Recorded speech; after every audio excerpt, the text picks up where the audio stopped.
So there's no questions from last time, right? No. All right, so we're ready to start again. And you said you were gonna head to the fire temple from the crematorium, right?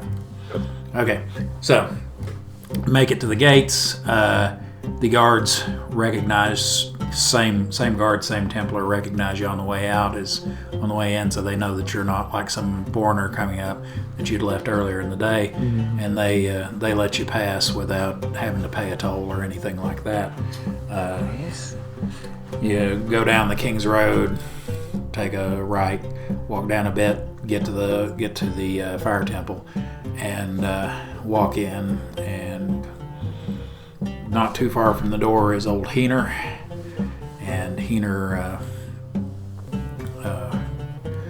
sees you all come in. He's speaking to somebody, so he's like, you see him, tell him I'll be back in a minute, kind of thing. And he comes over and he's like, he said, "So have you discovered anything new since this morning?"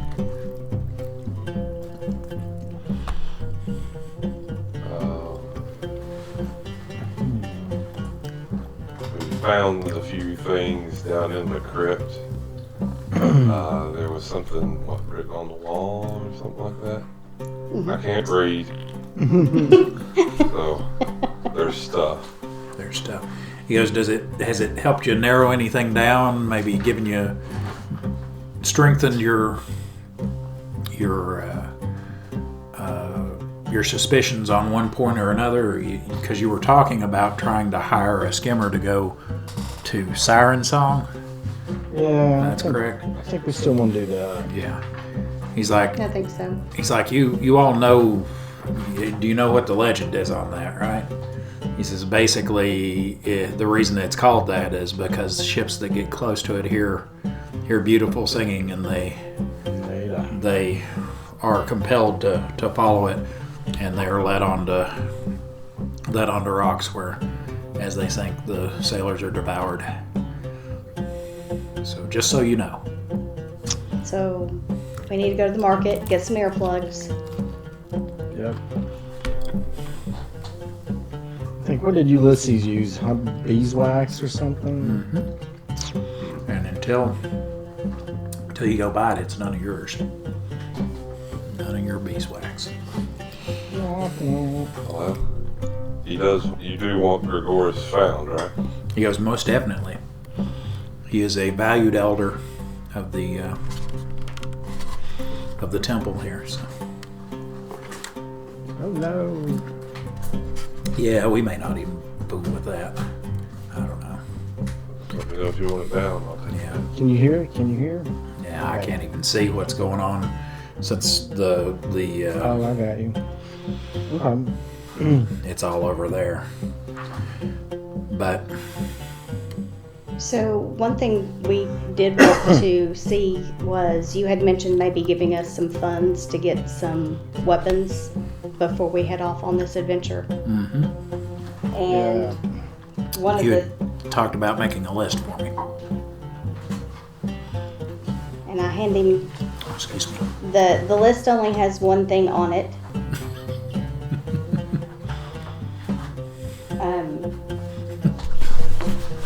It's the one sheet of paper, and he's like, And it was, I can't remember the name of the sword. It's on the page that didn't print on my Oh sheet. no. it was a flamberge type sword. There you go. And it was 6 gold pieces. She's like, you can't Man, that's mighty expensive. What was it made out of? Was it like bronze or something? It was some kind of metal, yes. Okay. She's like, it was tin.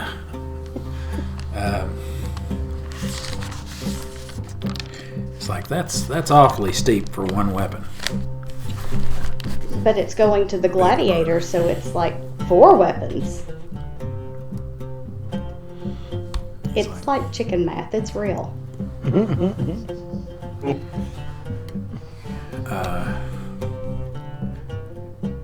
Give me a charisma check on that.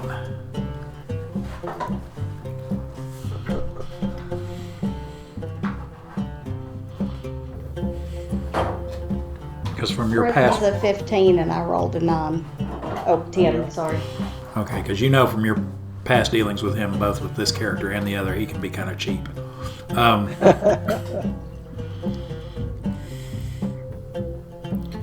He's like,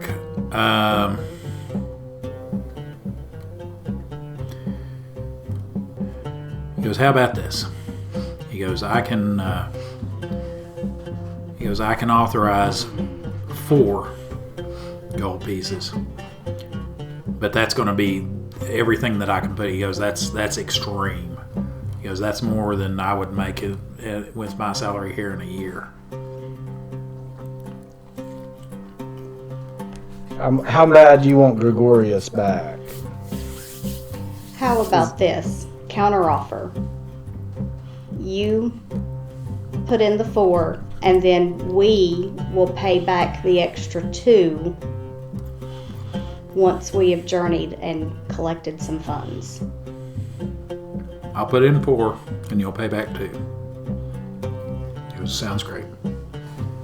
No, for a total of 6.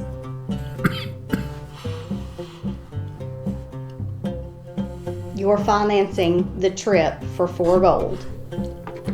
You give us an extra 2 gold, and we agree to pay it back. The 2 gold. Okay, he goes, and that will cover your passage as well? We'll have to see about the passage. Well, you'll have to figure out the passage because that is all I could possibly do. All right, so he's like, wait here. I don't keep anywhere close to that kind of money on me, even though I do make change a lot here when we're selling fruits and healing and such. So he walks off for a minute. While he is gone, go ahead and talk. Should we I could throw a charm spell on this dude. Let's see if that works. Get some more. We might have to charm the ship captain. Oh yeah, that's true. Beg your pardon. Yeah, that's probably more true.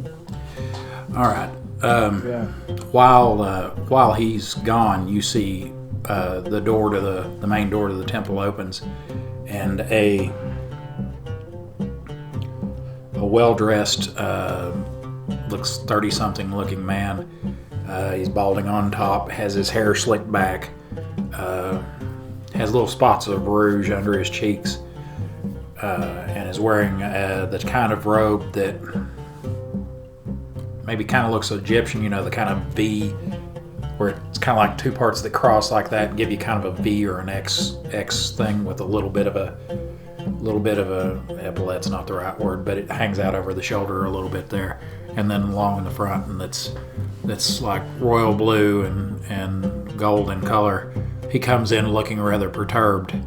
You recognize him, Gregorius, as...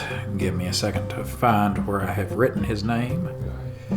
No, this is not your master, but it is like your master's herald, the guy that goes and runs errands for him and announces him and shit like that.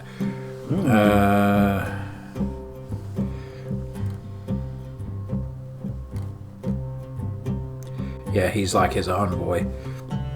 And his name is Gelos. And he comes in and he when he finds the first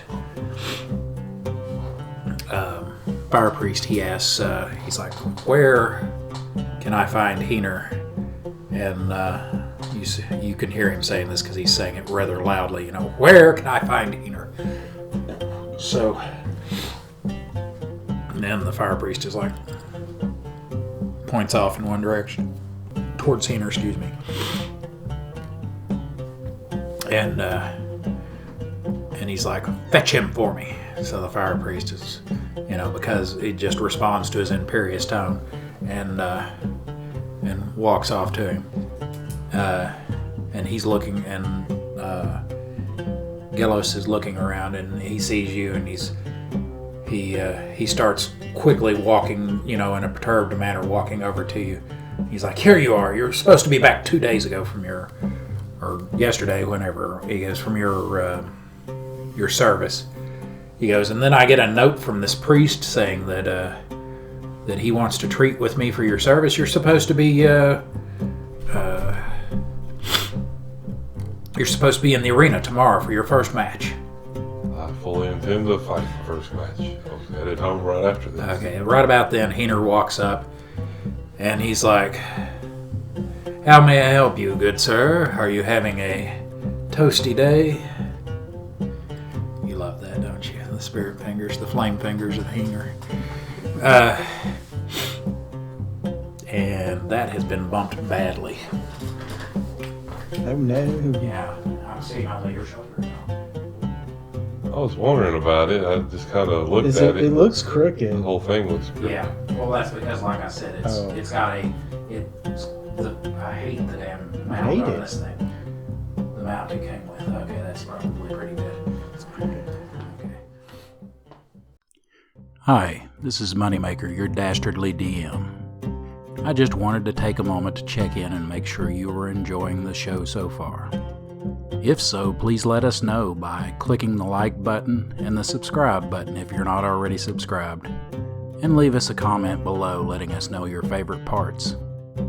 As I'm sure you've already noticed, we had some technical issues, a few problems with the green screens, but mainly mic issues. We think we have it figured out now. Hopefully by the second half of Season 1's recording time, we should have the new mics to clear that up. If you'd like to support our endeavor and allow us to give you a higher quality product, the easiest way to do that is to go to my Subscribe Star page and subscribe. You can find the link in the video description below. There's all manner of gaming stuff there outside of the show, but you can also find things such as NPCs and monster art that I've used, and character sheets for all those NPCs, and for the player characters that you love so much from the game. Alright, I think it's time to get back to the show. Hope you have a great day.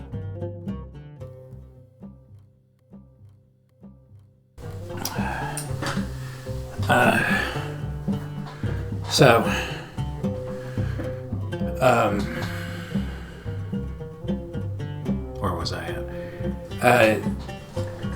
But yeah, Gelos. Toasty spirit fingers. Gelos looks over at him and he goes, are you this Heener that my master, that wrote my master? And Heener says, yes, I am. He goes, I assume that you are a representative of Lord Magistalus, and he says, I am his envoy. He says, he says, what is this dribble of that you plan on using our slave? And he says, well, I didn't. He goes, Heener says, I had no plans of stealing him. He goes, if you have read the letter that I sent, he goes, I offered healing for your master's house and any of his gladiators, including Gregoris here, for a term of nearly a year, of 11 months, in return for his use during this important mission. And right about then, Gelos is like, 11 months, you say? So, let's see something. See how he would react. sounds like my buttercup.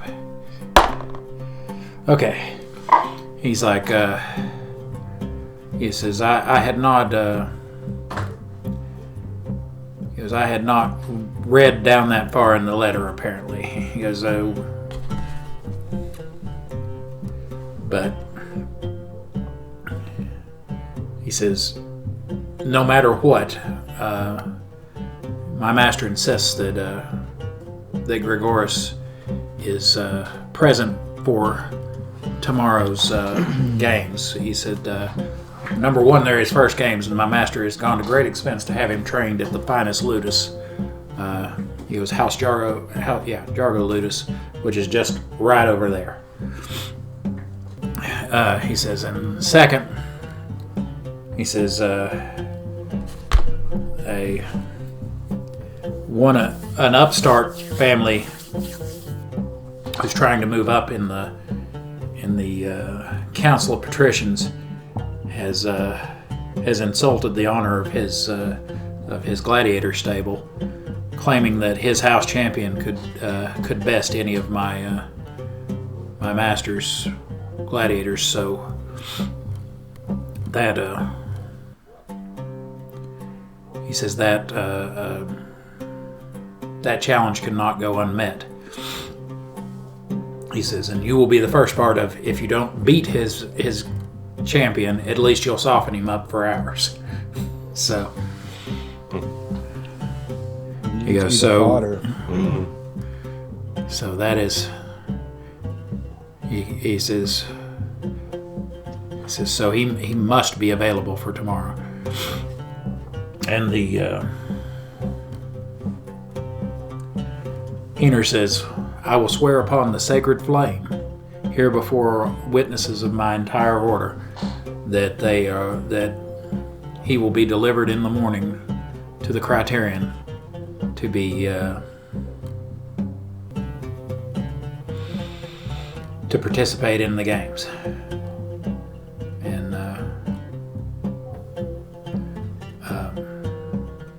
Gillis says, very well. And he says, and then he looks to you and he says, this is not a simple single match.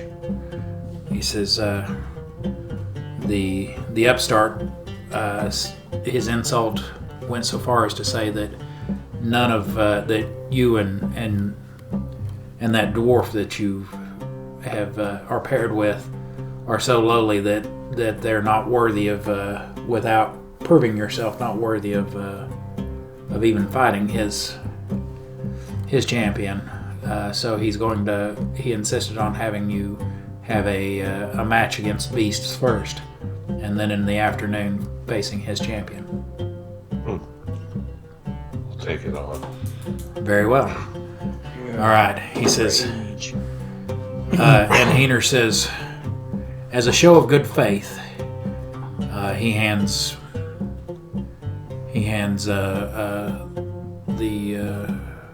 Gillis a hot pepper.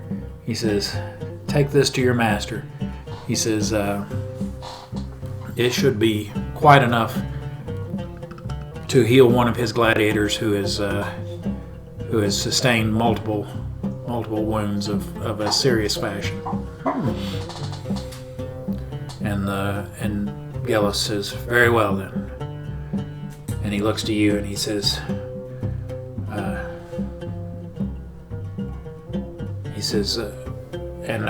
and you will be there by sunrise then. I'll be there. Very well. Mr. Pratt.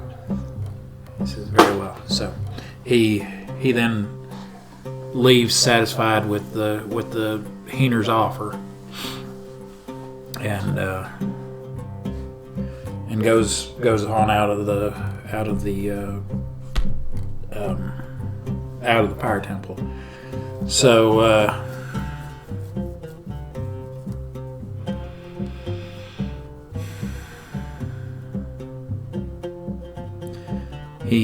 let's see. By the way, as a reminder, your partner's name is Embarrass. Your partner's name is Embarrass. Embarrass. And he's a dwarf. I don't have his picture drawn yet, but by the time that the fight comes around and I edit this, we'll have him shown up. By the way, I think I put it into the group chat, but just so that you can see them better. That's the first mate that you talked to. Yeah. With Django. It's a handsome lad. Yeah. It's crazy as a shithouse rat. You see? She's. I showed them to her as I finished drawing them. This would be one of the minor undead that you guys fought. Yeah, I saw that. Wow, that's cool. Yeah, you did good. And then I've got to clean up this guy's robe a little bit. It doesn't Yeah. quite look right, but and then this is the big guy that you fought. He's the one that got away, right? Yeah, and a fair number of these guys retreated Yeah. too with him. But Ugly. shoo, scary.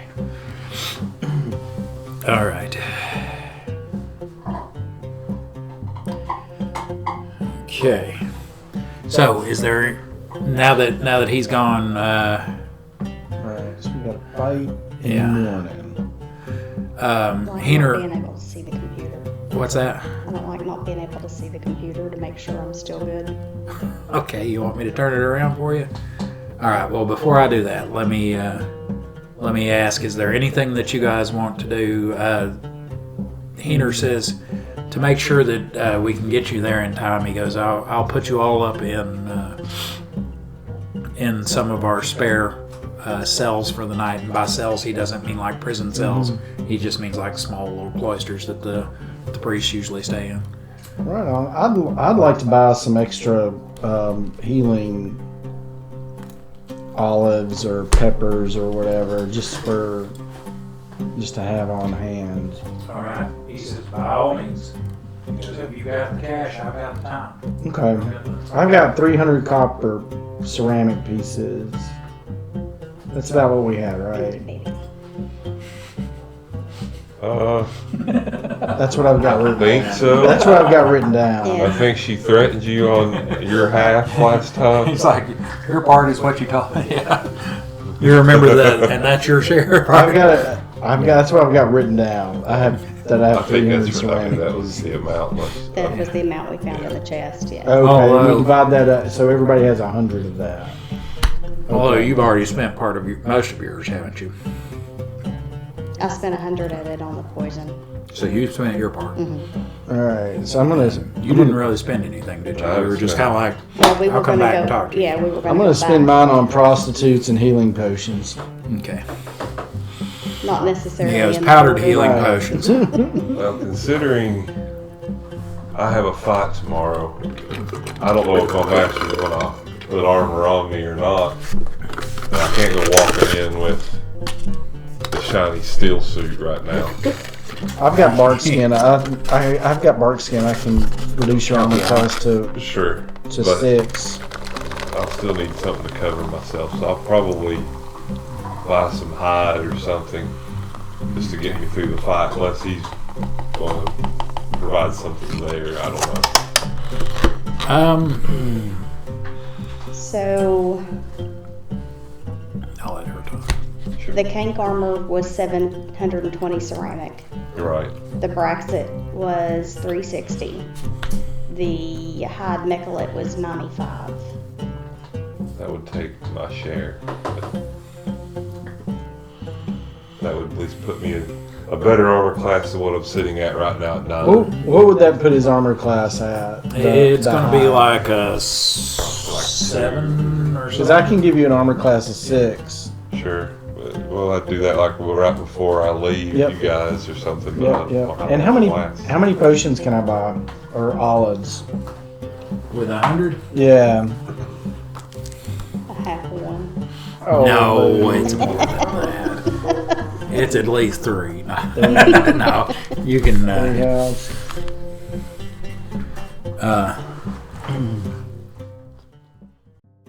Keep watching after the credits to find out how to win this chainmail dice bag. Dice not included. Oh, and if you're enjoying this episode, let us know by hitting the like button. Now back to the show. Yeah, full suit of hide will get you down to 6 too. Down as to well. 6. So that's 3. Okay. No, Oh, if off of a 10. off of a 10. Yeah. Okay. So. Oh, it'll get you down to 5. Yeah. Right. Sorry, I forgot you already had one due to dexterity. Right. Okay, so yeah. Yeah, my mistake. Okay. Okay.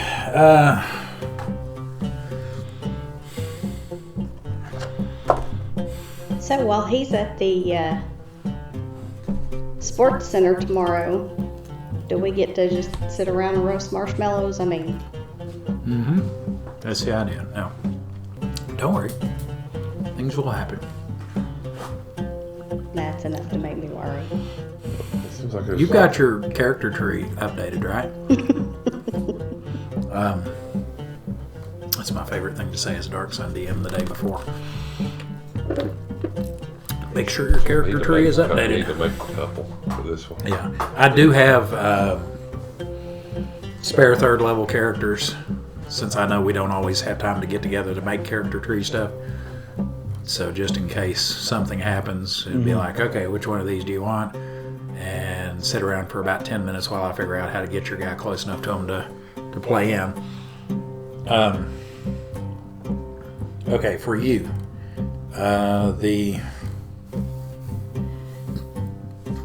beg your pardon.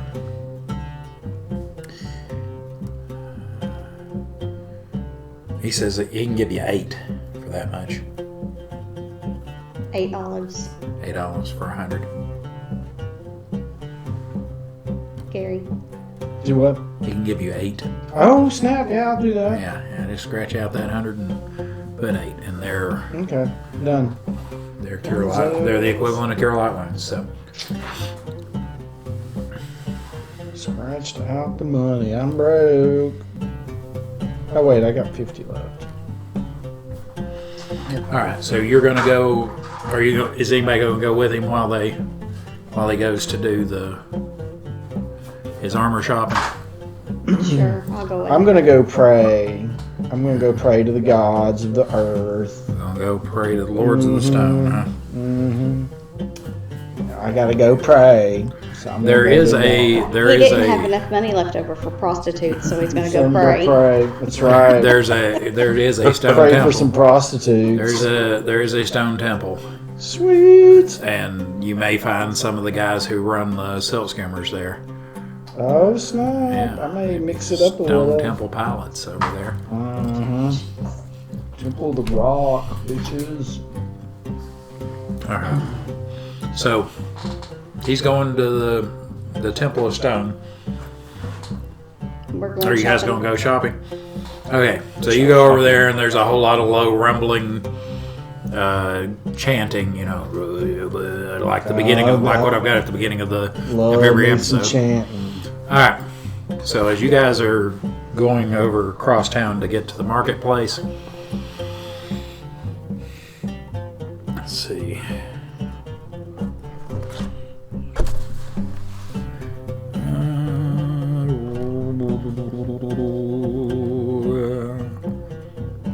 You, because you're the taller one. Roll me a dex. A dex check, yes.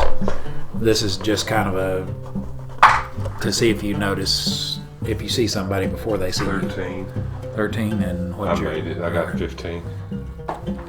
All right. While you're... Never mind. That can't happen yet. So, all right. So you go back to the same guy who was the same armor dealer who you went to last time. And this time there is a younger man in there, but who resembles him slightly. And he's like, hello, come in. Oh, good sir. You look like you could use a fine large axe. Because I see the axe you've got hanging at your belt there. He goes, but you need something much bigger. That would be Take nice. advantage of all those muscles. But today I'm wanting to cover all these muscles. We talked to a man yesterday. Kind of looks like you. I assume your father, maybe. He's like, yes, that was my father. He goes, well, what was your name? Did you? Gregoris. Gregoris. He says, yes, he did mention you. He said you were interested in some fine cank plate, excuse me. I think maybe we're going to have to go with that, the cheaper one right now. The cheaper one. So the Braxit hide. That's what it was called, I believe.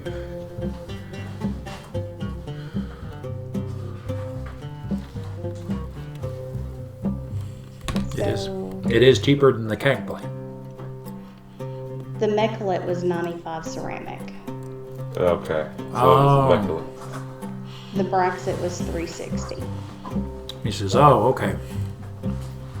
He goes, I can understand living on a budget. He goes, but it's still good stuff.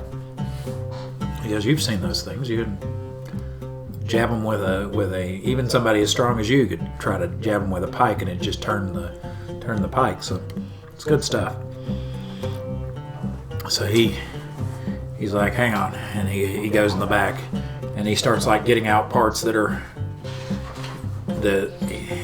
he starts holding it up. He's like, oh yeah, that breastplate looks like it. The cuirass on this one looks like it would fit you. He's like, he gets out pauldrons and vambraces and all manner of the parts, and he, are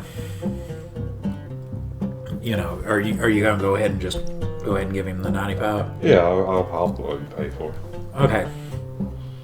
Well, he starts helping you put it on and adjusting some of the ties to where and he snips off some of the little extra here and there, and then he's like, hang on, I'm gonna have to go back and get one a little longer. He goes, because you're pretty broad through the shoulders.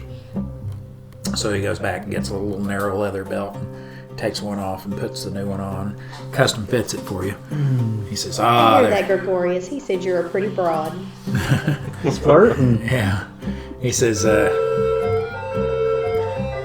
of a budget. I love that.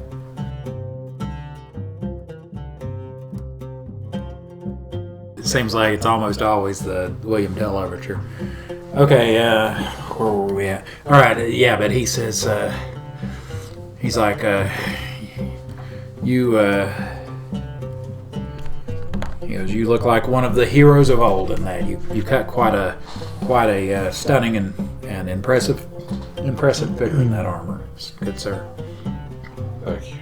I don't have to try hard. He goes, what can I say? Is born that way.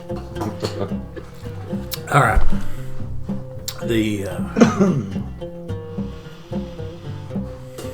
So, you got anything else you want to take care of while you're out? The fire priest didn't give us the money. Yeah. Oh yeah, no. Well, there was a particular weapon we were talking to your father about, but I can't pick it up this trip. Oh, you still gotta go get a little stronger? Oh no, it's the amount for the flamberge. He goes, that is a fine sword. He worked on that for weeks. Yeah. I was hoping to be able to take it into my match tomorrow, but that's not going to happen. So. He says, I'm sure you'll do great. Oh yeah. But thanks again. He goes, in that armor, they'll take one look at you and they'll be trying to claw at the portcullis on the other side to get away. Come to a game, you might see that. He goes, I may just do that. I'll cheer for you. He goes, what was you were Gregoris, right? Correct. He goes, I will draw some graffiti on the wall for you. Sweet. What? That's the thing they actually did. Yeah. And because it's Roman, it's going to be all like... We're going to have to change its name to Gregarious. Yeah. Oh, burn. I don't know. Old Greg. Old Greg. All right. I like that. Yeah. All right. Well, I'm good here unless there's something you want to do. So I'll go back and I'm just praying my ass Praying your off. butt off. Okay. Praying up all your spells that you didn't right. have last time. Okay. Trying to Well, curry after- the favor of the gods in our endeavors. All right. Well, after a couple hours, you've got all your spells that you had, Groovy. or you will. By the morning, they will grant them to you. You know, because it's a once a day type thing. But you feel very centered and with a very solid base to work from now, and which is what the stone people like, the stone priests and all. They like to feel like they're standing on solid ground. All right. Make it stop. What? I'm trying to add a little culture to it. Yeah, culture. Yeah, you I know, appreciate it. like the French. Hey, this seems like a good place to stop and tell you about the Slow Children at Play live show. Every Friday at 7 p.m. Eastern Time, we'll live stream to all you fans. By the way, for anyone outside the U.S. who isn't sure what 7 p.m. Eastern Time equates to in your local time zone, we are in the same time zone as New York City, Washington, D.C., and Miami, Florida. In the live show, the Slow Children at Play will discuss the latest episode, answer questions from the comment section, and interact with the live chat. We will also announce the winners of contests, as well as any campaign-related news. On the subject of contests, be sure to pay attention so you'll be able to answer the question after the closing credits. I guess that about covers the live show. I look forward to hearing from you there. Now back to the action. All right then, so We get to go to the fire temple and go to sleep. yeah, everybody returns from their errands and goes to sleep. And oh yes, y'all. Is there anything you want to do before you go to sleep? Y'all good? Good. Just eat dinner and that's about it. I do want to try to maybe. I will ask. Are we coming back after the match to this place to leave? I assume same place we want to meet. You gonna ask Keener? Oh yeah, ask Keener. He says yes. That's my. Should we make bets on our man to make more money? I'm broke. I got 50 ceramic pieces. He goes. You remember that was my share? Well, Because that's what you told him about. Yeah. I was just thinking about storing the armor Shit, here. that's gotten off too. I think it's the carpet. Oh no, the carpet. I think it's I think getting we should, I bumped think every we should time. bet. I think we should bet against Grigoris. Well, you take 25 and I'll take 25. Hey, that's my money. And I'll bet for him and you bet against him. And then we'll win no matter what. There you go. That's not bad. And he goes, and we'll both end up with 50 that way, or we'll have 50 at the end. So we'll have had fun, the thrill of our bets, having a bet for free. All right. Nah, I was wanting to try to leave that armor with them and maybe just lock it in a room. If I could come back to this room. All right, yeah. He Stuff says stored here. he says yes. While you're in the city, he goes, we will assign these cells each individually to you, and you can borrow them. So, Okay, thank you. all right. That's all I need then. I'm good. Well, you guys hear a pounding at your doors.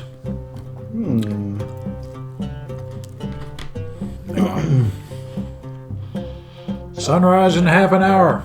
We must go. Okay. You gotta go. That's a pounding at your drawers. Yes. Well, they were having that already. But when you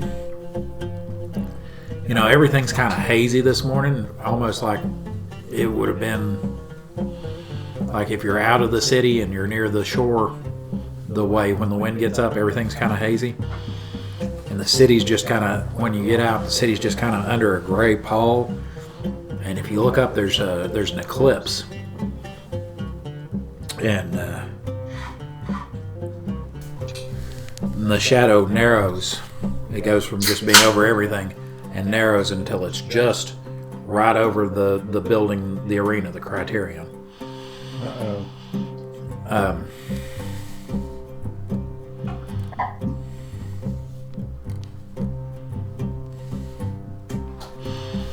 And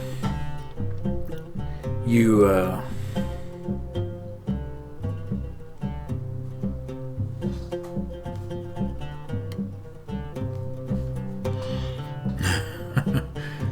sorry, my pen was giving out on me here, so there's a lot of scribbles when I was writing this part.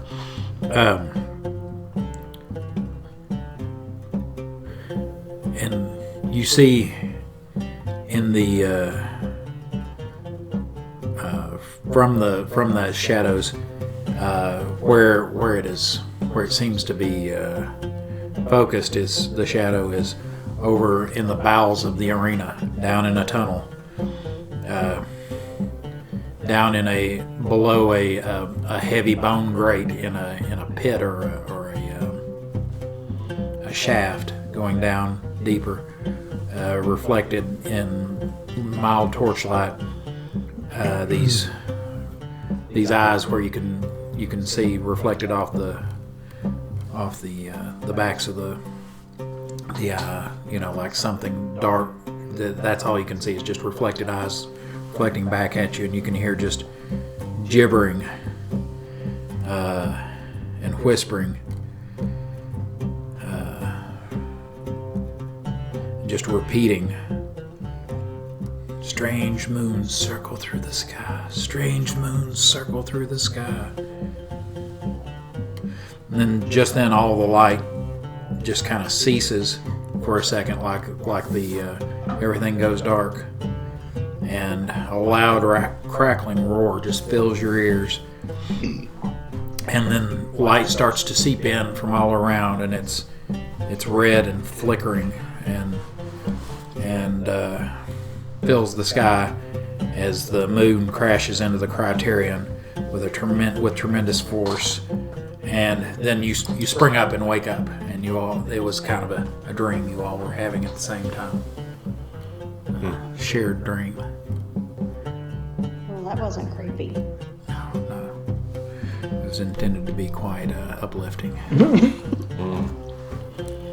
All right.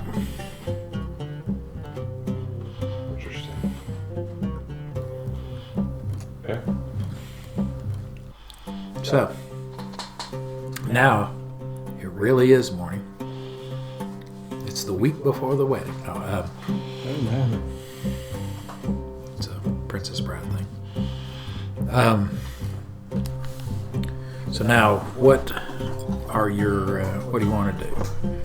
You're awake. You pretty much did your praying yesterday. You've now been awarded all the spells that you prayed up for today. So go ahead and mark whatever those were. Mm-hmm. I'm ready to rage. I'll suit up and I'll head out to the arena like I was told. All right. They send a couple of fire priests with you since they assured Gillis that you would be there, so that it's just not like, well, he left out here in time to make it, Sure. So,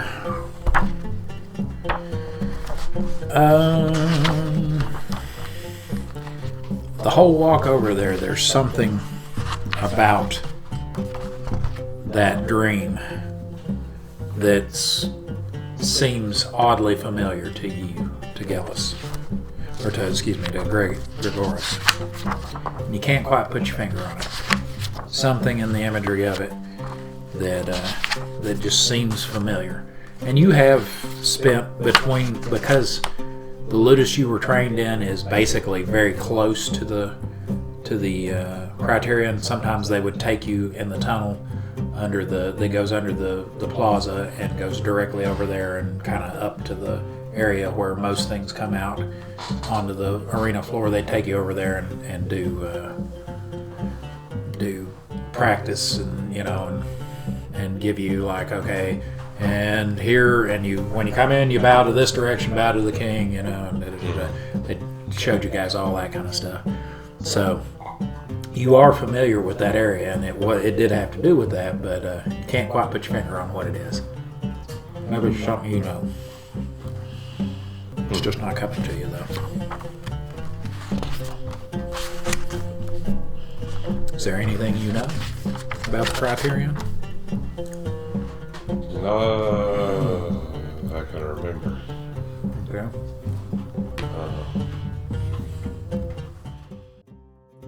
Okay, let's take a time out for just a second so I can ask you for a little bit of help. Don't worry, this one won't cost you a dime. All I need is for you to comment the name of your favorite character and let us know why. Please just keep it positive. I'm sure all our players would love to hear what you have to say. Thanks again. Now let's get back to the show. Yeah, I probably have it in my notes. Where can I sit that?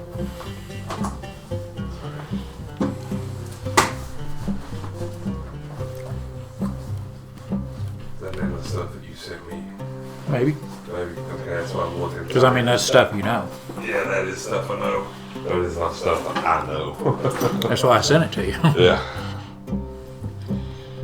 1 second here. Because there's several things in there that I was like, it might come up.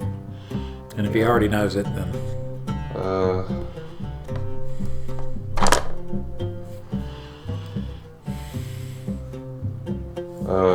I know there's tunnels through the Ludus to the Criterion. There's a shaft leading down that is covered by a grate. That's right, I remember reading that. Yeah, that they made me avoid when I walk by through the tunnels. Yeah. That I do remember. Okay. All right. Well, you guys are walking. All You right. can do with that information as you will. Okay. Because I'm keeping it to myself. Yeah. I'll, as we get to the grate, I'll tell the guys I'm with, like, you might stand to the right. They're probably not going to get to him Okay. because it's under the streets. Okay. It's like the Criterion. It's like, okay. In the middle of the city is, what's it called? The Megalonian or something like that. It's basically kind of like the Acropolis in Greece. There's like a Okay. plateau, a mesa, whatever, in the middle of the city, and it's got the King's Palace and a couple of the government buildings up there. You know, like where he holds court and has the petitions, the patricians' council, and all that kind of stuff are up there. On one of the cliffs, about halfway down, made to look like part of the cliff, there's a projection, and that's where the house Jarko Ludus is, where that house specializes in training. It's a noble house, but they specialize in training gladiators for other houses that don't want to put the time into it or whatever. And then under the street, going a few hundred feet between there and the arena, is that tunnel where they bring in gladiators, they bring in beasts and stuff like that, because you know the first floor of the House Jarko Ludus is mostly large cells for beasts that they bring in to fight in the arena. Okay.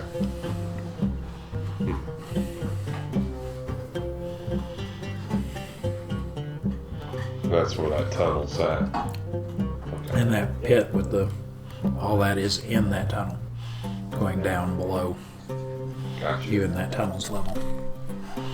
You know, there's usually it's relatively lightly guarded on either end, but because although only Templars and gladiators go down that tunnel, or the trainers of course they're gladiators too, the trainers and the beasts and stuff, like if you have seen while the games were going on, when you weren't participating in them, you have seen that like the healers for a particular gladiator that was owned by one of the other houses, they'll have their healers wait back on the first floor House Jarko Ludus. And since they're not really expecting a whole lot of trouble, there's usually only a couple of guards at that end. At the other end, there on the arena end, there's more. Just because that's where all the stuff happens. But so that's what your character knows about that. Okay. I really ought to have sent you the map to that ahead of time too, but that's okay. Since you would be relatively familiar with Jarko, it's hard not to say charcoal, House Jarko Ludus. Yes. You're looking at me like, when are you going to shut up? I always look at you like that. Yeah. She goes, even when you're quiet. So, you guys are walking. You make it over there relatively quickly because there's not a whole lot. No lines, no waiting at pre-dawn. Well, there's just not a whole lot of. There's not a whole lot of distance between the fire temple and the Criterion. So you go over to the entrance to the House Jarko Ludus, I assume, since that's the way you had been trained to. And there's a Templar standing there with a tablet, and he's like, he looks at you, and it's obvious that you're a gladiator, and he's like, name. Of course. He's like, oh, you're here with Magistalus. He goes, you're supposed to be partnered with that dwarf, right? Says, looks like you beat him here. So Okay. he says, he goes, are these your healers or what? They are. They were sent by the temple. Okay. Very well. He says, you can pass. Alright. I guess I'll mosey my way in and go to where my, holding cell or whatever they're going to put me in. Okay. Or room or Yeah. Now they have, standing area. I don't know. Dressing room. yeah, they have a, on the other end is kind of like where you'll wait to actually fight.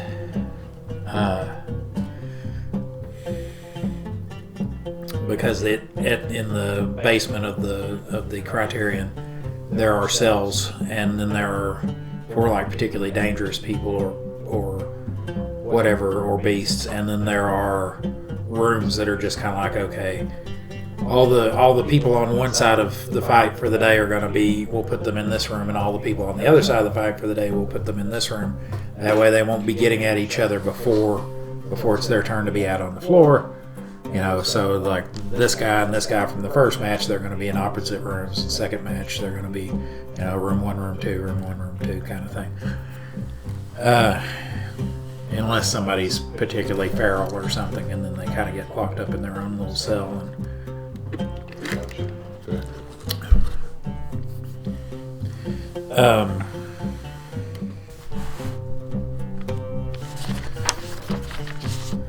So, are you guys once you get there,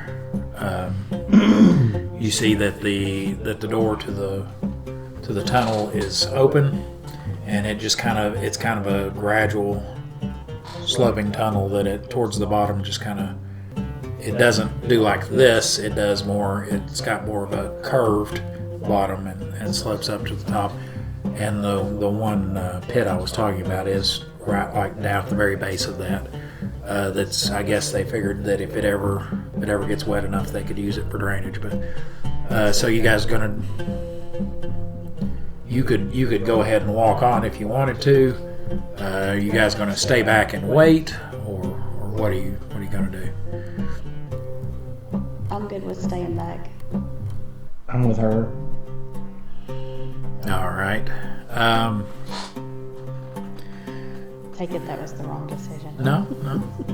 No, You look It's all so right. disappointed. no, it's all right.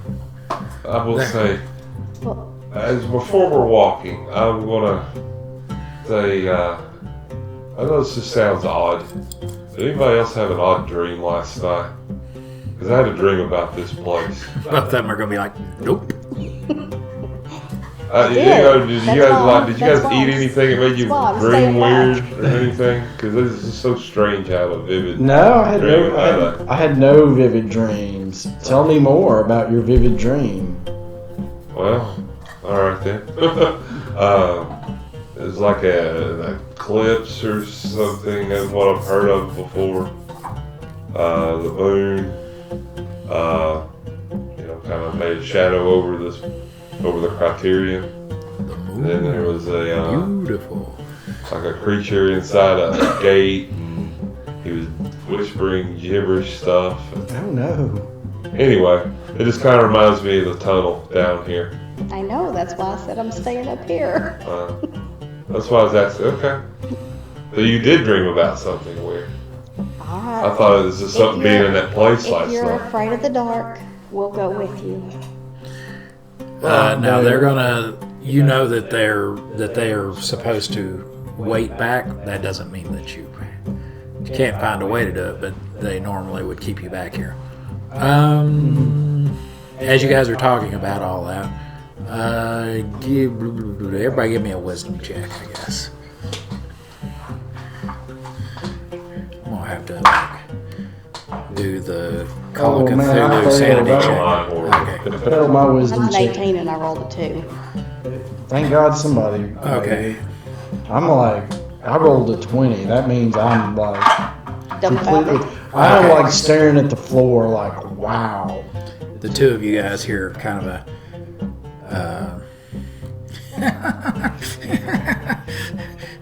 The moons, they circle in strange skies. The circling moons. And you just kind of hear whatever, the noise of the people moving around in the basement of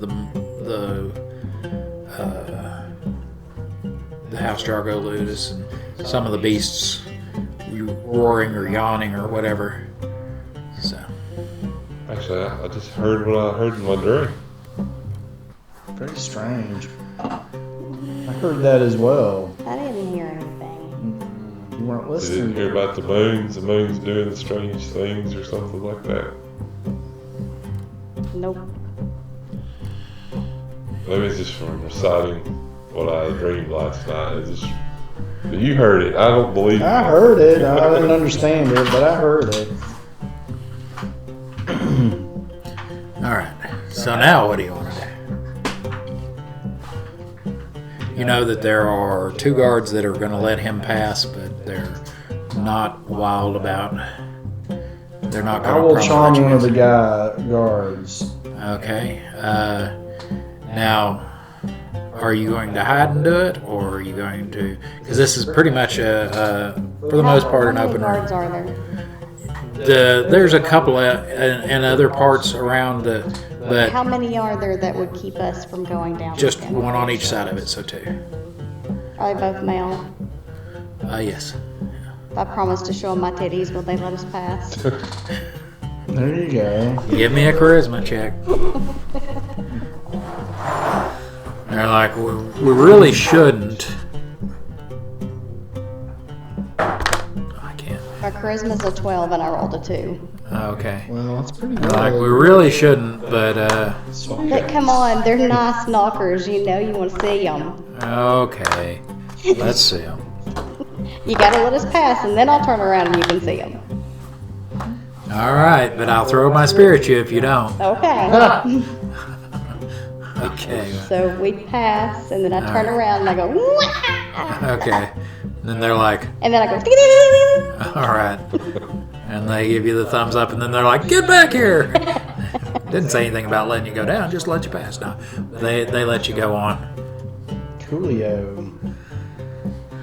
One of them does have strange braids that stick up in odd directions. Did they stick up like that before or after he saw my titties? It was after.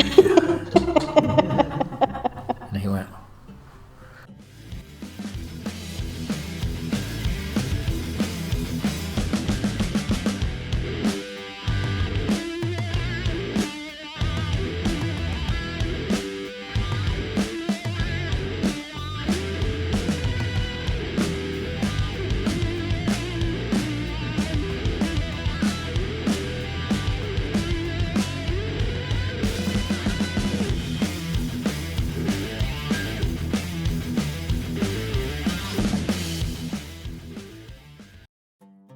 Okay, it's time for a little break.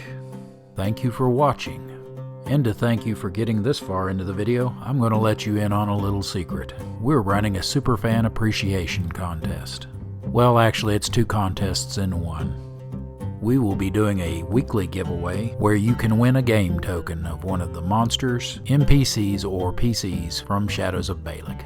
In this first contest, each week we'll be giving away a different token. These tokens will be in electronic file format, both PDF and PNG, so you can use them on your home tabletop or in a virtual one. To be eligible for the weekly contest, you just need an email to receive your prize, to be a subscriber of the Slow Children at Play channel, and to comment the correct answer to this week's contest question before the premiere of next week's episode of Shadows of Balic. The winner will be chosen at random from all the correct answers on the Slow Children at Play live stream the week following the episode's premiere. Here's an example of how that'll work. If an episode premiered on, say, Wednesday the 5th of March 2025, the winner for that episode would be chosen from the correct answers posted by 11:59 and 59 seconds on the 13th the week after. The winner would then be announced on the 14th on the Friday night Slow Children at Play live stream. Then the winner will be given on-screen instructions on how to claim their prize. If the winner does not contact us by the time of the premiere of the following episode of Shadows of Balic, they forfeit their prize and it is added to the next week's contest prizes. The second contest will start at the time of the premiere of the first episode of Shadows of Balic Season 1 and last until the Slow Children at Play live stream following the last week of the first season. The prize for the Season 1 contest is this awesome chainmail dice bag. The dice bag was handmade by me using golden aluminum rings. It can hold around 40 standard-sized dice. That's just shy of 7 complete sets. The dice shown here are not included as part of the prize and are only shown for scale. Unlike the first contest, you must live in the United States of America to be eligible for the second contest. The reason for this is it is a physical item and international shipping is cost prohibitive. Aside from geographic eligibility considerations, to participate in the second season-long contest, you must be a subscriber of the Slow Children at Play channel and correctly answer the weekly questions for each week of Season 1 of Shadows of Balic prior to the end of the contest. I'm looking forward to sending out your prizes. Good luck. Oh, one last bit of legal business that I have to cover. First of all the contests and all their prizes are solely the promotion and responsibility of the operators of the Slow Children at Play channel. They are not sponsored by or associated with any entity, platform, such as but not limited to YouTube, Rumble, or Spotify, or corporation. Secondly, the rules for both of these contests can be found in the video description below. There you will also find a link to an off-site document that contains the same rules for your convenience. Alright, now that we have all the rules straight, I believe it's time to get to this week's question. Are you ready? Just remember you have to answer in the comments section below, and only correct answers count. Good luck! Alright, let's see if you were paying attention today. The contest question for this episode is, in this episode, what type of armor does the weapon shop owner's son offer Gregoris first? Okay, that wasn't so tough, was it? If you don't know the answer off the top of your head, it should be a simple matter to go find it. Remember to catch next week's Slow Children at Play live stream to find out if you won. Good luck. Oh, one last thing. To go directly to the next video, just click here. And if you'd like to go to the playlist for this season, click down here. You have a great day. Bye-bye.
So you're going down. It's lit by occasional torches. There's lots of shadow in between the torches, but Cool. it is lit by occasional torches.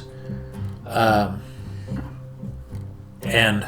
you get about a third of the way down, and you hear from back up behind you the familiar voice of your matched pair partner hollering down. He's like, Gregorius! Gregorius! Wait for me! You can kind of see his silhouette against the light, the brighter room in the basement of the Ludus, and he's waddling down, and he comes on up to you. His heavy feet just making slap noises as he comes up. And that is not where he's at. He's like, "You in such a hurry to get to our first match that you're going to try to take them on by yourself?" Well, if I need to, because I would not start without you. It's like, oh. He goes, yes. He goes, you know. He goes, I've set my whole life towards this one point, towards winning the day today. I think we'll make it happen. You know, they've got us fighting a couple matches. He says, yes, I heard. He goes, you heard what we're going up against first? Some beast. He says, yes. He goes, the master greased a few palms, and he goes, he told us he was able to find out what we're going up against. Yeah. He goes, it's two, I think they're called Cylops. He goes, have you ever heard of the big, they look like giant centipedes, and they use them to chase down escaped slaves because they can I think track. I've heard of that, yeah. He goes, you got to watch out for their antenna because they'll hit you with it, and it's like getting shocked almost, and you tense up, and it's like getting knocked out, and you just fall over. All right. He goes, they do bite. He goes, they got like 3 sets of jaws. It's like that. They go like. All right. Well, we'll just try to stay away from that and figure it out. He goes, but there'll be one of them a piece for us, and then later on in the afternoon, then we get to show for Lord Magistalis that we have what it takes to take on their champion.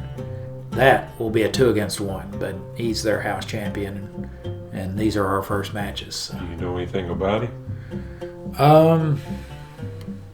He says, I don't know. He goes, I've never heard of they didn't even tell me his name. Apparently, they're a new house. They've not had a stable for very long. And he goes, I just think that this guy was running his mouth to the master. Well, the new house, I find it funny that the new house is able to... Well, it's not that the house itself is newly promoted. He goes, I don't know. He goes, I'm a slave. What do I know? He goes, I think it's that they're new into the gladiator game. Gotcha. He goes, they haven't been haven't had a stable for very long. And this guy apparently thought he could buy his way into having a good stable. I guess we'll show him otherwise. He goes, that's the spirit. He goes, I'd hate to think that my spirit would haunt the Criterion forever just because we lost today. Although that would be pretty cool. He looks over and he's like, who are you? I'm me. Who are you? No, you're not. I'm me. He says, he goes, no, I'm older than you, so I was me first. These people were with me out on patrol, and they've got some things we're working on after this. That your army buddies, huh?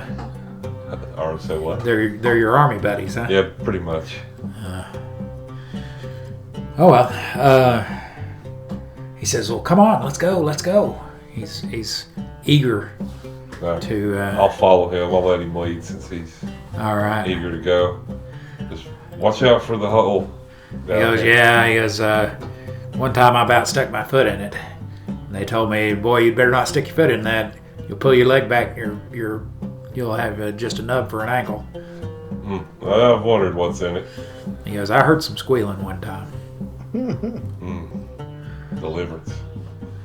He says, and they said there was some guy named Ned down there, Ned Beatty, I think. But A fine southern movie. Yeah. But all right.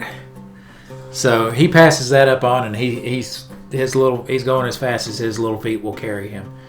As a matter of fact,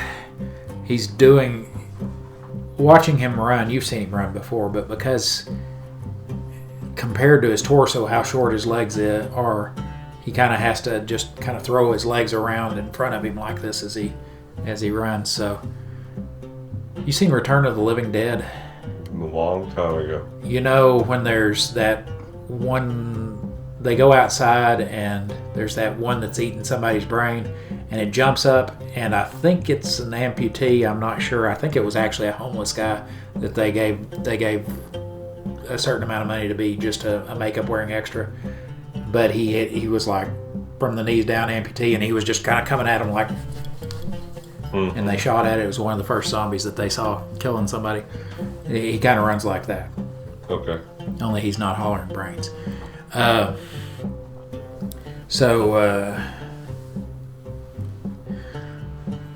as he starts to pull away, that's about when you guys do notice that you're getting close to that grate. And it's kind of hard not to notice it. It's kind of like it draws your attention. Go ahead and give me another wisdom check, I guess.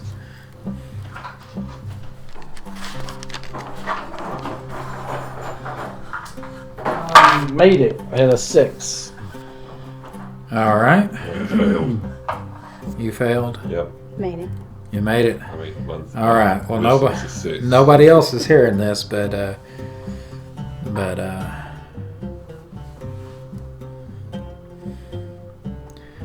right.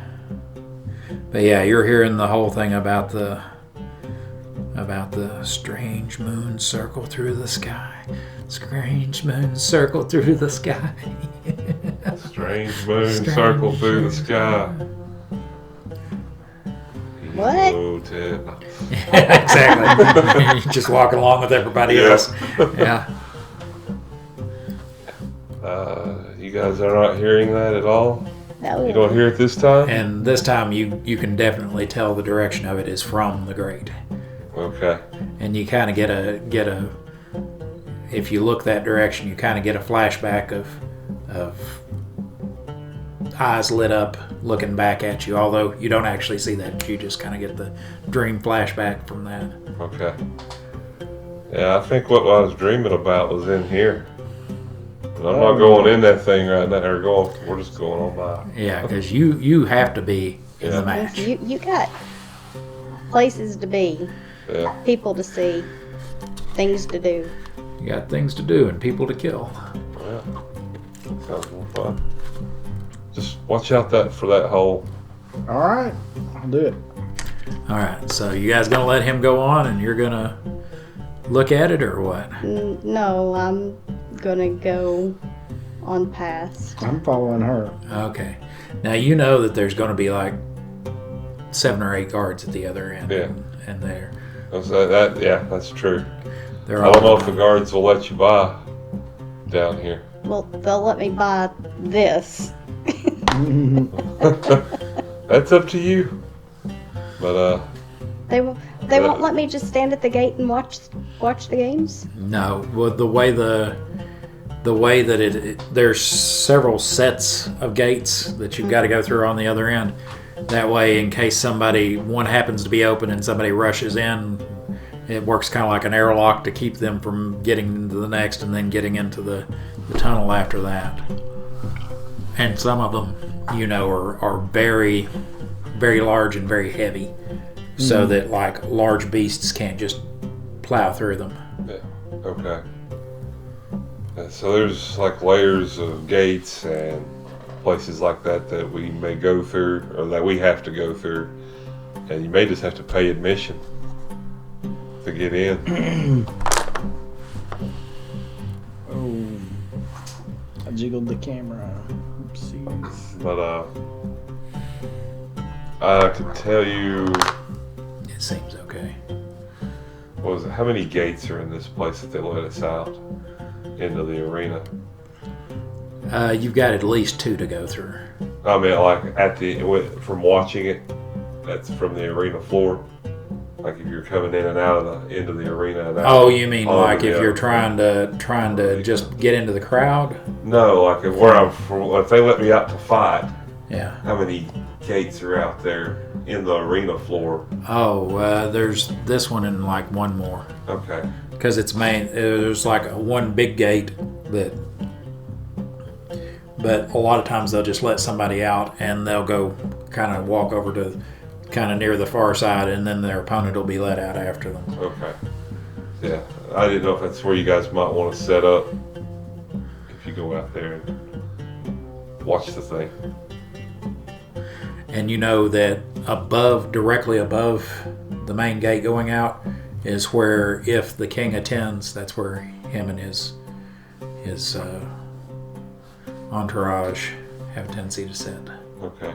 Or would sit. That's where the king's box and the High Templars and nobility that would be his guests would sit directly above that main gate. Okay. I guess I'll try to tell them that if you want to see the king or whatever, or get the best part of the show. Or, If you want to get the best show, go sit in the king's seat. yeah, they do that. Oh my. Go tell Mighty Androponus to beat it. So, yeah, I guess we're going to go out and use his 50 ceramic to All right. get so us some seats. you're going to turn around and go back down the tunnel then, because they're not going to let you through the other end. All right. Well, let's see. All right. When you turn back around, give me another wisdom check as you get close to that spot.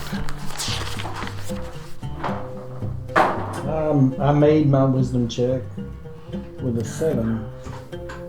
I made it. All right. Well, you're not hearing anything coming from down there.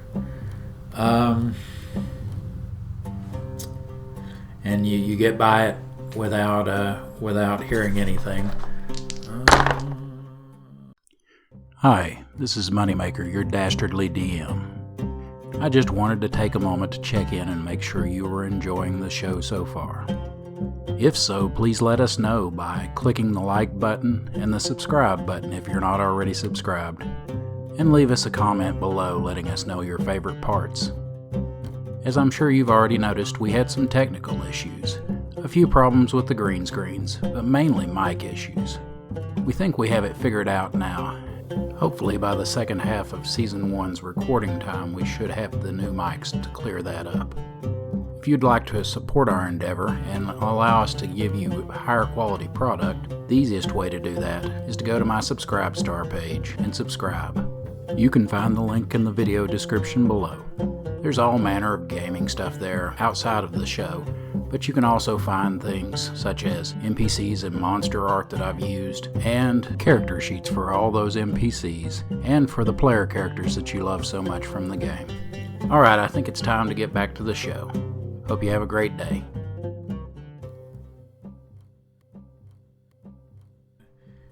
Each of you roll a d20 for me. Surprise attack! And tell me the result. 18. 18. I rolled a 1. Okay. So you're going to feel something just come up behind you and like get a hold of you with gnarly little fingers. You're going to hear that great squeal slightly as it goes up, and you turn around in time to see kind of a just decrepit looking rat man thing, and it's starting to charge at you. It's going to leap at you, and one of them's already kind of got him, and and is got him in like a headlock and trying to drag him down. Yeah, they were able to wrestle with him. All right, so they didn't do any damage, but he's grappled you basically. He's got a hold of you and is trying to drag you back down into the hole. And one of them is now trying to attack you. Attract me. Attract you. He's like, hey, you want to see my boobies? Come down into the hole. He goes, but you had seen him in time to kind of take a few steps back and keep him from getting a hold of you. All right, so what do you want to do? You're being dragged towards the hole in a headlock, so I'm assuming you're going to resist, but if there's anything in particular you want to do. And what do you want to do? Magic missile. Magic missile. Okay. I also want to yell for Gregorius. Okay. All right. I guess the best thing for me to do is grapple. I can't really. Is just kind of try to wrestle against him.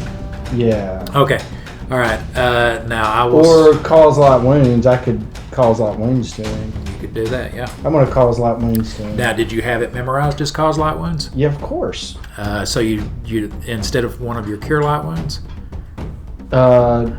Because it's on your sheet doesn't mean you memorized it. Oh. You've got so many. I can always do the reverse, right? They're two different spells. Oh. Well, sure. I had it memorized. Yeah. Okay. All right. I may have to start tracking that. All right. And for you, hollering for, do you want to do that before you start? Before I fire. Yeah. Okay. So we're going to add 2 to your thing instead of 1. Okay. To your initiative. Okay. But yeah, the reverse of a spell is not just saying it backwards. It's a different spell, and even if it was, you'd have to memorize. Well, then I'm it just gonna wrestle him. Yeah, because it's not like 3rd edition and beyond, where it's like I've got all this, I can cast any spell that I want as long as I've got the slots for it. It's like no, at the beginning of the day, you decide what spells that you're going to have. Round 1. All right. So you said you are going to holler first, okay? All right, let's go ahead and roll initiative. D10s. Okay, that makes that easy. I rolled a 1. What is not easy, and I can't believe I don't have it here. Left my pen in there. I'll be right back. Here. Oh, good, you guys. There you go. Excellent. She takes care of me. All right. Where's that? That'd be right there. Okay.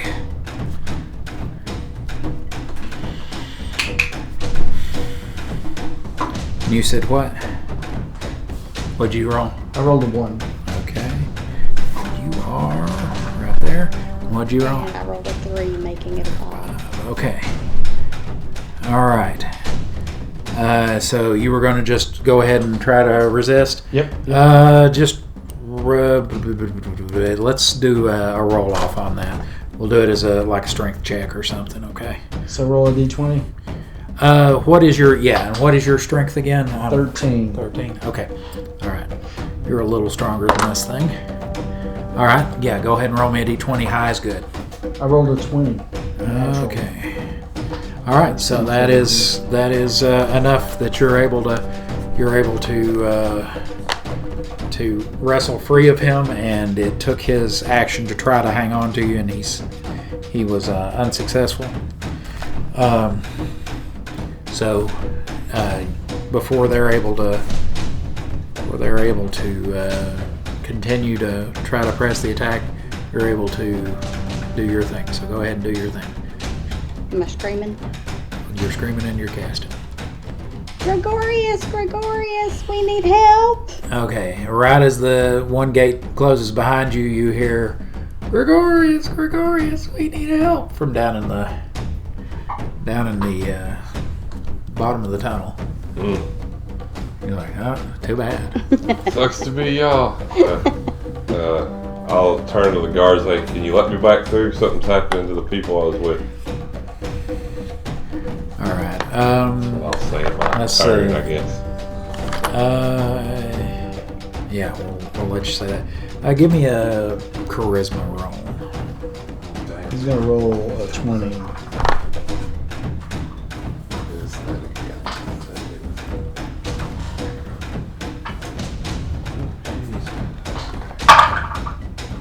I've failed it. All right. He's like, nope. Once you're through, you're through. He goes, go to the holding area over here on the right. I'll turn and go on the right. I ain't getting beat. Okay. So. Well, then can you check on them at least? All right. They're down there with that thing. He's like, okay, very well. So he hollers at one of the guys that's just on the other side of the portcullis that he closed behind him. He's like, can you go down there? Somebody's hollering for help down there. And the guy's like, go ho, Dark Helmet. So he starts walking down the tunnel. All right. So now cast your spell. Magic missiles. Yeah. What that one do? Now you're going to have a witness to use magic. Well, he's still up at the far end because she did that, and then she hollered for you and immediately started casting. So while you were trying to talk him into it, she was casting. Okay, so I can do 3 missiles at a time. Shouldn't it be 2 at your level? Yeah, probably.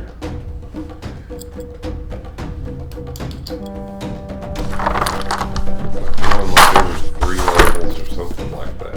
Yeah.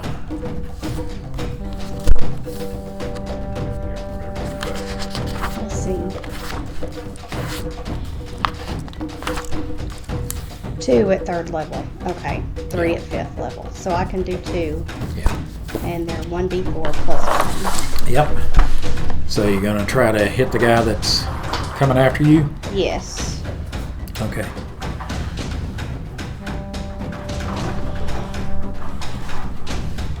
Well, before they were how many d4? 1d4 plus 1 per Okay. missile. So Okay. all total 2d4 plus 2. So 4, 5, 6, 7, 8, 9, 10, 11. That is more than is possible. 10's the maximum damage. 1d4 plus 1 is one of them, and there's 2 of them. But I did 2 missiles, right? You did 2 missiles, 1d4 plus 1 each, so 5 is the maximum damage they could possibly do a piece. Right. Yeah, So the and you first said one 11. the first one was a 4. I did them both together. Yeah, First one was a 4. so that's 5. So that's 5. The second one was 3. So that's 4. That's 4. So that's 9. Oh, You said 11. okay. All right. Yeah, it's like the maximum you could do is 10. You can't do 11 with that. All right. All right. You hit him twice in the chest, and it's just like watching somebody get shot with a 45 or something. Only there's flashes of light when it hits too. So he just like blasts out his back, and he falls dead with a truncated scream that's cut short, or squeal that's cut short. That was Dodd. Okay. So the last one, you killed him. So, all right. So they are. One of them is basically is now trying to re-grapple him, trying to grab him again, and the other one is laying dead, but it does not have a hold of him. He was able to get free from it. So let me see something. Okay, that and all right. So you hear squealing, some more squealing from down below, and 4 more of them come wriggling up out of the from below the grate. Round 2. What do you guys want to do now? There are now 5 of them up in the thing with you, and they all seem to be trying to overbear you, trying to get a hold of you. You gonna try to run? Try to run? All right. Let me see something real quick.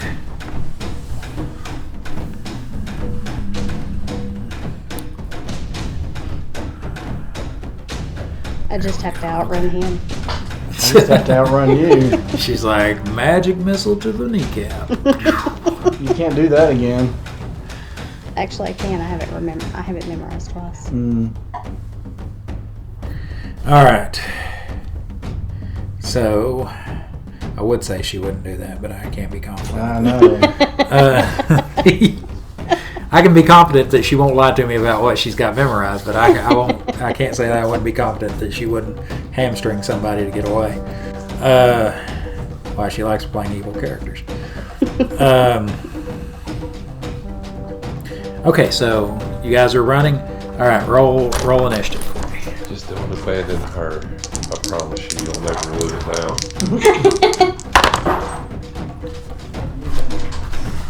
That guy is dead.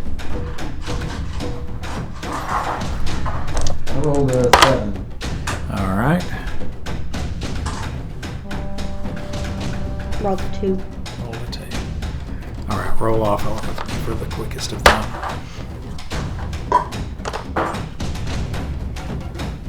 Eight. Okay.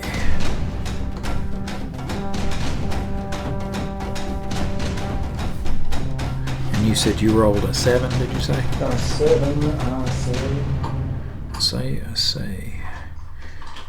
Okay. So, what? I was looking at the camera. Yeah, there's a little bit of this, but It needs to be moved back. hang on. Let me show you something. We'll see. You may be right. No, it's okay. Except for maybe a little bit that way, but it's okay. Sure. Okay. Turn it on. It'll be all right. It'll be all right. As much as it's going to get bumped, apparently, it'll be all right. You know, don't worry about it. There's nothing that anybody can do. If it gets walked on, it gets bumped a little. Just one of those things that there's nothing I can do about it, and nothing anybody else can do about it within reason. Because I don't expect you guys to be like stone still. You know, there's no way to do that over long periods. So I fidget. I'll just get over it. And if it gets really bad out of center or something, then I'll fix it. Okay, although mine is now.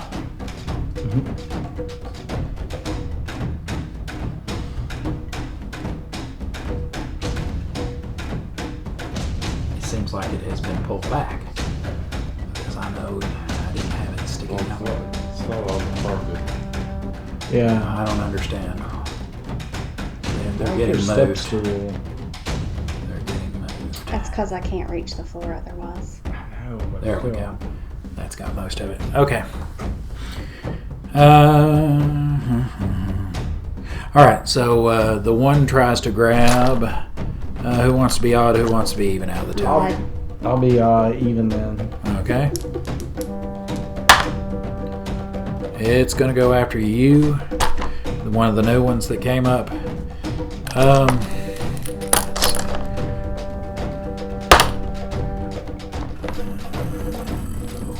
You're right there. It grabs a hold of both of your arms by the wrist like that, and tries to drag you back. Give me another. No, actually, I'm gonna wait till the end of the round to see about that. But it's got a hold of you. It has not slashed you, bit you, anything like that. It's just got a hold of you. Keep watching after the credits to find out how to win this chainmail dice bag. Dice not included. Oh, and if you're enjoying this episode, let us know by hitting the like button. Now back to the show. So he's done, and you try to take off running? Yep. All right, so you're moving. She's like, see, didn't have to even cast it. So you're running away. Now, a third one, as you turn, let's just see if it's able to get a hold of you.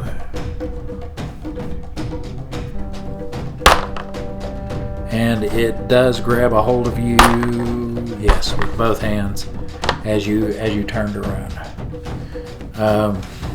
You were able to get a few feet further away than he is, but it gets hold of you. And here in a minute, we'll give it give you guys a chance to do strength checks to try to wrestle away from it. Then the latter two.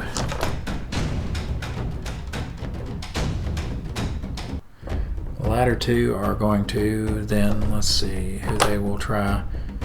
We'll stick with the same odd and even.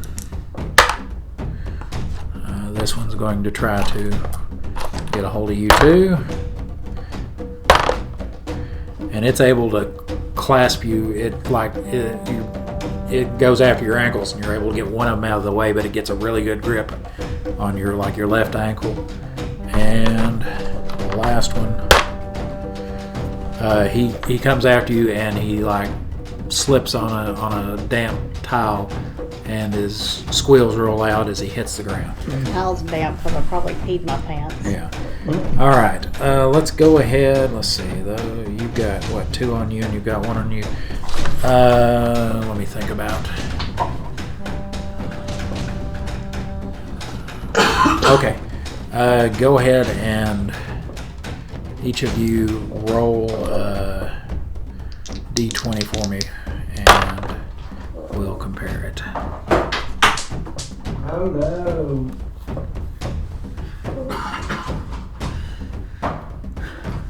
I rolled a 3. 3. I rolled a 12. You rolled a 12. All right. Neither one of you are able to get free, and they're trying to, and they're pulling you down into the grate. Sweet. And carrying you off over their heads. And we make it into another round. You want to go ahead and they slam that thing down and close behind. You want to go ahead and try to break free again. Sure. Roll a D20. D20 again. You want me to get you? I've got a couple of little shallow boxes like this if you want for rolling in. 7. 7. 19. 19. Actually, both of those are good enough because they rolled a 3 and a 7, and the 3 was for you. The 19 was for you. All right, so now you're down here. You're able to kind of, throw them off, and they all kind of back into the shadows, and you can see all their little beady red gleaming eyes, and maybe just the tip of a nose. Round 3 in there. Let's kill him. And down here, you see kind of behind them, there's a place where there is just pale light coming through from above, very pale shaft of light, and it is reflecting off of a hexagonal column that seems to be covered in runes. But all right, so what do you want to do? Poison darts. Poison darts. Okay, I've got a gouge, so I'm gonna. that sounds like a good plan. He goes, and because of the way it is, I'm just going to go. If the mechanics would let you do that, that'd be cool, wouldn't it? Okay, so let's roll initiative then.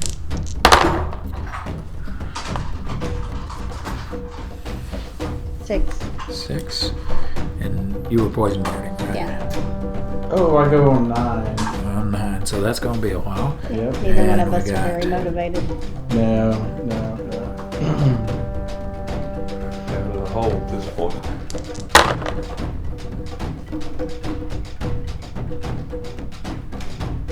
Yeah, they're wasting a bunch of good rolls on your guys' bad rolls. We've got a 1 and a this and a that. Okay. Dottie, roll off with me.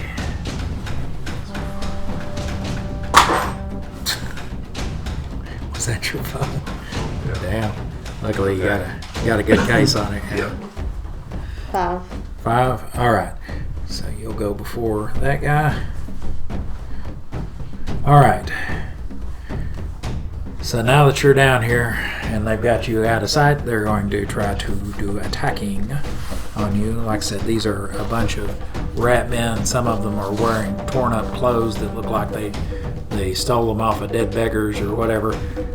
Some of them have many layers of clothes on, and some of them have little trinkets and shit, that none of it matches. Just looks like stuff that they've stolen or found.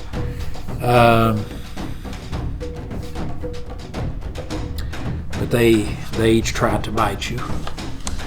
And the first one, yeah, the first one will try to bite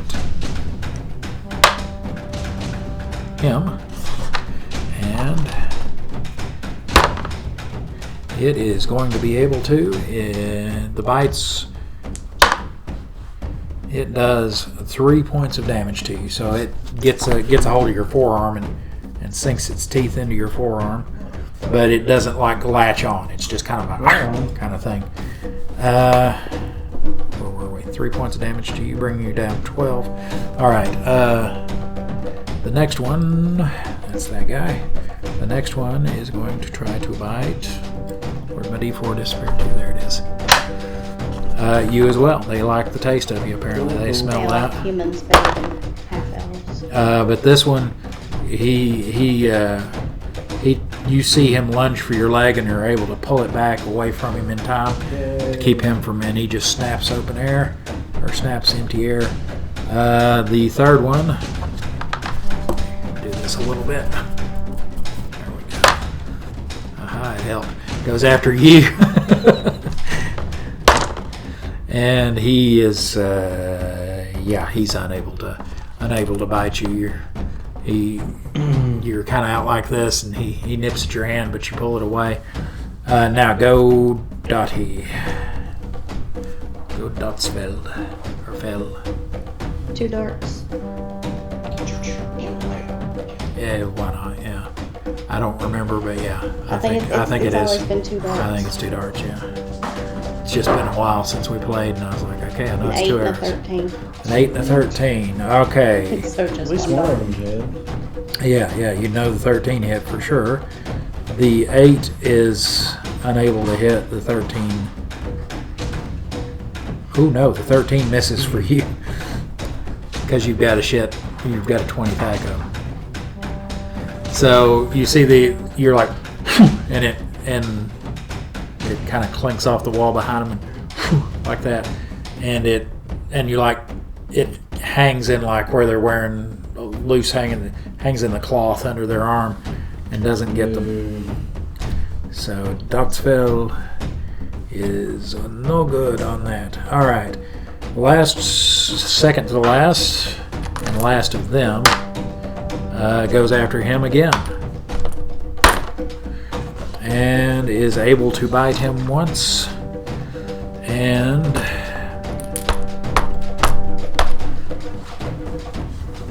that should still be good. Yeah, it looks like that didn't really move anything. All right, D6, and does only 2 points of damage to you. So it nips you on gets hold of like just the skin on your side right here and takes a little nip out of that. So you are down to 10 hit points now. All right. So that's no, I'm sorry. You get to go. All right, I'm gonna attack my gouge, and I rolled a 2. And that will get it. All right. So you swing it out there, and they just were like, "Whoa, buddy!" And they. He's a good die.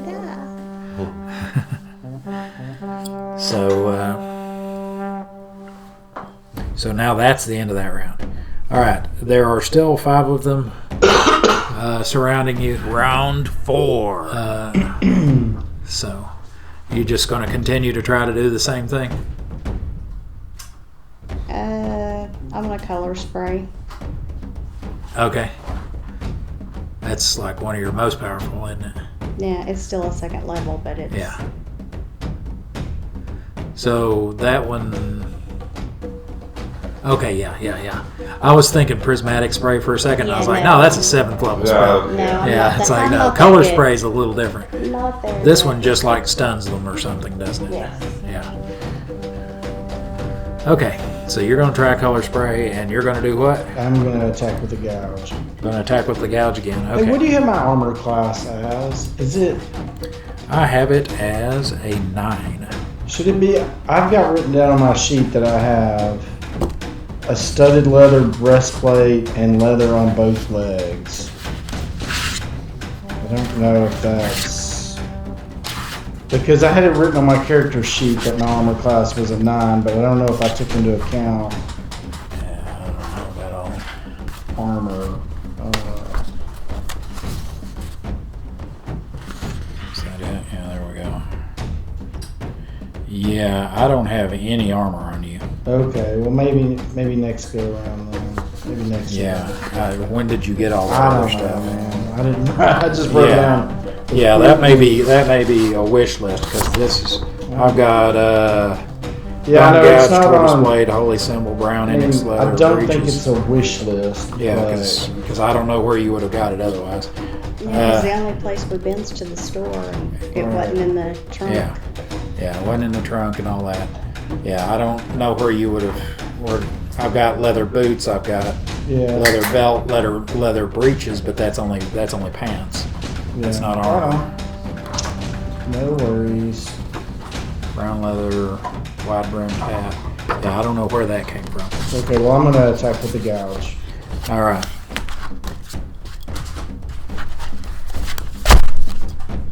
Okay, going to attack with the gouge. That's good. And you're doing color spray, and they're doing their bite thing. So let us roll our initiative. I rolled a 7. A 1. 7 and a 1. I'm a little more motivated this time around. Yeah. We got a 3 and a 9. 3 and a 7. Both of you roll off with me. With the 10-sided, Yeah, with the 10 sided roll again. I rolled a 0. Okay. That's 10, yes. No last. Well, you won't go last, but you'll go out of the two people that you and the NPC or the monster that roll 7, you'll go second on the 7s. Okay. 5. Roll again. You should beat him this time. 1. Roll. Yeah, you. I was like, don't tell me to roll again. Sorry. Okay. Go ahead. Okay. So you cast color spray. I cast color Go spray. hamina. And what does color spray do? Oh, and you notice. Well, no, you don't, because it's dark. Never mind. Vivid fan-shaped spray of clashing colors spring forth from my hands. And from 1 to 6 creatures, 1d6 within the area of effect, which is 5 feet by 20 feet by 20 feet wedge. Okay. Because they're kind of around you, you'll be able to get 3 of them in this. Because there's some over here and all the way around you, so you can Okay. kind of get like that. All creatures above the level of the caster and all those of 6th level or 6 hit dice are entitled to a saving throw versus Okay. spell. These guys have. They're the same hit die you are, so Okay. they're not above the level. They're not above 3. Creatures not allowed saving throws, and those that are No. that hit dice levels are equal to the caster's level are struck unconscious for 2d4 rounds. Excellent. Okay. Hey, this seems like a good place to stop and tell you about the Slow Children at Play live show. Every Friday at 7 p.m. Eastern Time, we'll live stream to all you fans. By the way, for anyone outside the U.S. who isn't sure what 7 p.m. Eastern Time equates to in your local time zone, we are in the same time zone as New York City, Washington, D.C., and Miami, Florida. In the live show, the Slow Children at Play will discuss the latest episode, answer questions from the comment section, and interact with the live chat. We will also announce the winners of contests, as well as any campaign-related news. On the subject of contests, be sure to pay attention so you'll be able to answer the question after the closing credits. I guess that about covers the live show. I look forward to hearing from you there. Now back to the action. I'm surprised more people don't use that one. All right. That's a good one. Okay, roll me 2d4. I don't think I've ever had it. Yeah, That's pretty cool. it is pretty cool. I guess it's one of those ones that everybody are like, oh, color spray. That doesn't sound very menacing. Alright, so the first one's a 1 and the second one's a 3. So 4. Okay, so all 3 of the ones that are in your area are So she goes, ha, and they're like, ah, and they fall over. They squeal and fall over, and they're just panting heavily on the ground with their staring eyes just kind of dilated, red dilated eyes. They're down in the K-hole. All right. So that is 3 of them. Yeah, Right. that's good. KO, and that is Dottie.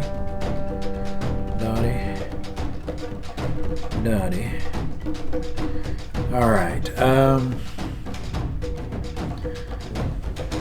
So that's that, and that will be these first 3 there.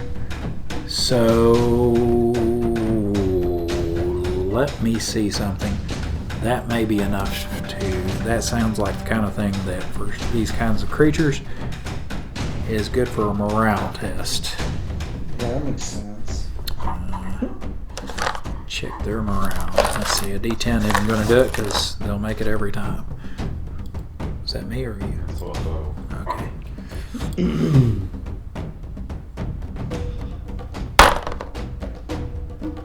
All right. The 2 remaining ones squeal and try to turn and run. You're right there if you want to take Stab in the back. shot at the back of the one that was closest to I you. rolled 7 again. A 7. Plus backstab? Let me think about it. Yeah, think about that. That sounds pretty. Because let me try to figure out kind of what their.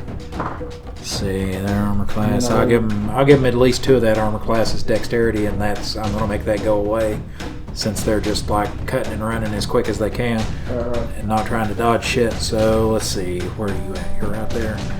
19. And what was it? A 7? He was a 7. Still not quite good No, enough to get it. no. Yeah. Okay, so it doesn't even notice that you're doing it. It turns and right as you're about to stab it in the back, it goes down onto all 4 and just tries to gallop. Sure. Go ahead and get a free shot at its back too, if you want. Oh no, you don't have a weapon in hand, do you? Mm-mm. Okay, never mind. So they go scurrying off into the darkness. Victory! And now you guys, now that you don't have that immediately in your face, you are hearing like a very low droning that seems to have that same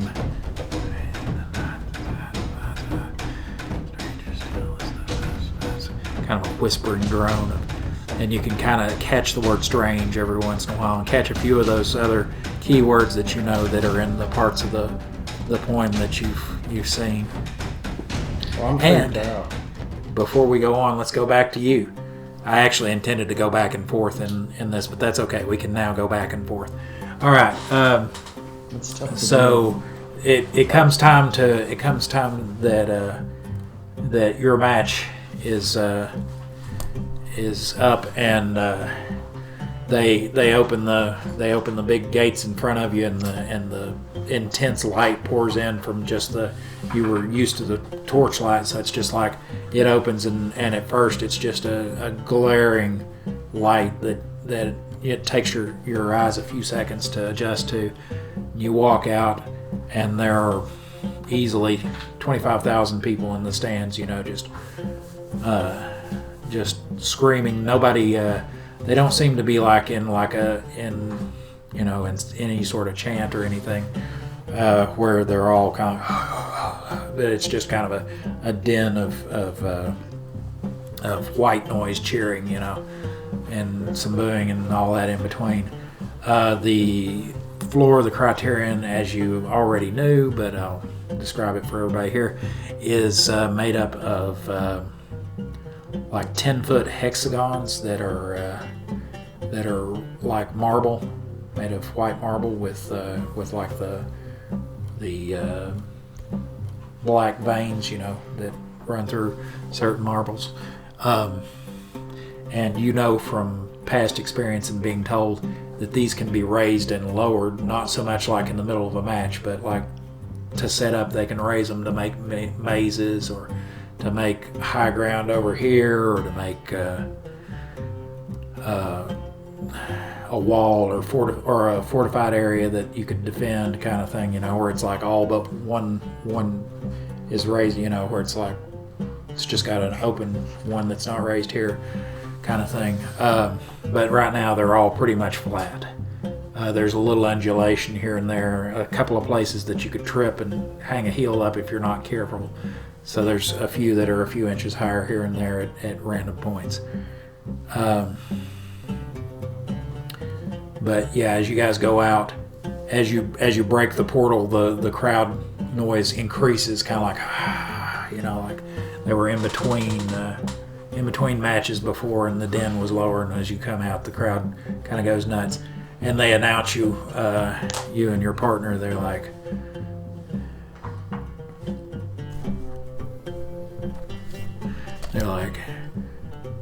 and next for your entertainment, from the House Magistelis stables, a matched pair versus a pair of beasts.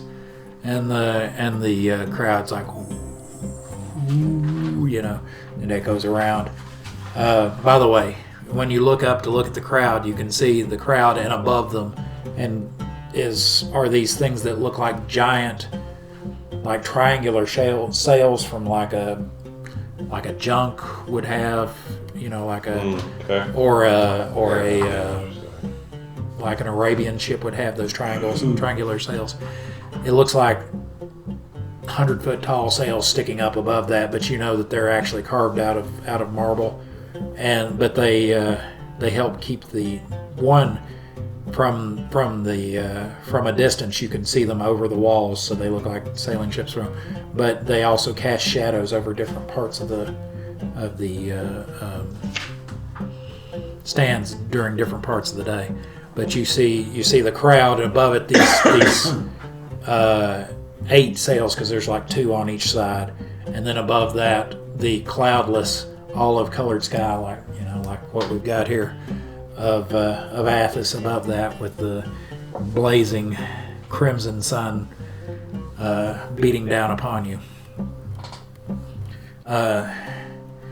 And you've been told that basically your spot to start is about 2/3 of the way to the other side. You'll go out, and as you walk out, you get out there. Your partner is he's got a what's it called? A Lodulus, I think. Yeah, I think it's the Lodulus, where it's got like on either end, it's got the crescent-shaped blade with the little point in the middle, and it's on a pole. He's got a Lodulus, and he's got more armor on than you used to have. He's got something similar to what you do now. Which reminds me, I need to adjust that. We decided you were at a 5, correct? Now,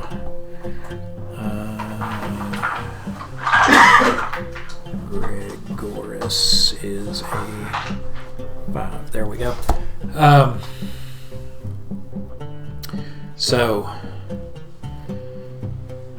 when you get to your mark at the far end,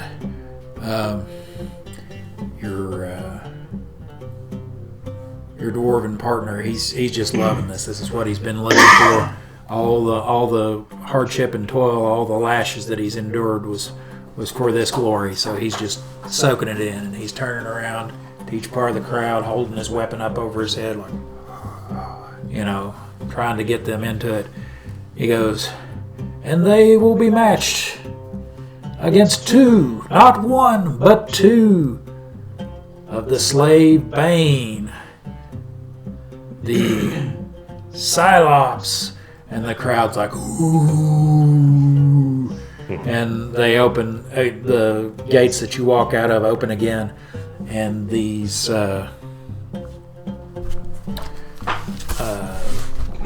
enormous kind of bluish white centipedes come running out. They scurry and stop, so they're like, and you see their antennae are going back and forth a lot, Where do I have them? Oh yeah, right there. Okay. And the announcer's like, "Begin!" And I don't have. This is not a bad picture of them.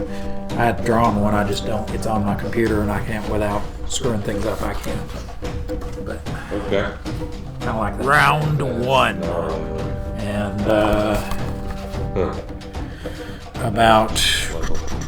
about 15 feet long, each one of them. Okay. So their back's about this wide, and they stand, say, about when they're not rearing up, just with their legs, their bellies are about maybe 8 inches off the ground. So they come running out, and they just as soon as they hit it like a big gong, and they come from either side and start like making big circuitous S paths straight at you. What do you want to do? They're heading for melee, and your partner nudges you again. He says, "Remember, mind the antennae. They'll put you on your butt." All right. Now, you say the floor, is it all raised at different levels right now? Is it just still? There's not. It's just kind of rolling. Rolling. Yeah. Okay. There's not like anything that's up 4 or 5 feet or 10 feet. Gotcha. It's just, there's nothing that's more than maybe a foot high, but most of it's just a few inches here and there, and there are flat patches and all that kind of stuff. Okay. It's just one of those things that if you take off running or if you back up a whole lot, I might have you do a dex check to keep from tripping. Okay. Well, I will just one more question. If I have my wrist razors Yeah. on, am I still able to use the caracol instead, or do I have to have one or the other? All I don't know right. how the limitation comes with wearing those. Yeah, you can hold something in your hand. Okay. You just can't use both at the same time to do damage on the same round. Gotcha. It's not like you're going, ugh, and slashing with the wrist razors and it's on there, Okay. and it's sitting up here, and you're hitting with the caracol blade over Gotcha. here. Okay. Now, like the caracols that can be used one-handed, if I did go to the 2 swings in the field, I'm not doing it right now, is that something that would be used in the other hand as the other weapon? Like, how you have the 2 swords? Oh, yeah, like it's a lesser weapon. Yeah. Does one do more damage than the other? They both do this. Is one smaller than the other in size? The That's wrist a good razor's question. I'll look into the wrist that. razor's probably considered smaller in size Oh, since it's only got 6 inches of blade, and it's just basically back to here. Yeah. So yeah, that could be your offhand weapon if you did. Okay. If you did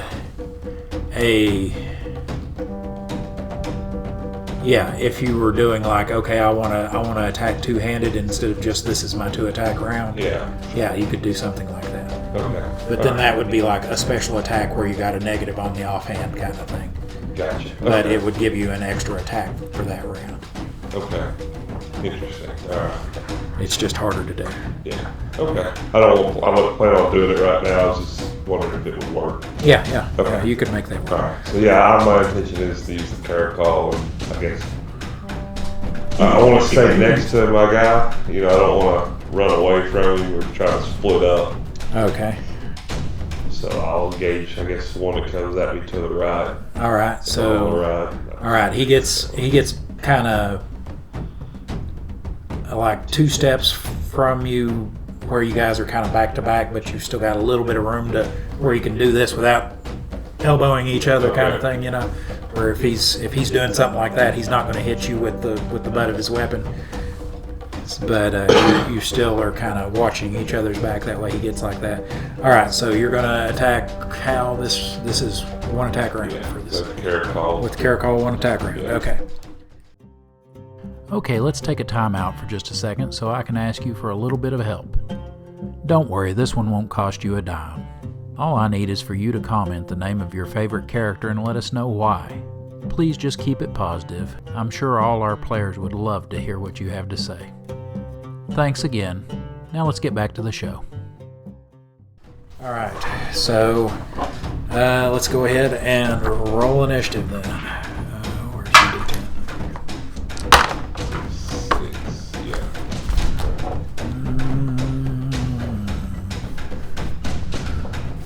Yes. Did you say you got 6? Yes. All right. Well, they are faster than you guys are, but they are very fast creatures. So, one of them decides let's see if they're gonna, first of all, if they're going to try to double up on one of you, or, okay. Do you want to be even or odd? Okay. They decide that since he's shorter, they're going to go after him. He's probably the weaker of the two of you, so they both, as they come up, they both then veer over and try to attack him.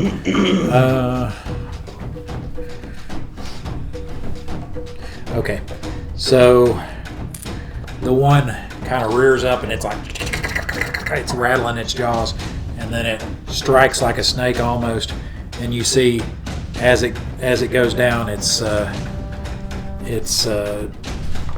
each set of jaws tries to clamp down as it's gets close enough to make contact. Let us see if he does. This has a weird way of attacking.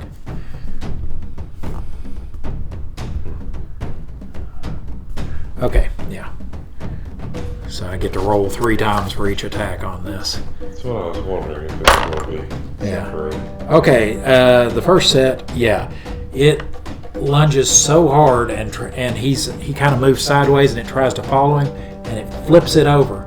So now it's like it's on its back and it curls up into like a spiral trying to flip back over, but it's kind of on its back rocking back and forth. So that one misses completely. It rolled a 1 on the first set of the outer jaws. So where is he? He's right there. The next one, who's going after him again, let's see. He's going to, instead of do that, he's going to try to do this.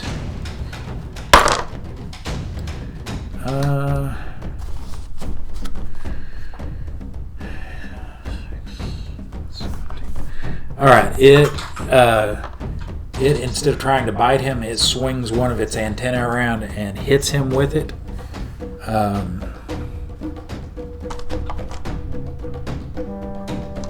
And he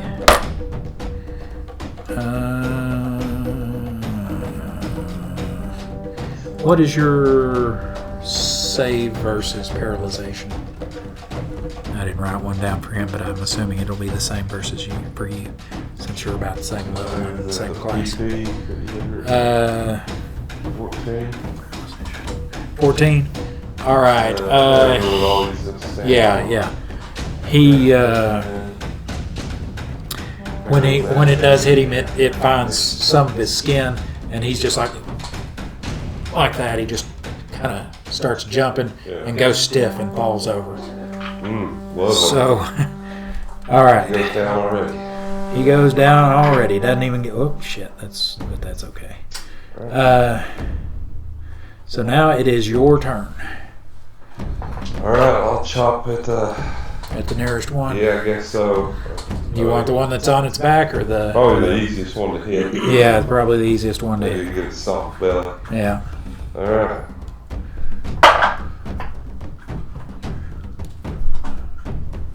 All right, what you got? 5. That dies hard to see.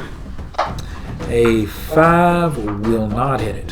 Okay. Okay, so you swing and it kind of wriggles out of the way, and that is the end of that round.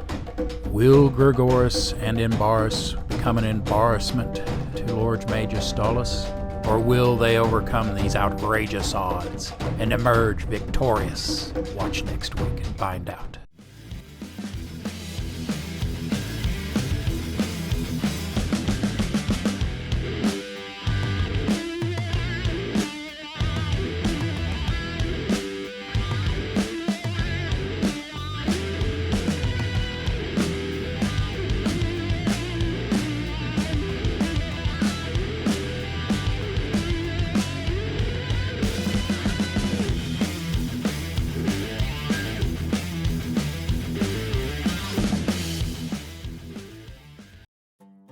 Okay, it's time for a little break.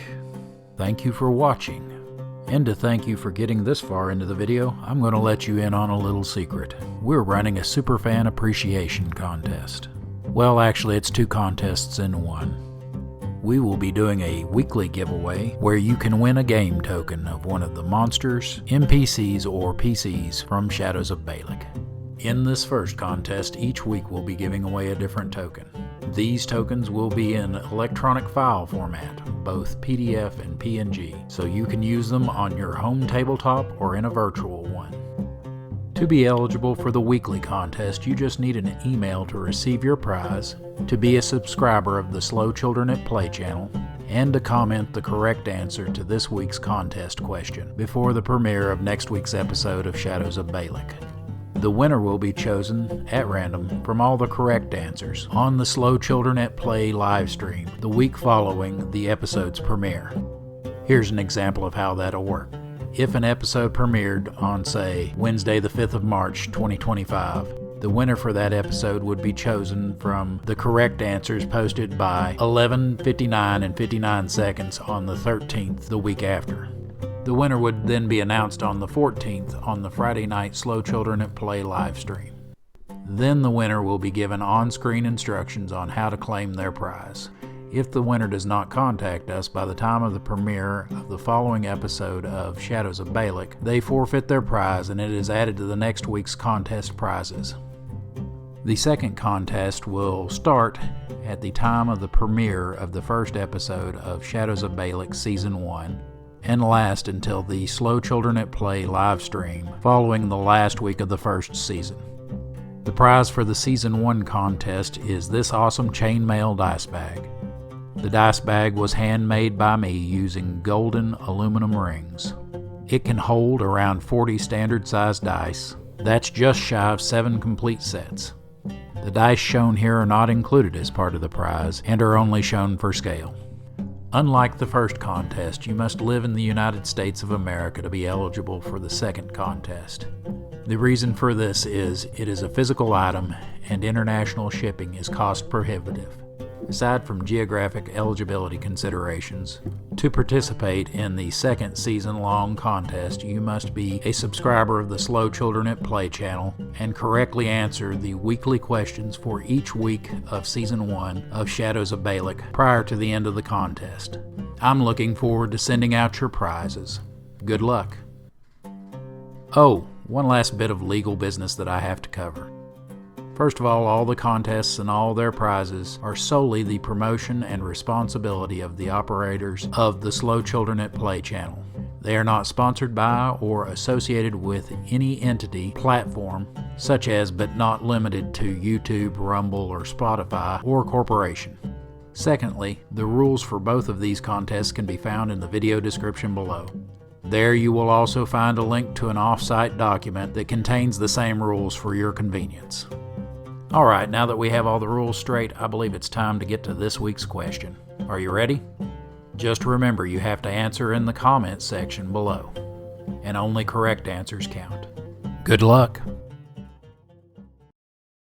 Alright, let's see if you were paying attention today. The contest question for this episode is, in this episode, which player character do the Tari grab first? Okay, that wasn't so tough, was it? If you don't know the answer off the top of your head, it should be a simple matter to go find it. Remember to catch next week's Slow Children at Play live stream to find out if you won. Good luck. Oh, one last thing. To go directly to the next video, just click here. And if you'd like to go to the playlist for this season, click down here. You have a great day. Bye-bye.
now I'm going to go back and forth, okay? Because that was one thing I was telling her is that I had come up with something that is a way of giving you guys something to do, because that's always a problem with a gladiator match when there's one guy and the rest of the party's up in the crowd. It's like, what do you do with the rest of the party? You know, they can bet on it, they can maybe do some thievery or something, but this gives you guys something to do too. Okay, Tough. so you guys are there, down in not the West Texas town of El Paso. You're down underneath. Yeah, I fell in love with a Mexican girl. You are down in the catacombs there. There's that pillar that's I don't know, 50 feet from you. It's got a pale gray light cast upon it. You can hear the whispering drone of chanting. I want to kill the rat men Yeah. that are stunned. You want to go find them? No, they're stunned in front of Ones that me. are still Oh, okay. around. Let's kill them bad boys. Okay. So you're gonna get down there and do what? Cut their throat? I'm gonna stab them a gouge. Okay. I'm gonna poison dart. Okay. They're not resisting, so you guys finish them off. I'll give each of you half on that. And I'm gonna cast. You didn't get hurt, did you? I got hurt, so I'm gonna cast Cure Light Wounds on myself before we get into any more combat. And I'm gonna roll poorly and probably get a 1. No, I did a 3, so I'm at 13 hit points now. And I wanna pick up all 4 darts that I've used, the 2 that missed, and Hang on the just a second. 2 that I just used. Okay. All right.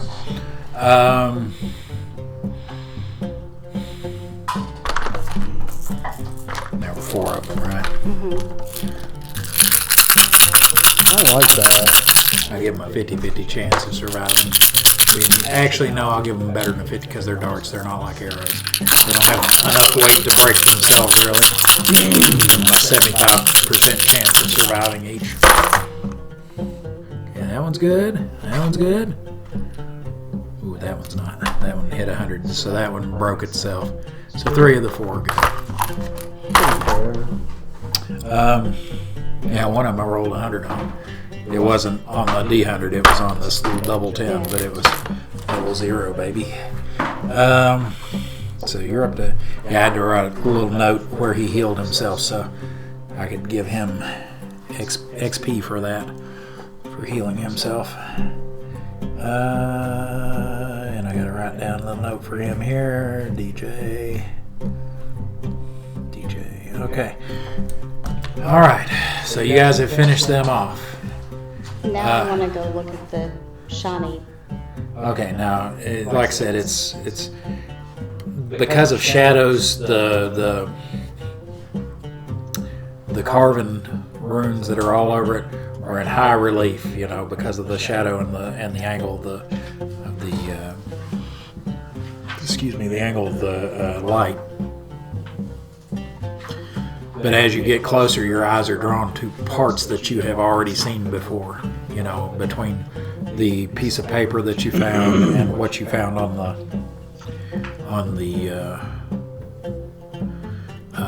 down in the catacombs with the where they've got the funerary urns and all that kind of stuff. All right, yeah, I'm gonna go back to him for a round. All right. So there is now one of them that has just turned itself over and is going to be able to round 2. Yeah, just turned itself over and is gonna be able to attack towards the end of this round. And there's another one of them, and your guy is passed out on the ground. Boy. All right. I'm going to. This is my 2 attack round. This is your 2 attack round. All right. I'll go at it with the caracol again. All right. Tagging with the caracol. Yeah. Go ahead and roll me initiative. Ugh, 8. Not going to help you out much. Okay, 8. Let me make sure he's not coming back to you anytime soon. Save throw stroke. Okay, yeah, it's going to be a minute. And we got reverse their other ones. Okay. So the one that actually tried to bite your buddy the first time tries to bite you this time.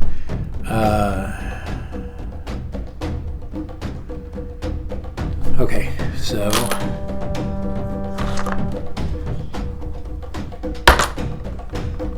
all right, he misses with it. It's like he tries to get close enough, and the innermost jaws miss. Oh, but the next 2 sets of jaws hit. So it's like he's not quite close enough when he clamps all of them closed for the innermost jaw to hit, but the next 2 hit. And you take 7 points of damage. Hi, this is Moneymaker, your dastardly DM. I just wanted to take a moment to check in and make sure you are enjoying the show so far. If so, please let us know by clicking the like button and the subscribe button if you're not already subscribed, and leave us a comment below letting us know your favorite parts. As I'm sure you've already noticed, we had some technical issues, a few problems with the green screens, but mainly mic issues. We think we have it figured out now. Hopefully by the second half of Season 1's recording time, we should have the new mics to clear that up. If you'd like to support our endeavor and allow us to give you a higher quality product, the easiest way to do that is to go to my Subscribestar page and subscribe. You can find the link in the video description below. There's all manner of gaming stuff there outside of the show, but you can also find things such as NPCs and monster art that I've used, and character sheets for all those NPCs, and for the player characters that you love so much from the game. Alright, I think it's time to get back to the show. Hope you have a great day.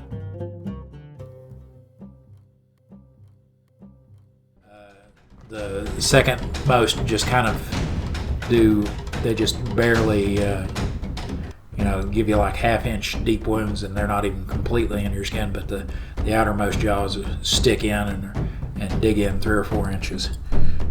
So I said 7, right? So that brings you down to 21. All right, and his buddy is able to flip back over, and he is going to try to paralyze you with his thing. He goes, oh, that'll be all I've been wanted. All right, and he's needing that. He flips over again. He is unable.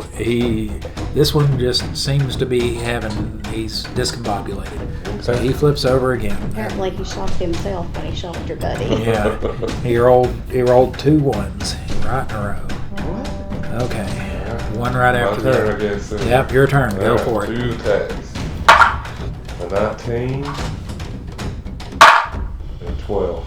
A 19 and a 12 will both. Let me double check before I say it, because where are you at? Right there. Yeah, 19 and 12 will both hit. Are these considered large, or They are. Okay. They're huge. Man, maybe I should have attacked with the wrist razors. They're a little better. Oh, large. Oh well. Next round, huh? Yep. Alright. That means I gotta go to D4.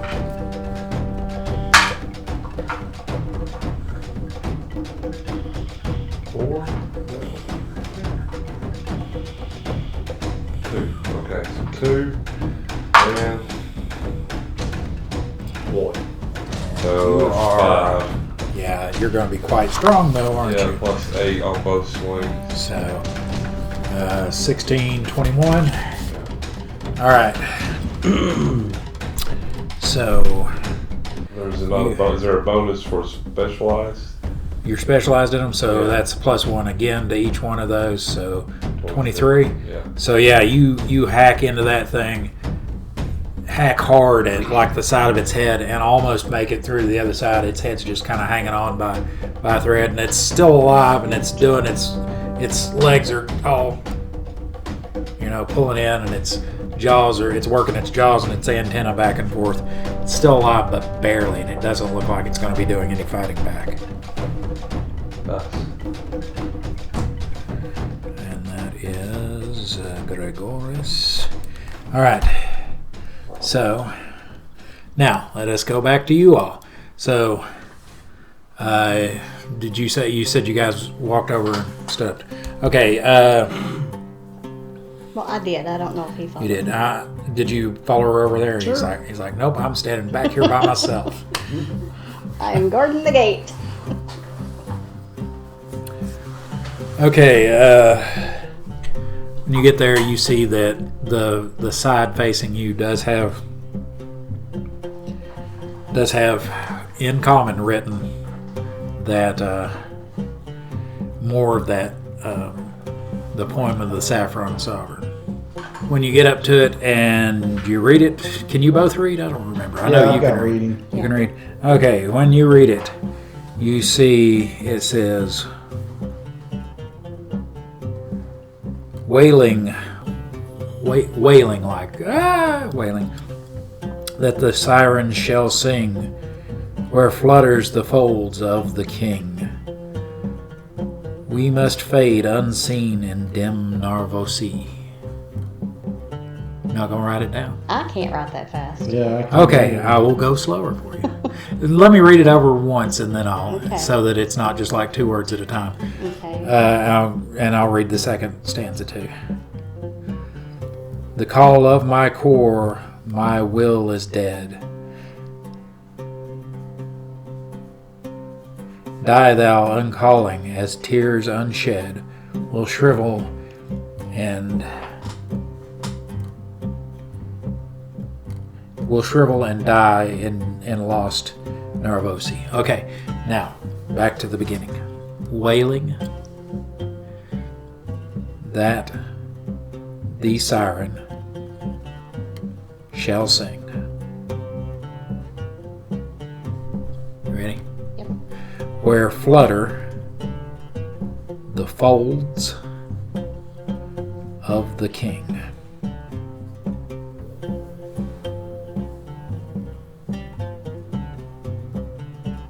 You ready? Mm-hmm. Must fade unseen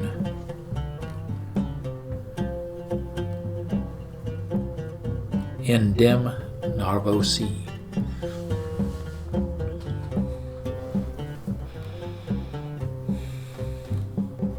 And then another little paragraph starts. The call of my core.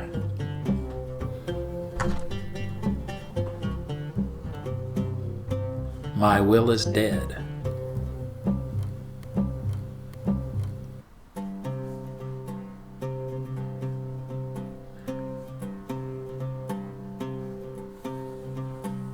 You ready? Mm-hmm. Die thou uncalled.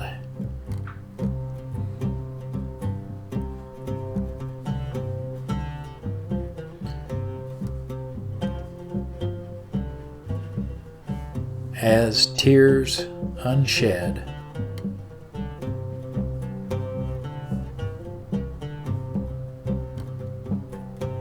Will shrivel and die in lost Narvosi. Keep watching after the credits to find out how to win this chainmail dice bag, dice not included. Oh, and if you're enjoying this episode, let us know by hitting the like button. Now back to the show.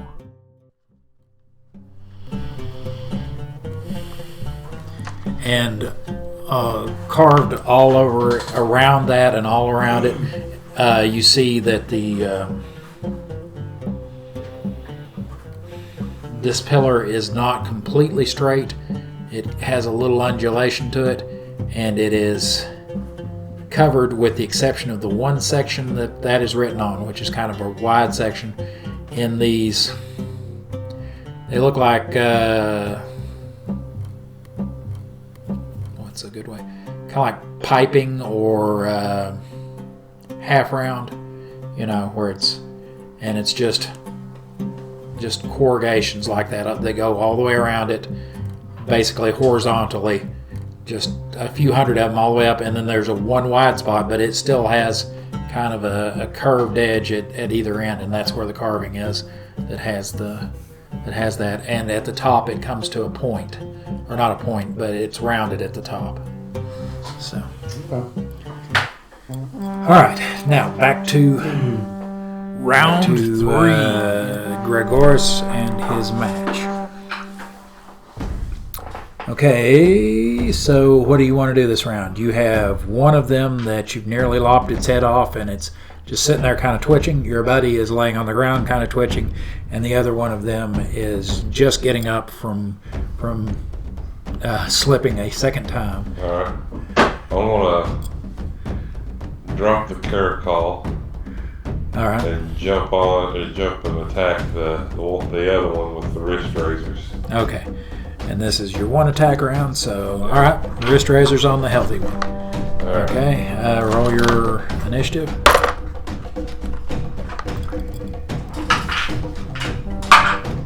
Seven. All right. Yeah, you're not been doing great on your initiative, have Not you? tonight. All right. Let's see. It's already tried that, so it's going to bite.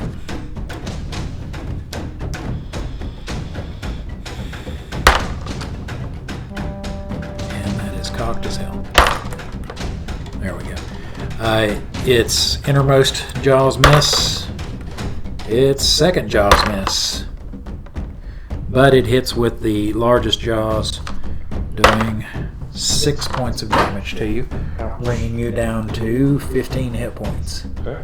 So it gets a hold of your thigh with those biggest jaws. It just missed. It's one of those that if it times it just right, it does kind of a quick snake strike, and if it times it just right, it's almost got the innermost part of its mouth right against your skin, and all three sets will clamp down. But since you moved just a little bit, you moved out of the way of the first two, and it's just the last one that got you. Okay, go ahead and attack with your wrist razors. Get him. Remembering this is 13. 13 will hit. Alright.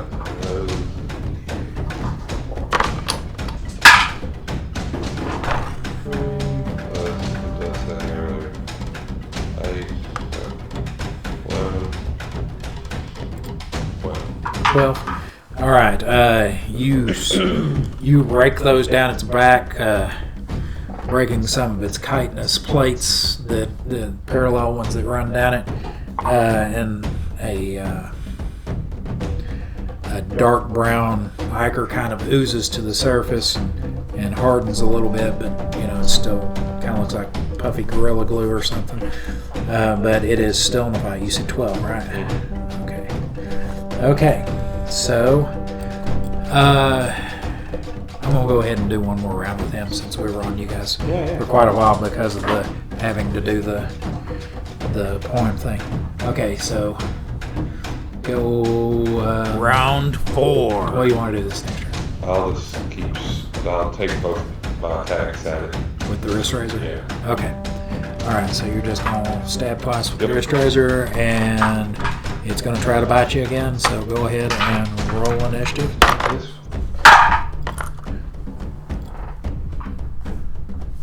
2. Hey, you beat it. Okay, go ahead. Kill. First attack. 3. All right, that's a miss. Then a 1. Okay, so you swing low, and then you're so frustrated with yourself that you swing super hard and spin around like you've missed swinging at a baseball, and your feet get tangled and you fall on your ass.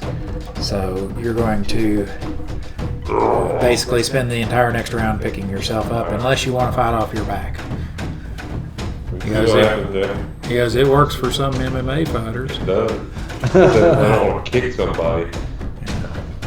I hate that. I hate watching that. Or they're Yeah, just I get into the doing this games just- and the rules. Yeah, we're just sitting there like, I understand. It's a defensive thing. Yeah, it's one of those things that, like you said, it's gaming the system. Yeah. So I can do this from here, so I will. Yeah. Okay. So I guess I will go back to you guys now, real quick. Do you want to do anything? You don't. There's. Like I said, that seems to be all of the text that's on this thing. Each one of you give me a wisdom. 4. I made my wisdom check. Major wisdom. I failed it with flying colors. Okay, well that's okay. One of you made it. You hear the noise of what sounds like many shambling feet, and the groaning of quite a few voices, kind of coming off from deeper in the shadows beyond the. It doesn't sound like it's super close, but it sounds like it's coming from the direction you haven't gone yet. Yeah, I don't think I want to go down there. Okay. So I'll tell Dottie, hey, I hear something coming down there. Are they undead? Does it sound like They sound like they might be.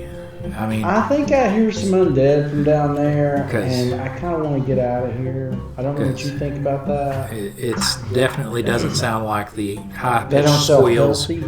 Doesn't sound like the excited high-pitched squeals of the rat men, or like the even if you can't understand a language, Yeah. if it's a person speaking a language, it's got a certain cadence to it. You know, it doesn't sound like that either. So this is more just kind of. Yeah. We're gonna go ahead and try and Why get don't back we up. leave? She's like, I'm going to try an experiment. Hang I on. thought about casting invisibility to undead on myself and just walking down there, but we're not going to do that. Hey, this seems like a good place to stop and tell you about the Slow Children at Play live show. Every Friday at 7 p.m. Eastern Time, we'll live stream to all you fans. By the way, for anyone outside the U.S. who isn't sure what 7 p.m. Eastern Time equates to in your local time zone, we are in the same time zone as New York City, Washington, D.C., and Miami, Florida. In the live show, the Slow Children at Play will discuss the latest episode, answer questions from the comment section, and interact with the live chat. We will also announce the winners of contests, as well as any campaign-related news. On the subject of contests, be sure to pay attention so you'll be able to answer the question after the closing credits. I guess that about covers the live show. I look forward to hearing from you there. Now back to the action. We're going to get out of here. Are you sure? Yeah, I don't do that. I don't go down. Are you positive? Okay. Yep. So you're going to agree with him on that? Sure. Okay, so you guys are going to back out and climb out of the Yes. thing and get back into the tunnel? Yep. And All we're right. going to make sure that it's locked, secure. We're going to see if there's anything we We're can gonna, do we're gonna to... pile the other dead rats up there on top of the grate. Yeah, you do. There is at least one dead rat up there Yeah. that you can do that. The one that you hit with the thing. So you're gonna pile him on it to give it some weight, because he isn't tiny. He's like about a 5 foot tall. So he probably weighs close to 100 pounds. So it'd be enough that it would make opening that grate when they're already kind of having to climb to get to it harder. So okay, you're gonna do that, and then Most deaf. from there, are you going to watch the grate, or are you just going to go back in towards where you came in from? So we're gonna go ahead and Go back to the go Lotus. back to the Okay, so you go back to the Lotus. Okay, now back to you. Back to Grigoris in the arena. All right. Round 5. So when you're laying on the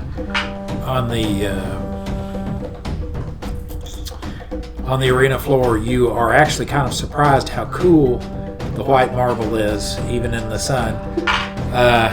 It's refreshingly cool until you roll over onto one of those black veins, and it's like, shit. But so you're gonna basically try to get yourself up, right? All right. Okay, well, it's going to try to bite you while you're down. So, there's no reason to roll initiative, so since it's the only one attacking. It misses. It misses. It misses all three of them. Rolled a Somebody is. This Roll is the a s- retarded tracker. rolled a 7. Rolled a 7, a 3, and a 5. So it misses. It misses. It misses. All right, now you're back up on your feet. All right. You're just gonna take the attack to it. Yeah.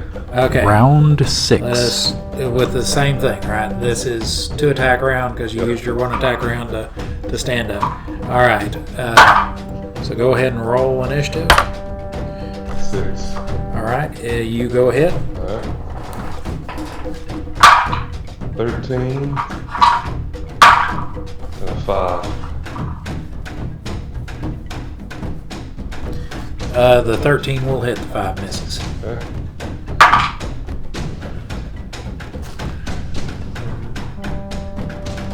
Okay.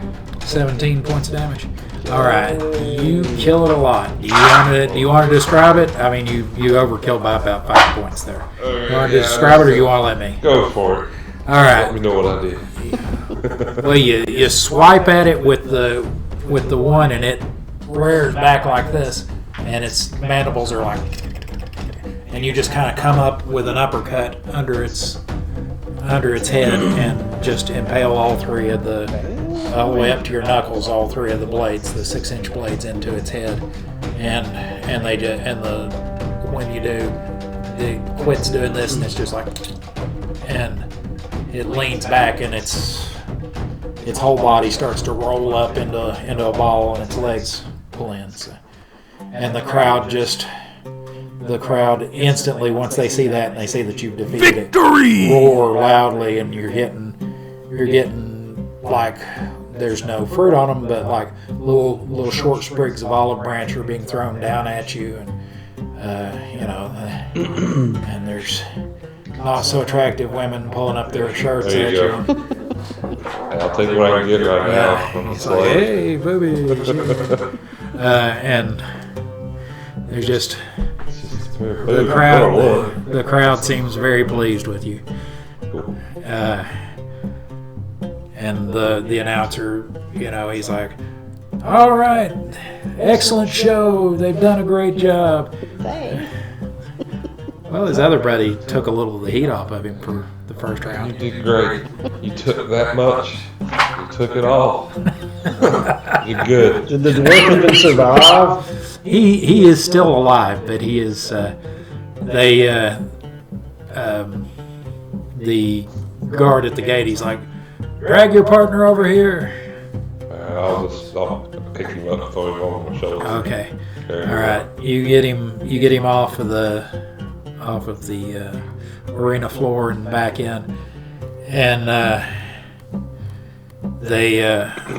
one of the Templars comes up to him while he's still on your back, and he looks at him, and he looks at the welt that's on his shoulder where the antenna touched him.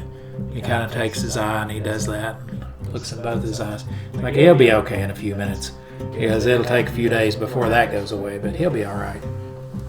Good. Because I'm sure he gets worse every day in practice than that. We got a match later, so hopefully it won't phase him too much. He's like, good luck with that. All right. So that is done. Do you guys want to just hang out at the end of the tunnel, or do you want to go around and go into the stands, or what? You do hear a loud roar from the crowd that echoes all the way down the tunnel and all the way up into there. And one of the guards is like, "Oh, it sounds like either your friend did very poorly, or he did very well." We're back Yes. at the Ludus, aren't we? Yes. We're just going to wait on him there. Okay.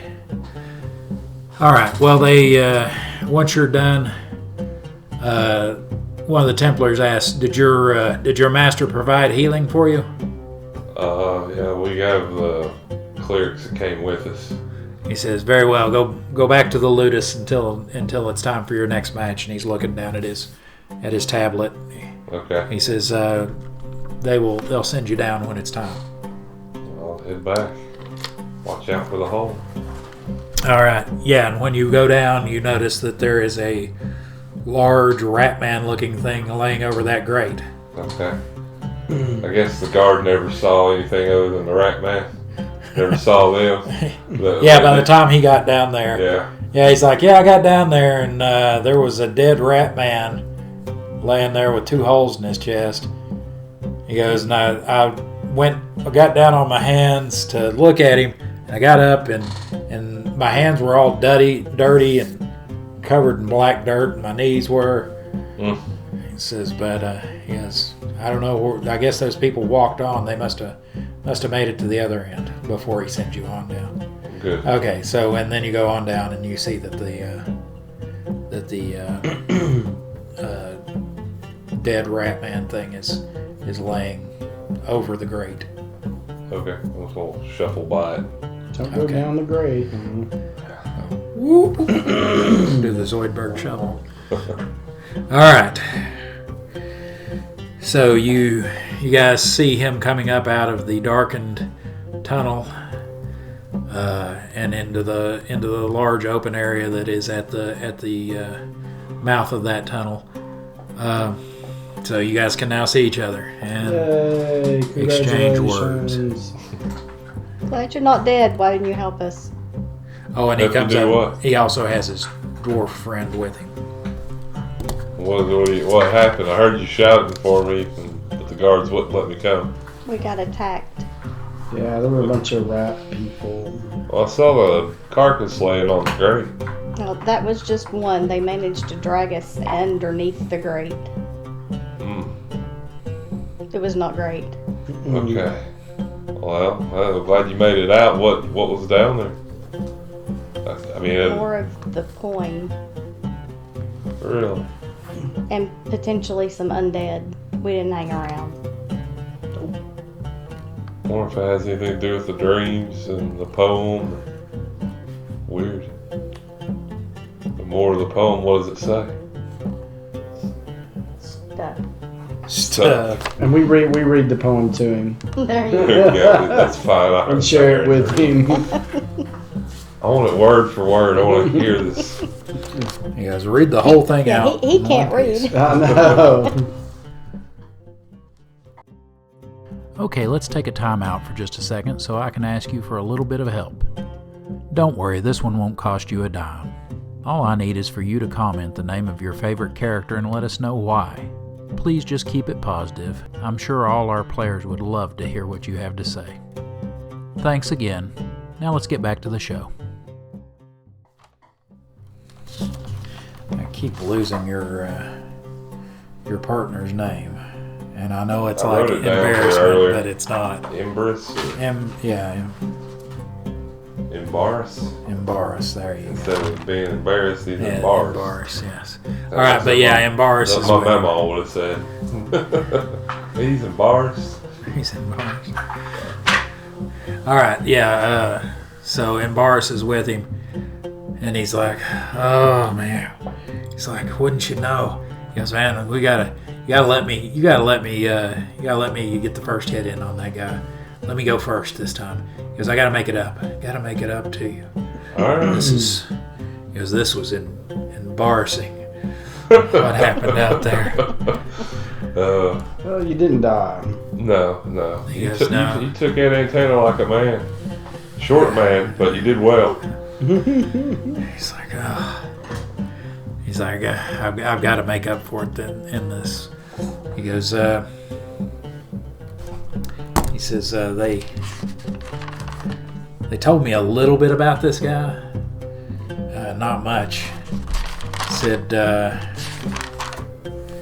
He said, they got him from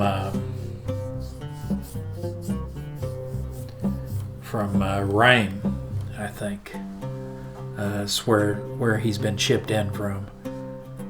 So we don't know, none of the people I've talked to here know much about him other than that he's been at it for a few years, so he's got to be pretty good. And his name is Brose. Brose. Yes, Brose. It was beyond that. I don't know really anything about him. But that's what the trainer told me that he had heard.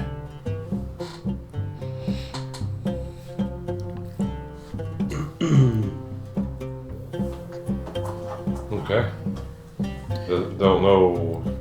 Man, bull. You haven't heard any of that? By chance? He says, I think he's a human. I believe it's what they said was that he's a human. He goes, so we'll be able to take advantage of his fragile bones. Crack them and break them. We'll use what we have to our advantage. Just sheer strength. We'll hit him hard. Hit him fast. Hit him from multiple sides. Alright, you get the back. Yes, that's the way I like it. I guess we should go get healed up first. But we're not going to do much. Because I've taken quite a bit. He says, I believe I'll be okay. He goes, this just is kind of superficial, I think, just kind of a red mark. That's all it's going to leave with me. It stings, but he goes, I don't think it's any serious damage. Alright, well, I'm going to go get healed and I'll slap him on the stinging side. Be like, I'll see you in a little while. He's like, son of a whore. Pee on. Huh? Pee on. I ain't going to pee on him. It'll make the stinging go away. He can go pay for that. Yeah. All right, so you're going to go get healing from somebody? Ladies of the evening that will Yeah, I'll accomplish go that see for him him. real quick. Okay. Which one? That one? Well, if he's standing there, I'll take some healing from him. I already he's used willing my to give it. healing spell. for Okay. the Okay. day. Okay, so he's good. Okay, so you're gonna one of the two that came with you to make sure you were there. All right.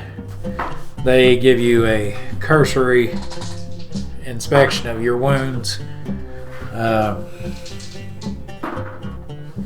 Yeah, you're almost half down, aren't you? Okay. So, beg your pardon. They. Down to 15, I think. Down to 15 out of 28. The one then takes out a kind of weirdly woven rope that's very thin, and a piece of flint and steel, and sparks it and starts it, and it starts like burning like a fuse, just. And he takes that and blows on it, and the smoke comes out, blows on it, and then he takes it and puts it out in his hands and rubs it, and then puts his hands on you, and he invokes the lords of the flaming pit. He says, by all that is good in the flaming pit, all that is light,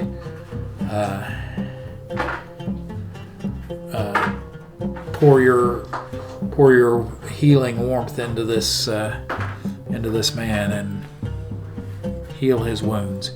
And he puts his hands on you, and they are uncomfortably hot. They're kind of like sitting on a leather seat in short shorts in the middle of the summer. Not enough to actually do any damage, but enough that you don't want to touch it. And where are my D8s? Should have had a D8. And he heals 12 points of damage from you, getting you back up to 27. So now you've got as a scab about this long on a pink scar about this long from one of the bites, and healed pretty much everything else up. Cool. So I walk over and see that scab. I say, I bet that hurts. Rip it right off. Oh, jeez. Now you're down to 26. 27. Just lost some hit points. No, I don't think peeling a scab off would be enough for 1 hit point, unless you only had like 4. All right. So, is there anything while he fights his second fight that you all want to do? Anything special? You want to try to make sense of anything? You want to dance a jig? You want to, I don't know. You don't have to do anything. You can just watch him. I just wanted to give you an opportunity to do something that we could go back and forth on if you wanted to. I think I want to just be as low key as possible. Okay. Yeah, She's going to get her one of those helmets that's low key. Lucky, yeah.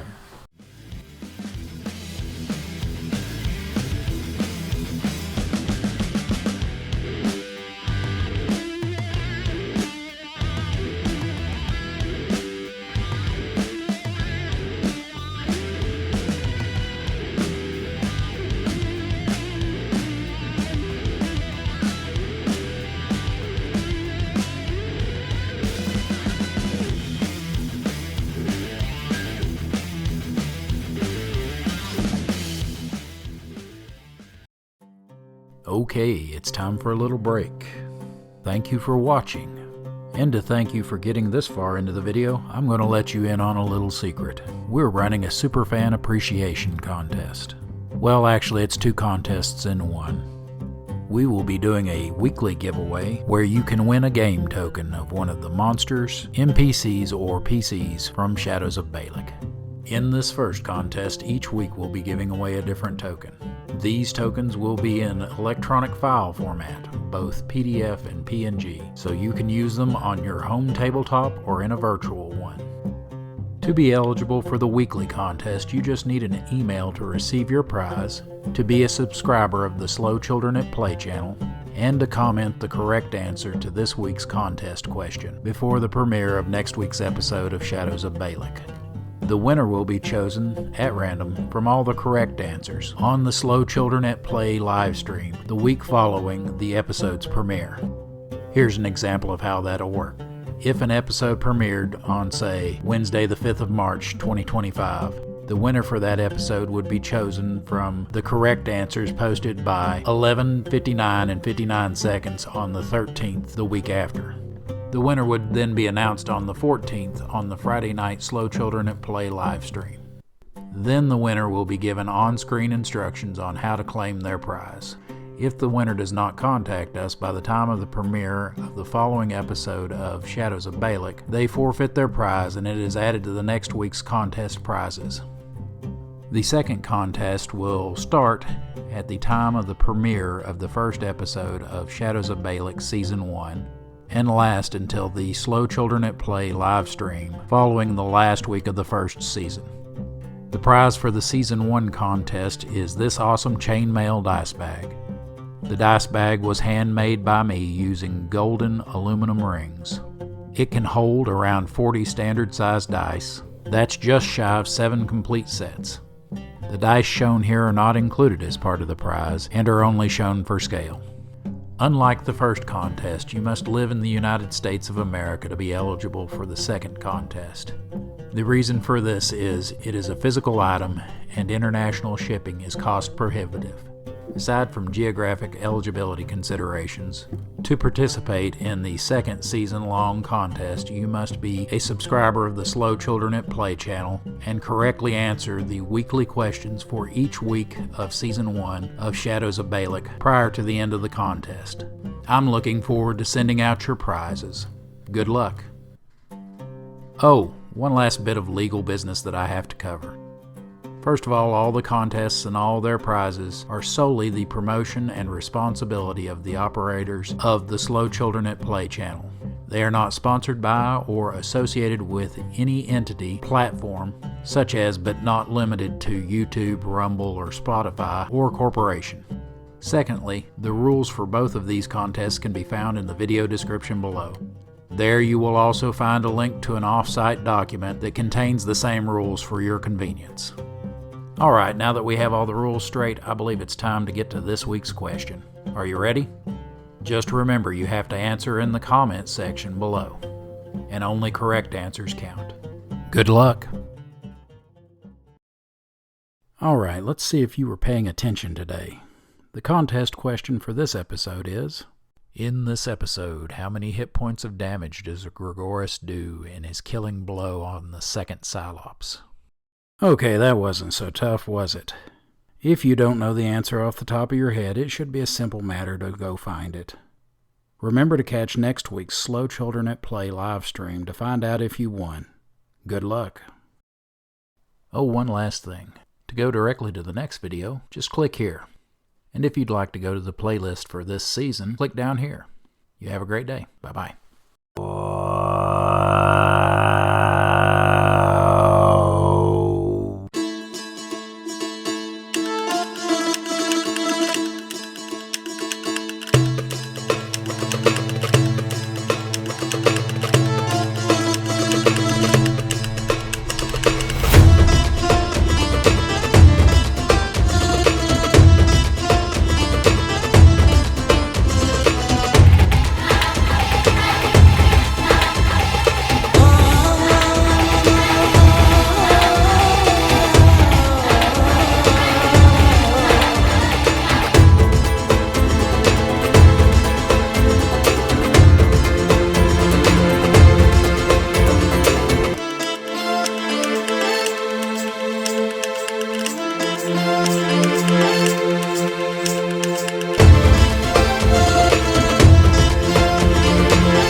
So you guys are just gonna Chill. wait on the Yep. wait on it. Okay. Make a wager.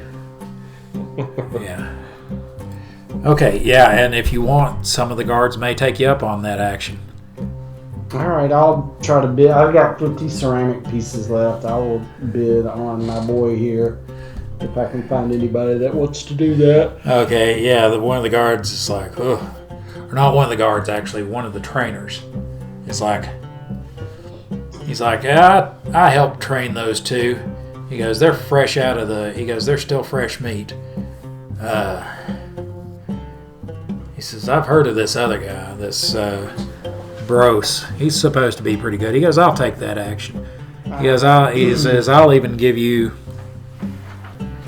2-1 odds on him because he's supposed to have been making the rounds up there and reign for the past 4 or 5 years. He's bound to be good enough to take out a couple of noobs. Let's hope not. Yeah. Man, I guess we could use him on our team. Yeah. All right. He goes, so who's gonna? That's the meow. He's like, who's gonna hold the money then? I will. Oh no.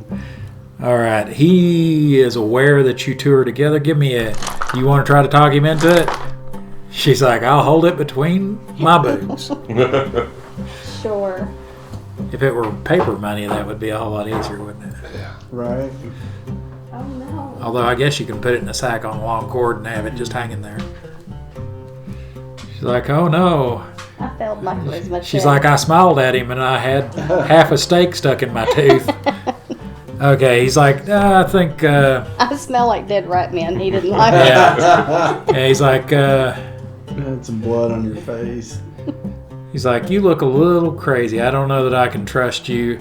He goes, plus I've seen you guys talking for the last half an hour. I think you're friends. He goes, how about him? Hey, you there, guard. And the guard's like, hmm? And he says, yeah, you. He goes, and he takes his 50 and puts in there. Actually, he takes his 100 and puts in there. And he holds open for you to put 50 ceramic pieces into a sack. Yeah, I dump him. Okay, he's like, hang on to this for us. And the guard's like, okay. And he's like,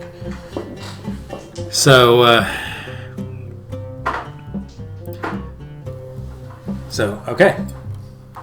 You walk out. Are we still in picture? Yeah. See, there's me, and they're moving. Okay. So, and they're got about equal amounts, and it's up higher. He was leaned real far over. So. Okay. Yeah, for a minute. Okay, yeah, he's good now though. Okay, so you're able to when you walk out, your opponent is already out there, and he's standing there with he has a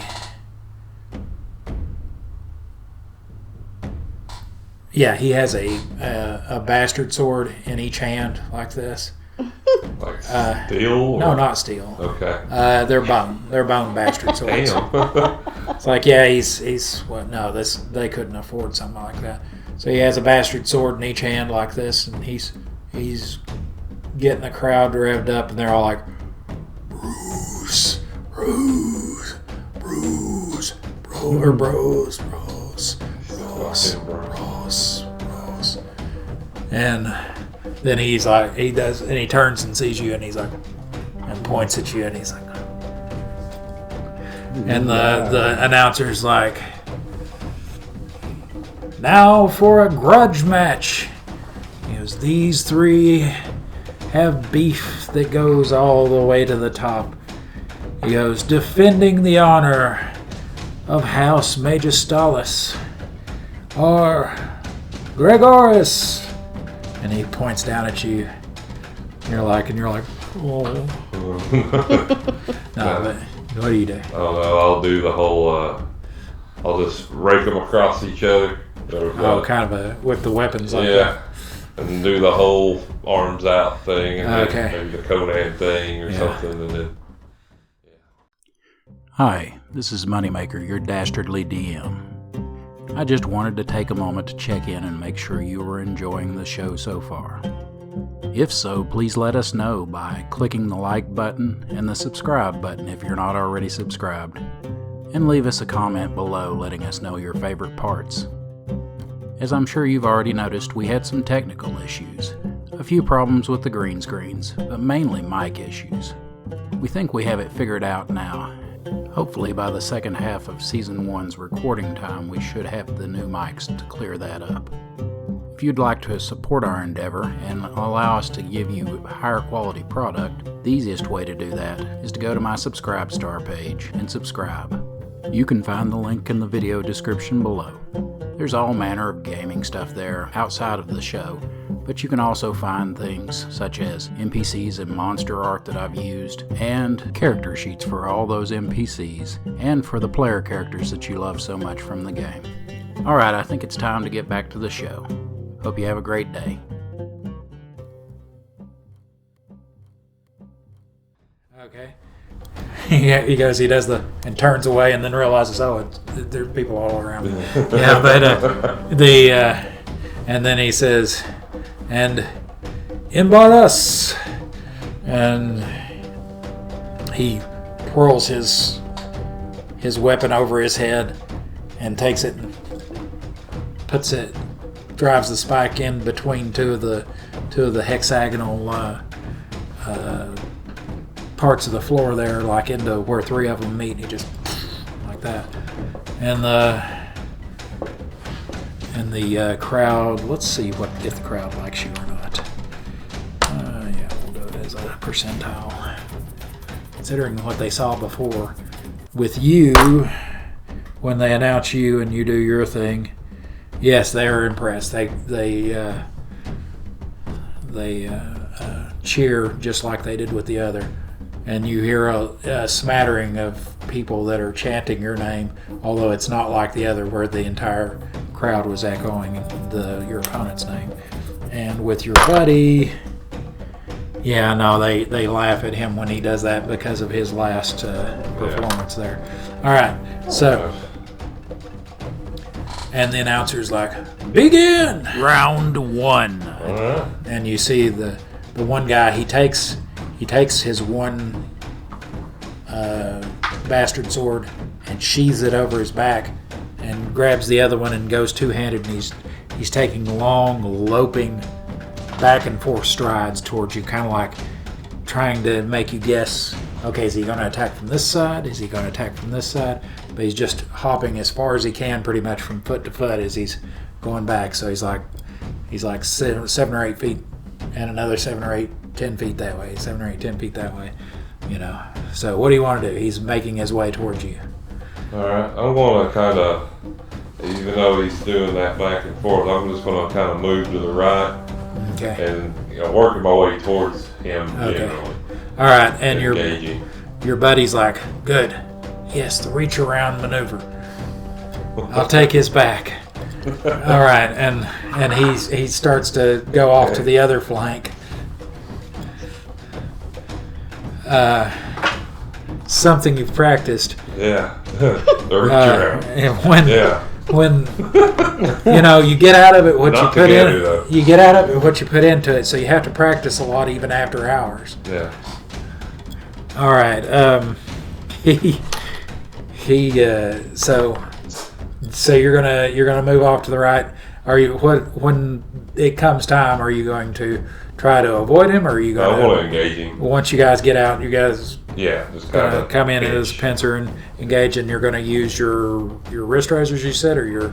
I think I'll stick with the wrist razors. Wrist razors. Okay. All right.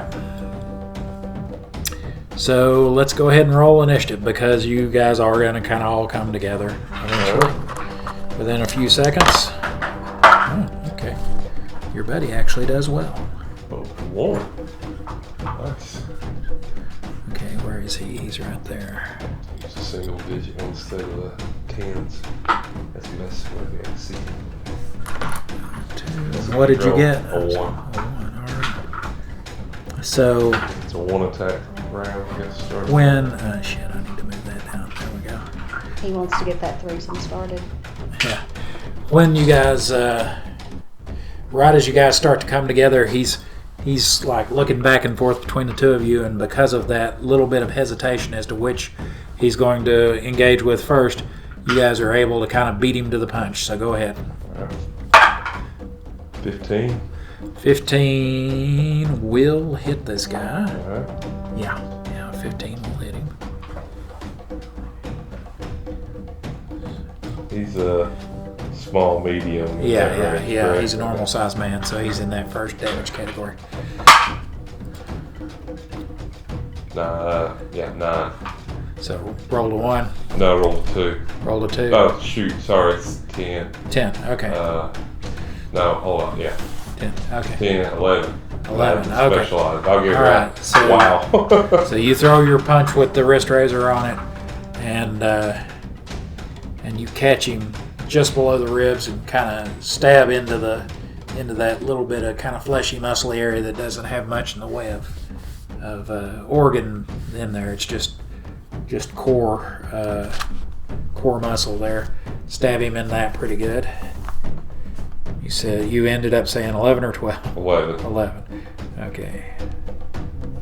All right. And your buddy,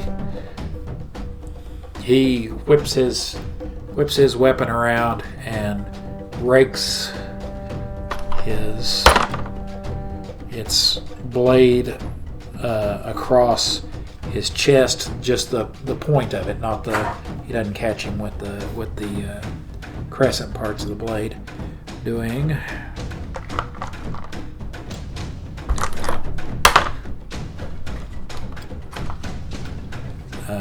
7 points of damage himself. So between the two of you, you've started out with a good opening there. He's cut a decent size gash across his chest. You got him here. The guy's wearing armor similar to what you guys are wearing, like mechalite hide. What did I say? So 20. Okay. So he now strikes, and he starts with you first. Make sure, yeah. Ooh, he hits quite soundly, doing with his long sword.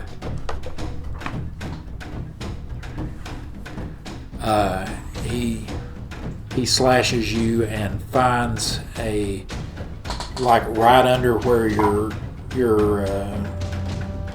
belly over comes right up to where the diaper part of it would be, Okay. And he finds a crease in there and opens up a pretty good gash in the skin below across your stomach, doing 17 points of damage to you with that one slash. He rolled a 20. Oh, might be losing some money today. Bringing you down to 10. Yes. And your buddy, he turns around and slashes at. And your buddy is able to duck under his slash. It's like he concentrated a little too much on finding just the right spot for you, that when he whipped around, it gave your friend just enough time to kind of duck out of the way, dance out of the way. Keep watching after the credits to find out how to win this chainmail dice bag. Dice not included. Oh, and if you're enjoying this episode, let us know by hitting the like button. Now back to the show. All right, so round 2.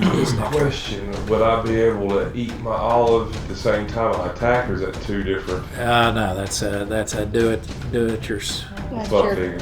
2 attack round. Yeah. Yeah, that's pretty much what you're going to be doing there. I'll do my 2 attack then. Okay. I'll see what happens. Okay. Yeah, because it's your buddies to attack around too. Yeah. So hopefully, because you guys did injure him pretty good. Yeah. Between the two of you, he is bleeding fairly from both wounds fairly freely. Okay. All right. I'm assuming same thing, just twice. All right. Big rolls. Buddy is doing really well. Got 6 that time. All right. You guys, it doesn't matter. You beat him anyway. Because he rolled a 9. But your buddy rolled a 1. All right. So, your buddy, he comes in and jabs once and kind of comes up like this with the other end. Since there's those bladed crescents on both ends, he jabs and then, like I said, comes in, whips it around. So let's see if he hits with either one. Ooh, the first one he does hit. And the second one he does hit. So he hits twice. Let's see, he's done. Okay. Gonna make some money. That's funny. He rolled maximum and minimum damage there, so that averaged out.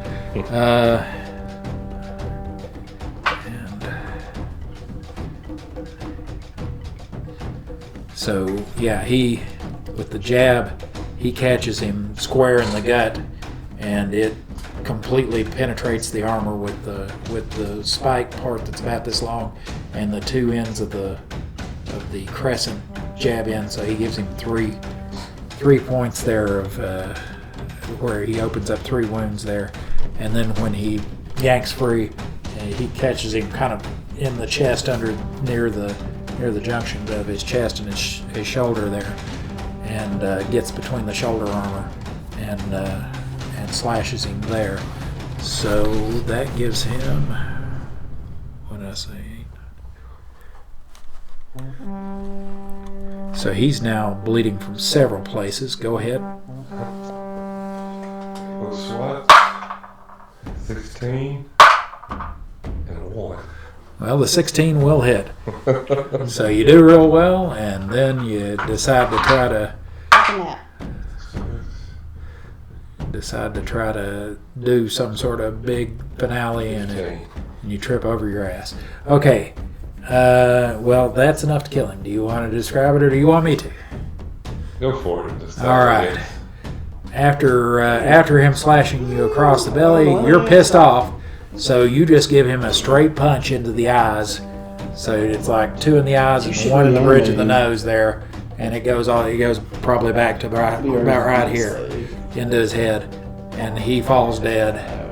And you were going to come up with the other hand and gut him, but as he's falling, it pulls you forward, and that throws your balance off, and you trip over his body as you fall.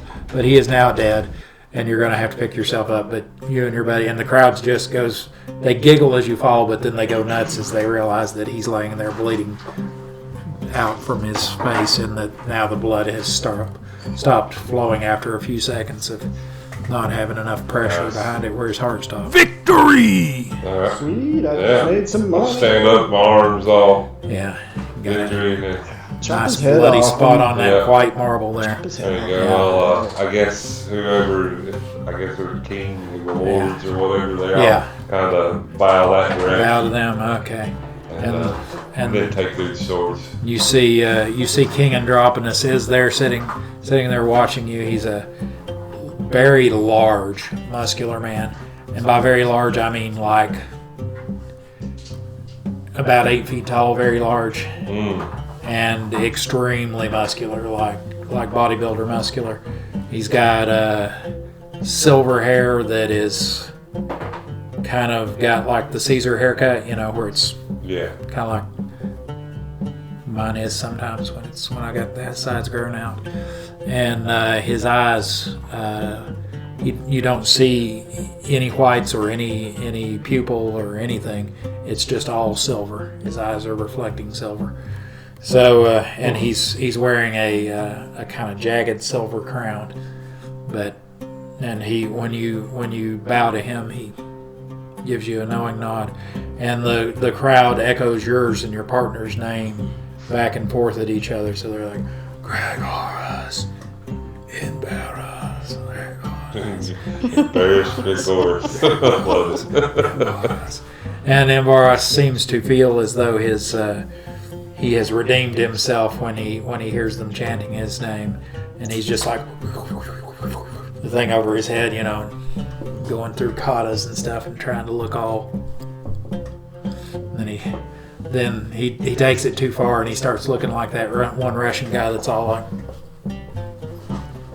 I know what you're talking about. You know, the bullshittu guy. Yeah. I was picturing the kid that was doing the bow staff stuff. Oh, Star that hit Wars himself, back yeah. in the day. Oh, The yeah. Tron yeah, guy yeah. or whatever, yeah. That was funny. Yeah, I'll give him nunchucks so he can be like that one guy that was doing the nunchuck thing and hit himself in the head and tried to play it off and tried to do the backflip and because he was still woozy from hitting himself with the nunchucks. Yeah. Okay. Good times. All right. So. But yeah, I'm taking dude's swords with me. Yeah. So. But when you look over at the king, you also see kind of down a little lower and off to one side that your master is there, and he's like very satisfied, nod at you. You know, gives you. I'll nod to him too. Yeah, he gives you the kid, old blonde kid from the 90s. All right, so enough early internet stuff. So you make your way back down the tunnel and come out, and you see him come out, and he's worse for wear, but is still alive, and his partner is actually in pretty decent shape. So I will collect my money from the guard now. he's like, and the trainer's like, well, I never thought you two had it in you.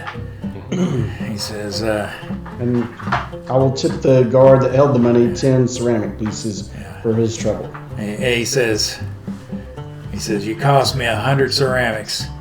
He tosses it over to him, and he says, he goes, for that, you owe me 100 squat thrusts tonight. Oopsies.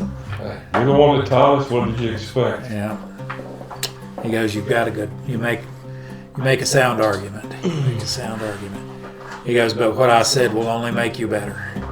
But that's basically kind of, you go way out like this and go down to where like the back knee is touching the floor. You kind of kiss it on the floor, and then up, and then the same.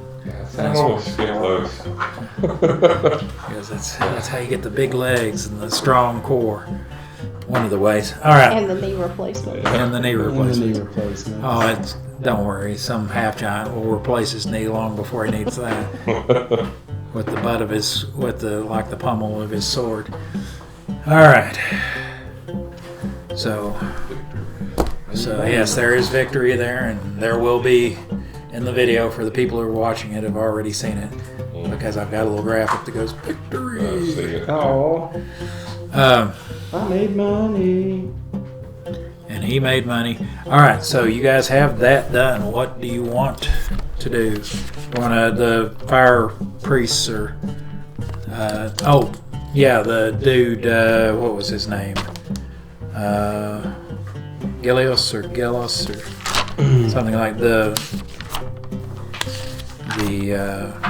shit, I don't need to go back that far.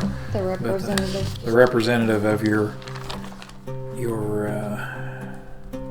master comes in, and he says, let's see. Yeah, he says, I have been sent to give you compliments from our master, Gaius Agrippus Magistolus. He says, you have done our house well, and have shown the quality of and wisdom of our master in choosing you and in training you well. He says he looks forward to seeing your victories pile up and much fear and honor be heaped upon your name in the future. He says, good luck and good job. He says, I must return to my master's side now. And he leaves. We need to head back to the fire temple and talk to Hina. Gelos, that's what it was. Gelos. I know it was something. Let's close do to it. All right. All right. All right, so you guys are walking back to the fire temple, and yeah, and you hear from there's people that are leaving the Criterion, the arena there. There's some people coming in, some people going, and from a short line of people going, you hear somebody holler, "Hey, you!" He's like, "Hey, you! Yeah, get into my car." No, he's like, "Hey, you!" And he's pointing at Django there. He says, "Hey, you! Yeah, you! Get over here! Come here! You're the one that got my boat confiscated." You see that guy coming towards you. Only he's wearing a shirt this time. Okay. Yeah, he's hanging around like a bat. It's like I'm so pissed off I'm upside down. But yeah, that guy. Okay. How'd I get your boat confiscated? He's like, they told me they saw you talking to the Templars about it. He goes, and then like half an hour later, that bitch came over and she made up some sort of trumped up thing and about how we smuggled in some people. That's not my fault. I didn't have anything to do with that. He's like, well, who tipped her off to our little? I do not know. I was just trying to hire a boat. Wait, who tipped her off? You really did smuggle people? He's like, we got to make money somehow. He goes, when we're not using the wheels, sometimes we'll put people in there, and you know. Well, maybe they tipped her off. No, they wanted to be in Balic. Hey, this seems like a good place to stop and tell you about the Slow Children at Play live show. Every Friday at 7 p.m. Eastern Time, we'll live stream to all you fans. By the way, for anyone outside the U.S. who isn't sure what 7 p.m. Eastern Time equates to in your local time zone, we are in the same time zone as New York City, Washington, D.C., and Miami, Florida. In the live show, the Slow Children at Play will discuss the latest episode, answer questions from the comment section, and interact with the live chat. We will also announce the winners of contests, as well as any campaign-related news. On the subject of contests, be sure to pay attention so you'll be able to answer the question after the closing credits. I guess that about covers the live show. I look forward to hearing from you there. Now back to the action. Maybe they didn't like your price. He says, he goes, no. He goes, so you're telling me you didn't do this? You didn't? No. He goes, well, then what were you talking to her about? That was 2 days ago. I've slept since then. He says, Weren't you trying to find a boat to hire? Yeah, I think so. Did we tip off the Templars to them? no, you did not. You did not. But he doesn't know that. Yeah, he doesn't know that. We could charm him and see if we could try to charm him and see if we can get him to be on our side more. I mean, What do you think? if his boat's impounded, I don't care about it. Could probably get it unimpounded. Who impounded your boat? Was it the fire temple? No, he goes, it was that chick that you were talking to, that Templar chick, you know, the woman. They said you were talking to her before you came over. Alright.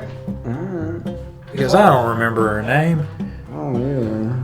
Must not have been that important to me. What are they going to do with your boat? He goes, they said we've got to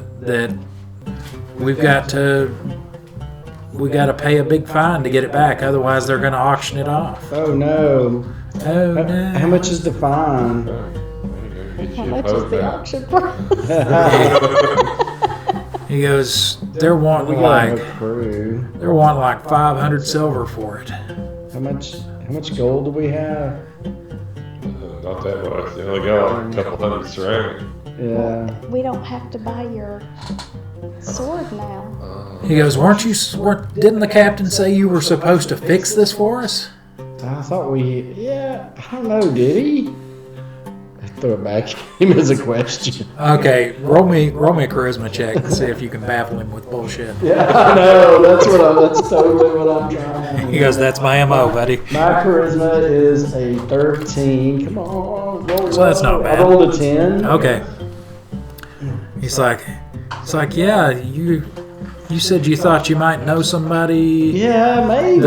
in the Templar Bureau. Yeah, we might, but I mean, we really need to ride to the Siren Song Island. He's like,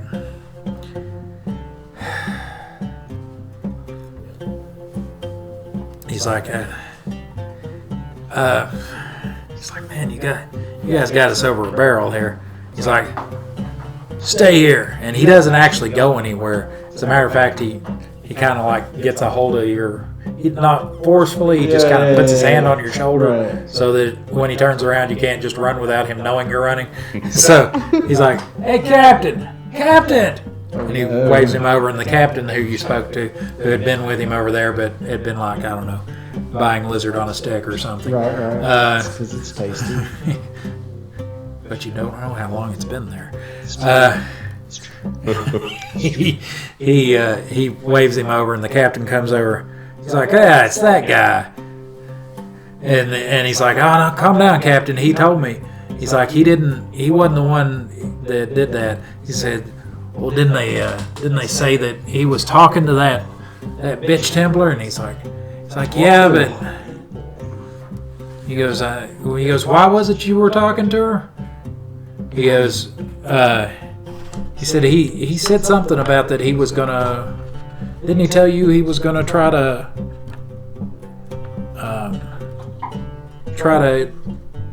get our problem fixed? And he's like, yeah, he did say that, and it got worse. Well, I mean, sometimes it's storm before the calm. He goes, or do you think you can get it fixed then? I mean, I can try, but we really need a ride to this. He goes, well, without a boat, I can't give you a ride. He goes, I'll tell you what. If you can get me free and clear, get me some sort of writ from from that bitch's boss so that we can get out of here. He goes, I'll take you to within a mile. And he goes, and I'll put you. He goes, I'll give you a cliff glider or something to go from the highest mast over there. Will you get us back? He goes, I'll even wait. What do you say? It's a decent sized island. I'll wait for 2 days off the shore of the island. Okay? He goes, how about that? If you can get this fixed. He goes, if you can't get it fixed, then we're all screwed. He goes, then I don't have a boat, nope. So I can't take you there. Yeah. I have no skimmer, so I can't take you there.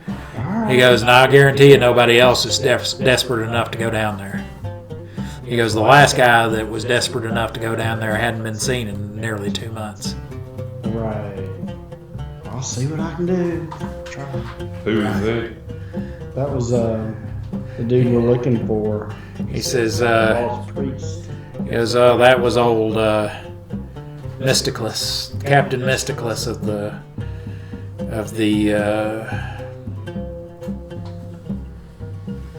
Badfinger. Captain Mysticless. Mysticless. And what's the name of this? What's the name of this captain?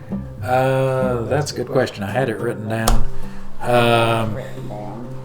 Yeah, and my notes are in my office right now. Oh, that's cool. That's cool. It starts with a C, I think, or a K. And it's got a T in the middle of it. I know that. I'm pretty sure. If you can't find it, I'll go grab it real quick. I know where it's at. No, it's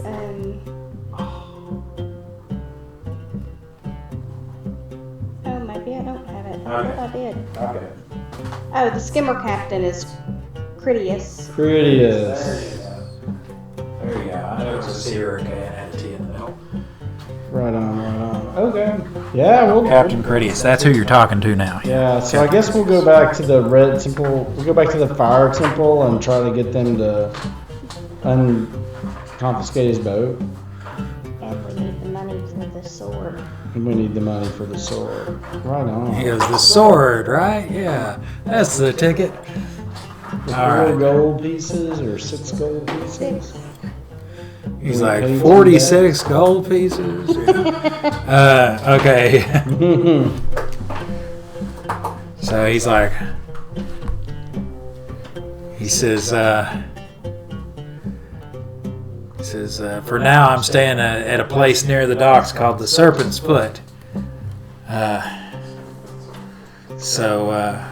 Because when you get this fixed, come let me know. Okay, dokie. He goes, if I'm not around town, he goes, just come around dinner time, I'll be there.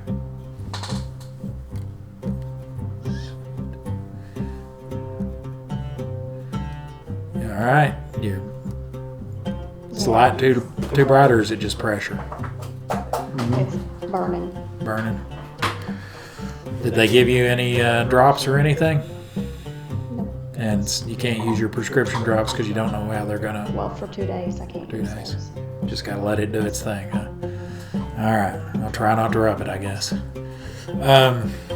Sorry, I can't be any help at all since you already know that. I gotta circle this guy's name. I just saw it. There we go. Now I can find it easier. It's in the middle of a paragraph, and I keep missing I probably it. got it written here somewhere. I need to organize. Well, I meant Embarrass's name. No, there's Ilos. Okay. But yeah, I intended to write down everybody's name on a sheet of paper so I could be like, and of course I didn't do it. So that's a lesson to any DM out there: be organized. Don't be like me.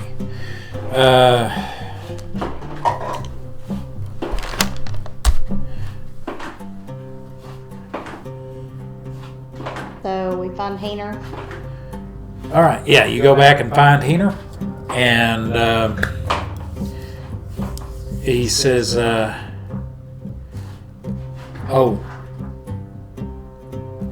hang on just a second, I'm sorry. Yeah, you guys were going to do healing before you left. I interrupted you with Right on. Gillis. All right, so and it was going to be one of the. Oh no, I did roll it. I just didn't write it down, did I? Did I tell you what it was?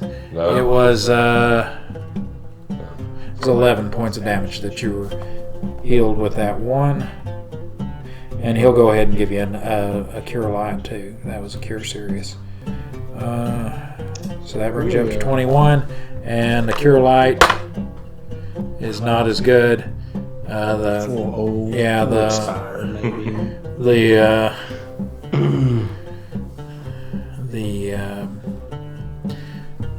The Lords of Flame were not as impressed with his plea that time to help you out, and you got 3 points of damage there, bringing you up to 24, but you're still only 4 shy. Okay. So, all right. Pretty good. So you guys make it back to Heener. That happened before all the stuff with the guy, with the captain and the first mate. All right, so you make it back to Heener, and Heener says, he looks at you and he sees, and you've parted ways with Inbaris. You know, he loaded back up in the wagon and went back to the estate. All right, so Heener's like, he looks you over and he's like, you still look alive to me. He goes, very good. I like jazz hands. He Well, calls one them of us flame does. fingers. He's like, more like flaming fingers, huh? But he calls them flame fingers. So, Mr. Flamefingers, how about that 6 gold for the sword? Oh, he goes, I'd hoped you'd forgot about that. I'm a woman. I don't forget about money. Yes. Oh, snap. Oh, and we found the boat, but it's been impounded, and we need you to fix that. He's like, So, Captain Critias. Captain Critias. He's like, about the best I can probably do is point you in the right direction. He goes, I can. Oh, man, that's not gonna cut it. He's like, the fact that you can't do it doesn't do it for me. I mean, do you want this guy back, or do you want? He goes, he goes, you'll find a way, won't you? He goes, that's the reason I got you all, was you seemed like you were resourceful. All right. Let's see. That's fair. All right, Give where do me we a need second to go? make sure that I don't have. Okay, let's take a time out for just a second so I can ask you for a little bit of help. Don't worry, this one won't cost you a dime. All I need is for you to comment the name of your favorite character and let us know why. Please just keep it positive. I'm sure all our players would love to hear what you have to say. Thanks again. Now let's get back to the show. And of course, I didn't do that. All right. I'm writing it down now. I've got 6 gold in my bank account. Okay. Yes, he hands you that. That's enough to make you run fast. Yeah. You'll be leaving us in the dirt. I mean, outside of character, the sword's not even that much, right? He's like, right. Yeah, it was actually. I can't remember. I felt like it wasn't. Maybe it was. I just can't remember how much it was. I thought we were just milking him for money. I was okay with now that. you don't need the sword. You've got 2 bastard swords. No, he wasn't allowed to. They didn't allow him to. Keep doing swords. Yeah. Oh, you didn't say that. Oh, he didn't No say he was takebacks. looting him. Yes, he didn't say did. he was looting him. He absolutely I said did. I was taking both his swords. Hey, you can replay. No, I can't. I can replay later on. But yeah, they're not going to let you loot him. And the Damn it. okay. That's fine. The flame bird should be nice and shiny, so I'll break it. All right. He says I can. He goes, I can point you in the right direction. All right. I can. If you want, probably the best I can do is give you a letter of introduction that says you're on official business from the temple. And that might. He goes, but I've exhausted most of my what I can extend on this. Pretty much all of it. Can you give us any more Gold? No. healing fruit for our journey? He goes, I already gave you what I could give you on this. What is it? 100 ceramics makes a silver. Yeah. 10. 10. Yeah, and 10 silver make a. Well, and how many silver was it to get The thing out of pawn, Yeah. 500. So about 50 gold or 5,000 ceramic. Gotcha. Okay. Okay. But it is a pretty nifty ship. So the sword was 60 or 600 ceramic. Yes. Yes, it would be about 600 ceramic. Yep. All right. But it's pretty nifty too. Not as nifty as the cell skimmer, but pretty nifty. All right. Oh, I should use that name. I'm not going to. Nifty silk skimmer. If we need to use it to get the silk skimmer, I guess that's more important. Yeah. Well, we'll see. I'll see what you got to do. Yeah. All right. I was thinking I ought to get say that the higher levels Templar's name was Stelios, but I'm not. It's going to be Hellas. I like to play with that character. Yeah. He was fun. All the burning crotches. They used to use molecular agitation Yeah. to set their crotches on fire. Oh no. Yeah, so that was the way of getting past people. That'll do it. That'll do it. So we spend the night in our little fire temple rooms. Yes. If as long as you're not going to do anything else with the day. Anybody going to do anything else with the day? No. It's been a pretty full day. Yeah. Okay. Try to heal up and get a point back the next day. All right. So you. All right.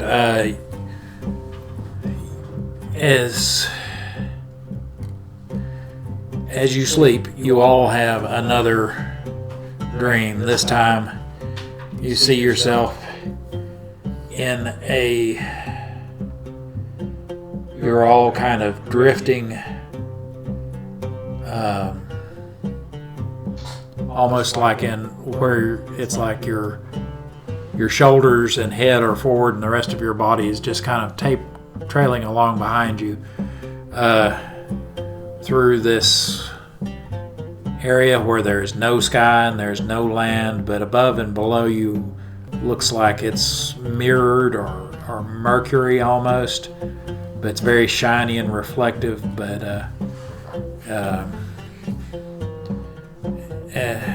the reflection is not perfect. It's kind of like the reflection on a lake that's not completely still. It's a little blurred on both sides of your group as you're going, and you're heading towards this place off in the distance that has a kind of a dark blue storm, and the clouds are lit by lightning occasionally, and the thunder rings off in the distance with a tinny echo. And below the clouds, as you get closer, you can see that there are these tall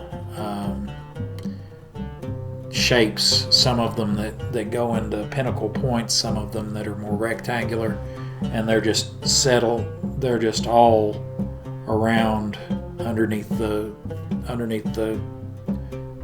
thunderhead, and they're lit by the lightning strikes. They're gray. They almost, as you get closer, look like gray standing stones, and they are actually on a gray expanse of, when you get closer, what just looks like gray dirt with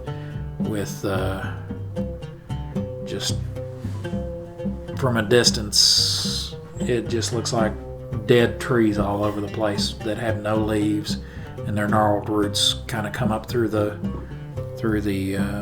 ground every so often. And the wind blows heavily, and the thunderhead moves away, and but with it comes darkness. Instead of the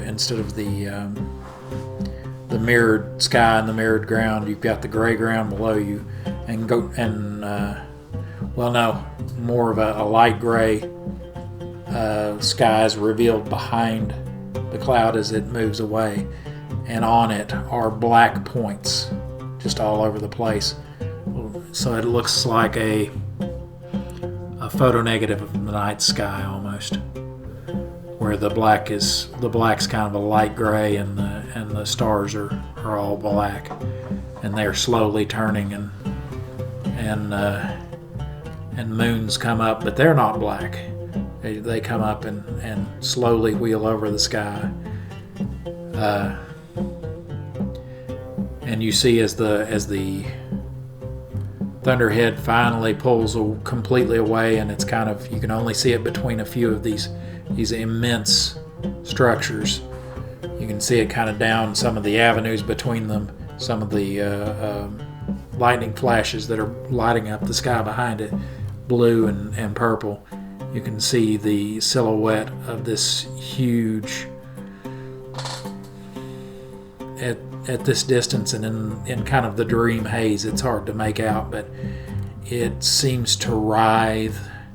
It's seems to have a long, you can't see for some of the structures what it looks like below, like maybe its lower half, but its upper half seems to be long and narrow and writhing, and its arms writhe, and it wears a long, very baggy, very loose-fitting golden robe, and it has a hood up over where in the inside the hood is completely black, and you cannot see a face but the hood is pulled way forward, so that's not like that's anything particularly ominous, but you can't see its face. But its body moves within the robe, so you can tell it's narrow and writhing, and that its arms are narrow and writhing. And from as a thunderclap, the tinny thunderclap fades from within the depths of the hood, you hear Navosi, and you wake up. Sweet. All right.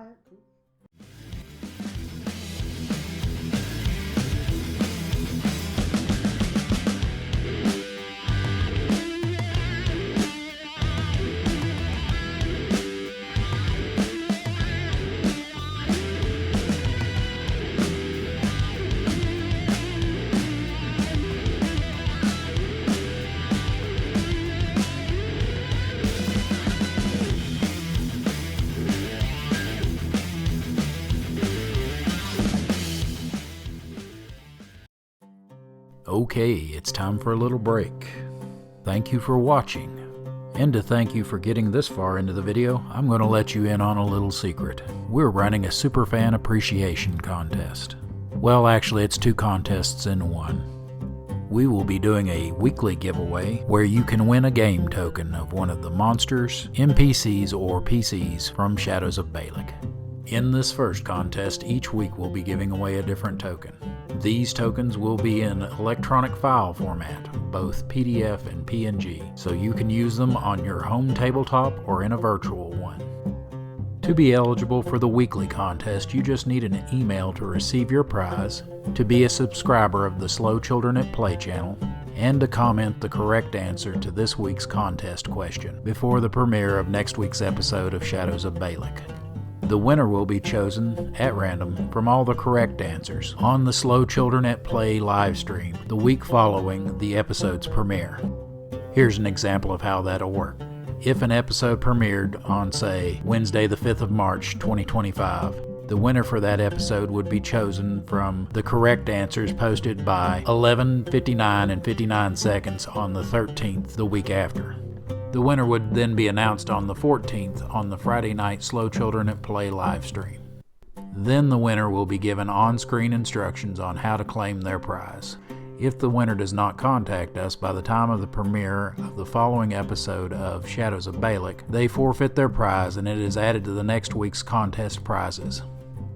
The second contest will start at the time of the premiere of the first episode of Shadows of Balic Season 1, and last until the Slow Children at Play live stream following the last week of the first season. The prize for the Season 1 contest is this awesome chainmail dice bag. The dice bag was handmade by me using golden aluminum rings. It can hold around 40 standard sized dice. That's just shy of 7 complete sets. The dice shown here are not included as part of the prize and are only shown for scale. Unlike the first contest, you must live in the United States of America to be eligible for the second contest. The reason for this is it is a physical item and international shipping is cost prohibitive. Aside from geographic eligibility considerations, to participate in the second season-long contest, you must be a subscriber of the Slow Children at Play channel and correctly answer the weekly questions for each week of Season 1 of Shadows of Balic prior to the end of the contest. I'm looking forward to sending out your prizes. Good luck. Oh, one last bit of legal business that I have to cover. First of all the contests and all their prizes are solely the promotion and responsibility of the operators of the Slow Children at Play channel. They are not sponsored by or associated with any entity, platform, such as but not limited to YouTube, Rumble, or Spotify, or corporation. Secondly, the rules for both of these contests can be found in the video description below. There you will also find a link to an off-site document that contains the same rules for your convenience. Alright, now that we have all the rules straight, I believe it's time to get to this week's question. Are you ready? Just remember you have to answer in the comments section below, and only correct answers count. Good luck! Alright, let's see if you were paying attention today.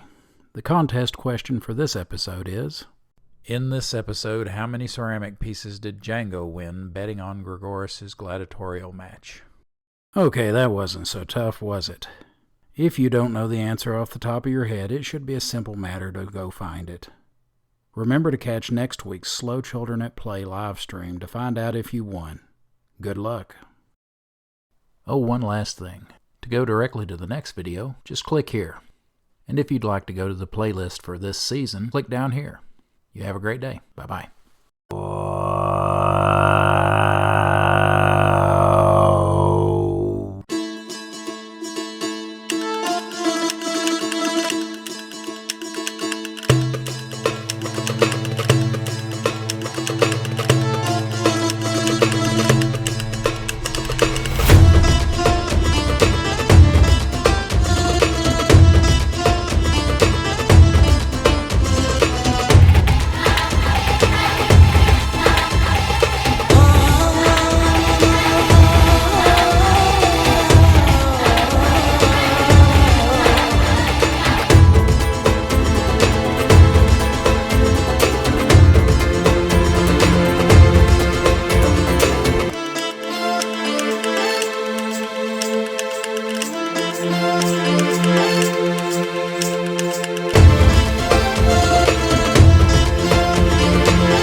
You memorize your spells. Which ones you gonna do today? Same as yesterday. 2 magic missiles, a color spray, and an undead disregard. Okay. Yeah, I'm gonna do the same too, except for I'm gonna have cure light wounds to cause light wounds. Okay. So that if you need to put get some hurt on somebody off me real quick, I can do Okay. that. All right. Yeah, because that's as good as like a longsword, pretty much. Yeah, 1d8, bang. Bang. All right. What are you gonna memorize? It was my kata. His alphabet. Yeah. He's trying to learn to. I never learned to read. Oh, you get up, stretch, and yeah. There you go. Do my alphabet. Because they don't call us the slow children at play for nothing. All right. Maybe you'll shine my armor. Okay. All right.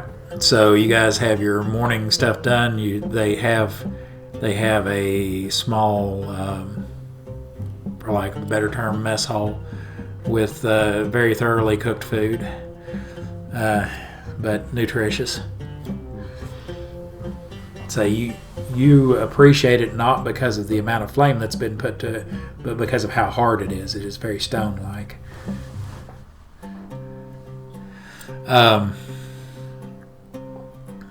So, what's next? Yeah, I guess Hayner comes up to your table and he's like, "So what do you have in store for today?" He goes, "Did you find anything new?" We're gonna go try and free a boat, I suppose. He says, I reckon. He says, he says, "Come see me when you're done eating, and I will have that letter of introduction for you." All right, that's what we're gonna do. All right. So he turns and leaves and goes to his cell to write out a letter of introduction for you. And by the time you're done eating,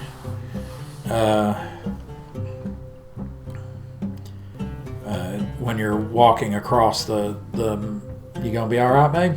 Yeah, my neck's just hurting from doing this all day. Okay. Yeah, we need to get you over there eventually, don't we? When you're walking across the main open area within the fire temple, Heener calls you over. He's like, "Here," and he's got a small scroll. It's not sealed. It's just got a little piece of like twine holding it together. He's like, "Here, this should open a few doors for you." He says, Okay. "Who wants it?" I'll take it. You'll take it. All right. Okay. All right. Well, then he hands you that, and he says, "Well, good good luck with this. Hopefully you'll be able to convince someone that it is for the city's greater good to allow you to use that boat. That skipper, excuse me, you got me yawning, baby. All right, and he bids you good luck and goes back to what he was doing. So we're off to the Templar's office. The DMV of boats Yeah. and bailiffs. All right, so you because of where you went to court, you know where the Templar's quarter is. Yep.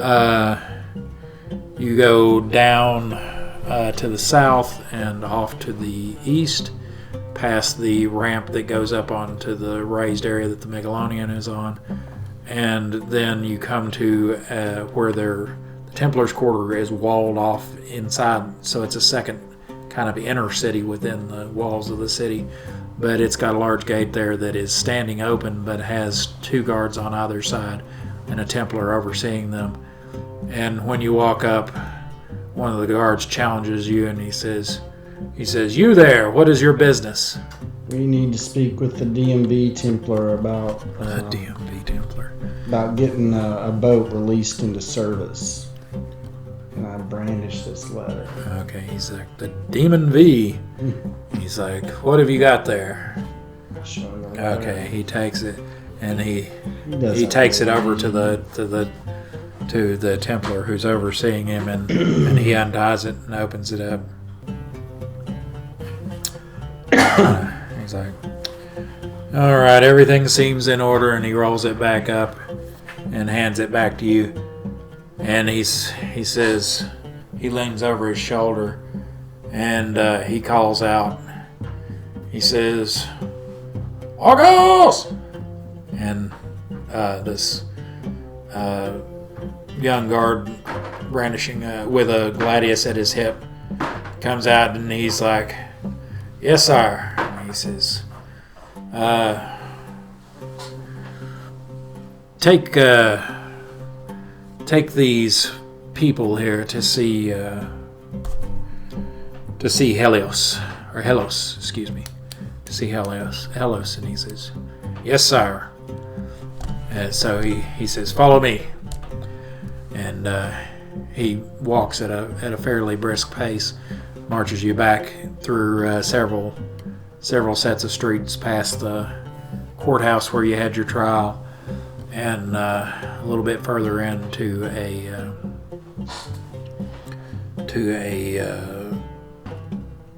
building that has a 4-column front on it, like a 3 steps up, a little overhanging porch there with 4 columns supporting it, and a normal sized door that's with an arch top and a couple of windows above it. And he says, "This way," and he goes in, and there are 2 guards with spears just inside the door in a lobby, and he says, "Which is Helos's office?" And one of them points the spear down to like the 3rd door on the left. He says, "Thank you," and he takes you on down there, and he raps on the door, and you hear a voice from within say, "Enter!" And he goes in, and he says, "Sire, I've been bid to bring these people who have business with you to your office." And you hear from inside, "Very well, send them in." And you go in, and this is he looks like he's maybe our age, late 40s, early 50s kind of person. You're like, "You don't know me that well. I'm 36." Right. But he says, and he's balding on top, back to about here, and just a little paunchy, but he's wearing a toga and has the whole. He's got a silver holy symbol, the circle with the 3 sheaves of grain on it. And when you all come in, he's like, all right, what is this about? Well, we are searching for a lost priest. Because I thought you were going to say puppy. And we are tracking his whereabouts, and we have determined that he has escaped. He has gone to an island and has not returned. And the boat that we want to use is impounded. He's like, He And says, so, yeah, so you've come to pay the fine then, eh? The only boat we can find to take us. not necessarily pay the fine, perhaps have the fine forgiven. He's like, and what special skills or do you bring along that? Well, this priest is vital to the safety and security of Balic. And it's in your city's best interest that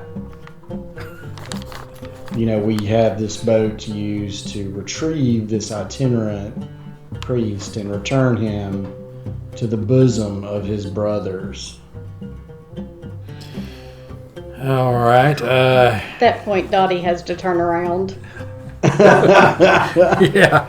He says, Laying it on thick. yeah. Slathering it so- on like mayo. Yeah, he's like, yes, I'm putting it on the pedestal, I see. But he says, Hi, this is Moneymaker, your dastardly DM. I just wanted to take a moment to check in and make sure you were enjoying the show so far. If so, please let us know by clicking the like button and the subscribe button if you're not already subscribed, and leave us a comment below letting us know your favorite parts. As I'm sure you've already noticed, we had some technical issues, a few problems with the green screens, but mainly mic issues. We think we have it figured out now. Hopefully by the second half of Season 1's recording time, we should have the new mics to clear that up. If you'd like to support our endeavor and allow us to give you a higher quality product, the easiest way to do that is to go to my Subscribe Star page and subscribe. You can find the link in the video description below. There's all manner of gaming stuff there outside of the show, but you can also find things such as NPCs and monster art that I've used, and character sheets for all those NPCs, and for the player characters that you love so much from the game. Alright, I think it's time to get back to the show. Hope you have a great day.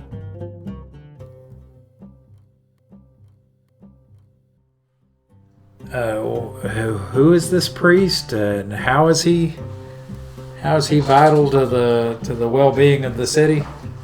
Help me out, I'm Dottie. not finding it. I'm not following. Help me out here. Nope, you're doing just fine. He says, There's potentially the ability to make a lot of money here. Potentially. he's like, all right. Hang on, give me just a second, because I've got the name, just like the name of the captain, I've got the name of the boat written down, and I don't think I ever told you guys that, so you wouldn't have that on your notes, but I think she may have said something about it. Yeah, So That's true. I'm gonna cast a charm spell on this dude. You've been hell bent on using that thing. I have been. I'm gonna use it on At least somebody. once.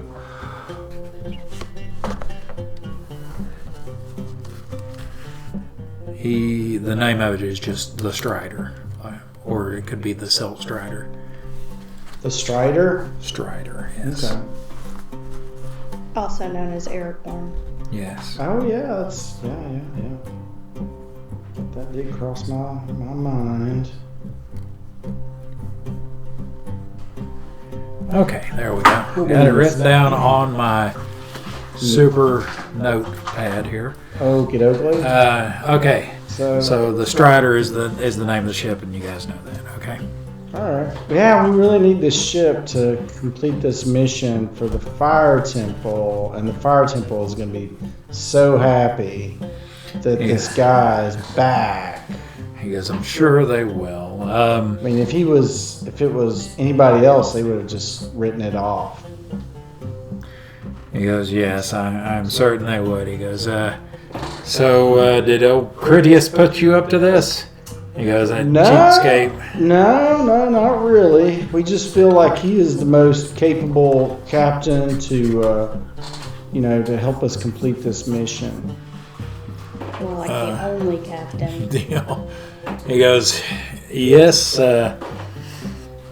desperation does make one bold sometimes. Correct. He goes, point in fact, I'll get it right eventually. Yep, you will. Mm-hmm. Yes. He goes, Your case in point. There you go. I was trying to mix up my metaphors and couldn't spit them out. Well done. Case in point, the fact that you're standing here in front of my desk, and then he notices Gregoris back there shifting his weight from foot to foot, and he's like, "It's like you're that mole that basically took on those Cyclops by yourself, weren't you? And then made a fool of that other guy from." See, we have assembled a crack team of experts. He says, He says, perhaps you do have something that is useful to me. Right on. Get us the boat. He says,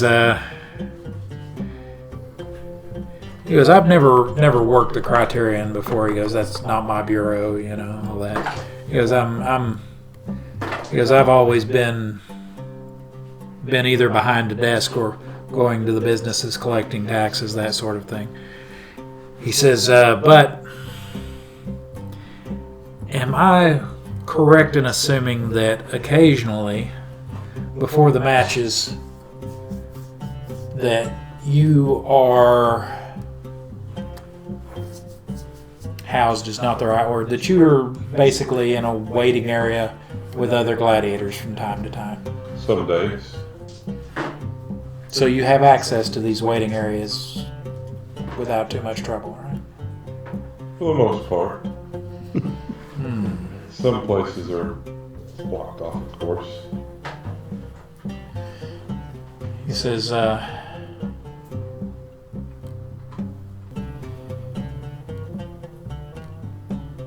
I've got someone who I need to.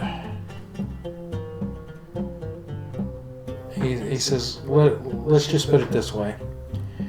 Your friend Critias has a large debt that he needs to pay to get what he needs, right? To get what you need. Mm-hmm. He says, I was hoodwinked into making wagers with disreputable types, and now have a large gambling debt of my own. Oh, He says, I do not wish to, and they're the kind of people who I do not wish to be in their pocket. He goes, they're street scum, but in the Warrens they carry great influence, and with my debt to them, he will then have that influence over me. He goes, and I do not wish this to be the case. He goes, perhaps with your access, we could arrange one of your fellow gladiators to perform poorly in their match. He goes, I have heard tell that there are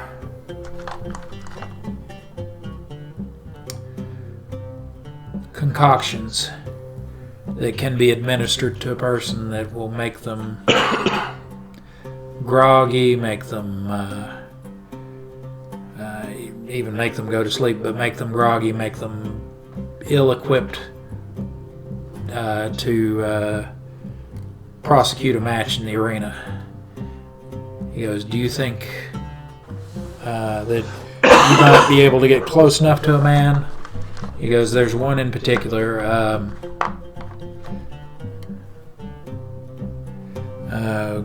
Grontel. He's a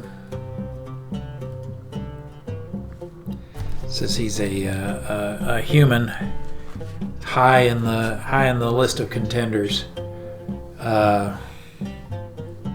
He's being challenged tomorrow.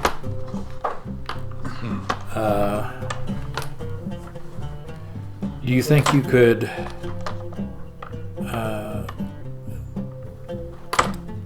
give him something that would be difficult for others to realize that he is not at his best before his match? They can do that. He goes, yes. He goes, I have time to call my bookie. He says, yes. He goes, I think we may be able to help each other out. I think we might be able to help each other out. He says, very well. Well, one quick question though. Yes. The concoction that you are requesting is not free. Would you be able to fund it if we can get it and administer it? He says, I can't have anything like that in any way traced back to me. I've got to have plausible deniability. But if it's cash, it is plausible deniability. It's like, I think that you know, as let's put it this way. You can either come up with the money to fund that yourself, or you can come up with the 500 silver that Critias owes. He goes, I would very much like to do business with you. He goes, but this really has to be something that you do on your own, and that I will know that you did because Grontis will have fallen in the arena. How much gold do we have? This best be an off-the-record conversation. Yeah, remember you're standing there in front of this guy. Yeah, this is meta gaming. Well, let's try to avoid that kind of thing as much as we can. I mean, I know occasionally it slips out. Right on. Let's try to. Yeah, I guess so, man. We'll see what we can do. Okay. All right. Well, he says, remember the match is tomorrow midday. Okay. He goes, if Grontis is defeated by his opponent, who without intervention he should easily handle him. But if Grontis is defeated by his opponent, return here. He goes, and I will have the paperwork made up for you. Julio. Relieving Captain Critias of his burden. Sounds fair. Alright. Let's head out.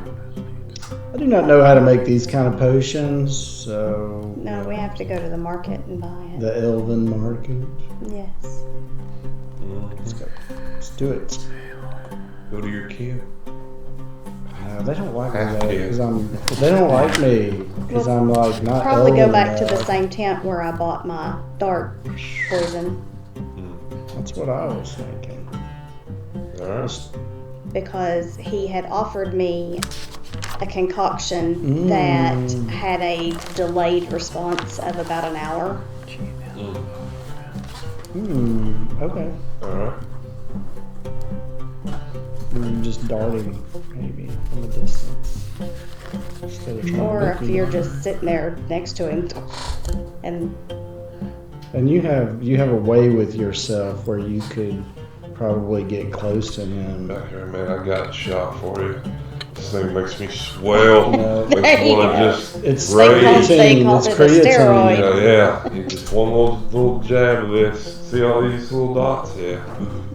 Maybe you should talk. Just to give him. me a he non-done. has to. He's the only one that can Yeah. get down there. Oh, okay. Can't sneak you in. Remember what happened last time we tried to sneak Yeah, in? You're right. I could play it off like a roids or something. Give me a dart that doesn't have any poison on it. I'll poke myself a couple times, and then just go in and say, "Hey, man, this is what I've been doing. This is what helped me fight that fight the other night." Man, you got the script down. Let's go. Let's do this. Just trying to think like a gym. So I'm dude. giving you a red Jim- dart Jim and Bro. a green dart. Red pill and a blue pill. Here, man, look, we'll do it together. So we have to go to the market We're first. needle bros.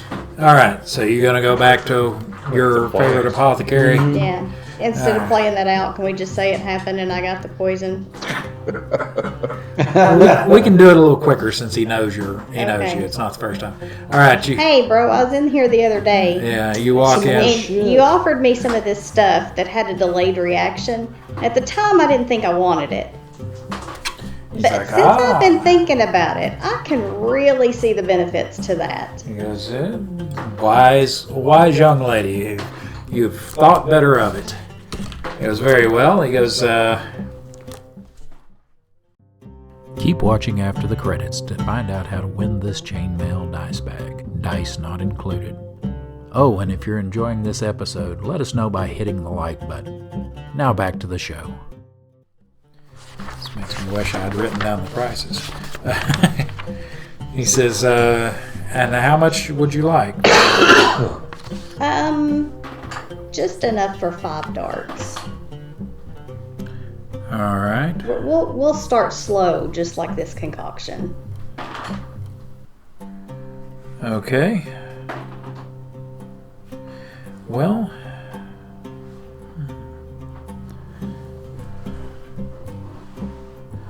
Okay, he goes, and do you want the kind that makes someone go into a deep sleep, or the kind that like paralyzes, or did you want the kind that makes people sleep permanently? Paralyzation is key this time around. Okay. He goes, and this is going to take a few minutes to effect. Is that okay? He goes, it might take almost half an hour. Might be fairly soon, but it's going to take a few minutes to work its way through the bloodstream. And Yeah, I'm good with that. okay. All right. So he says, and you want enough for 5 darts, you say? So 1 good dose, basically. Yes. 1 good weapon, swords dose. All right. He says, for that,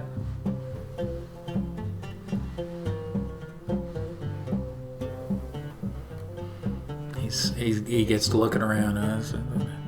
Got plenty of that. Yeah. He goes, 15 ceramic.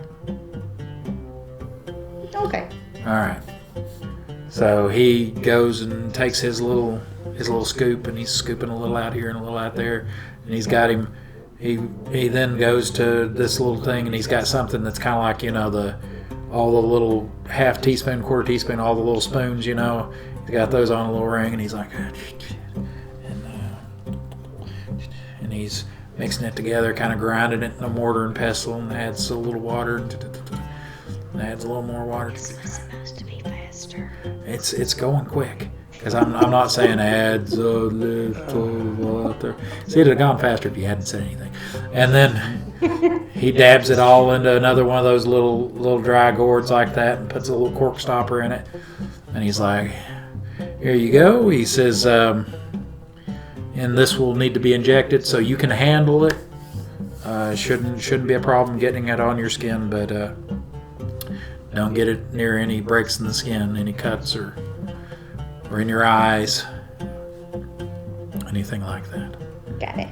All right, so he takes the money and hands you the thing, and there you go. Okay. So, you've got your poison. All right. You've got the power. So at this point, we got to find somewhere to stay for the night. Can we stay at the temple? We have room. Well, now it's still... Yeah, you've still got to wait for the night, but you're very early afternoon. It's like 1 in the afternoon by now. Because the city's fairly small, so it doesn't take a real long time to... What makes it take longer to walk from place to place is if it's too far off the King's Road, then you got to do a whole lot of winding through little roads around the thing. But But go pick up the sword. Since that one got, I'm gonna do be victorious. They'll have to buy things. she's like, "What part of?" I just spent part of all the money that we had that would have paid for the If sword. you can get the sword for 5 gold, we can. We're in the market. Let's see if he'll come I'm down. just joking with you. We're in the market. Let's see if he'll come do it. down. What was it, 6 before? Yeah, but that now that I'm trying to, but the sword sounds great, but that's a lot of money that goes to other use. That's the part I'm fighting with, and it just going to one person. The sword, I take all the money. But you're keeping us alive. It's true. That's what I. And that's with how- your sword, we could kill more people and get more money. Yeah, and more experience. And I like killing people. You've already talked me into it. Way back. Okay, so we're gonna go to the armory tent and see if the guy will come off of his, Oh, well, now that's not a tent, but yeah, that's Yeah. one of the permanent places. Yeah. and see if he'll come down off of the 600 gold. Especially now that we have an arena champion asking Oh. to flaunt his merchandise. Okay, we'll make that case to him. You walk in, and this time it is the shop owner, not his son. And he says, "Oh, good to see you're back. My son said that you had purchased the armor, and then I heard you did well." He goes, "Congratulations." He looks at, I'm assuming you're wearing the armor, right? Yeah. He looks at it and he's like, he goes, "You want me to stitch up a couple of spots there where they nicked you up a little bit?" Or and he's talking about on the armor. Yeah. Not at the moment. I think I'll be fine. It's like, "Oh, okay."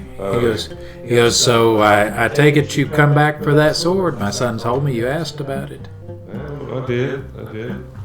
Want to see if you could come down a little bit on it. I'd really like to use it.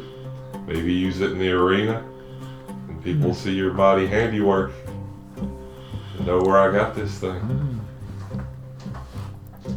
Gonna have him like right across his back, like the MMA fighters used to do with advertisements. Yeah. Sword purchased from. Yeah.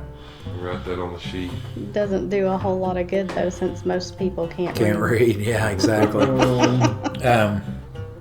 Just got a symbol. Yeah. He's like, he goes, that might, well, give me a charisma roll first. Too bad, guys. Sorry. I'll give you a bonus because of the fact that you just won. That one's actually been doing okay for me. Give me that one again. And I failed it. He's like, he goes, you're still kind of, he goes, that, from what I heard, it was impressive, but you're, what if he holds your sword up in the arena after a victory and says, "Thanks to the sword from your shop"? I'll even name it after you. And shout it in the arena. Sword of your shop. of your shop. Okay, that's what I'll call it. Yeah, there you go. What's your name again? It can be Urshop. Urshop? Sort of Urshop. Your shop. Yeah, that's as good a name as any I've ever made up. think it's pretty good. Herb shop. Okay. Sword of herb shop. Hang on just a second. Let me write that down. Yep, How right. you want to spell that? URSHOP. No. Like ER. No, it's your shop. Your shop? Her shop. Her shop. Okay, I keep scratching it out every time. What are you going with? Her shop. ERSHOP. Liked mine better.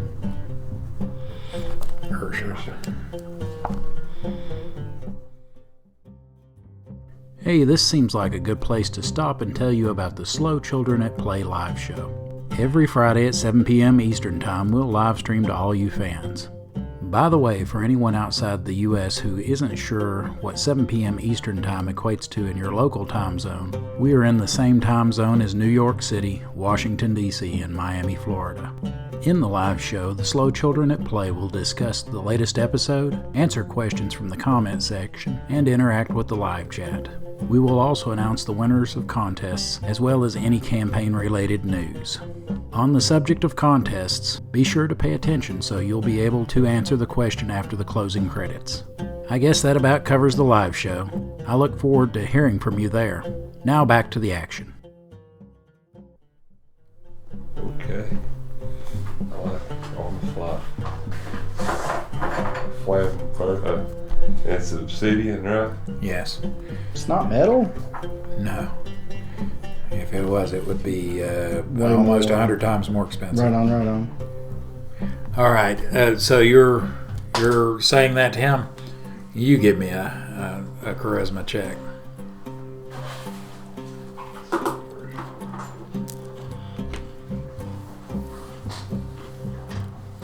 By the power of her shop. Yeah. Charisma's a 12. I rolled a 5.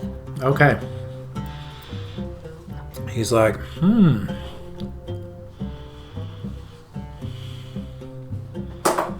He goes, it might not be such a bad thing. He goes, to be the official armorer of Gregoris.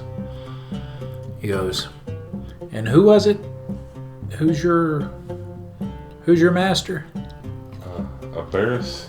Oh, I mean, sorry, Master. Gaius Agrippus Masteron? Magistolus? Magistolus, yeah. He goes, that name does carry much weight throughout the city, seeing as how his father is the head of the Patricians' Council. He says, very well. He goes, how about this? I'll give you 1/3 off. He goes, that's like cost. That's not even paying myself for my own labor. Don't make me do math. It's 4 gold. If it was 6 before, it's 4. 1/3 of. Oh, that's a good deal. We'll take it. Sold. I dig the gold out of my boobies. Booby gold. Hey, I'm wearing a They- burlap they burlap stick together. bikini. Where do you think I'm going to keep it? Right? No, that's your other character. This one's got. A bag of holding. No, she's I would love to have one of she's those. got kind of a dress on, but it Oh, does that's right. kind of have a weird top to it. Yeah, there we go. Still, it's a dress. It's not got pockets, so. Yeah, that's her Alright. outfit. Coolio.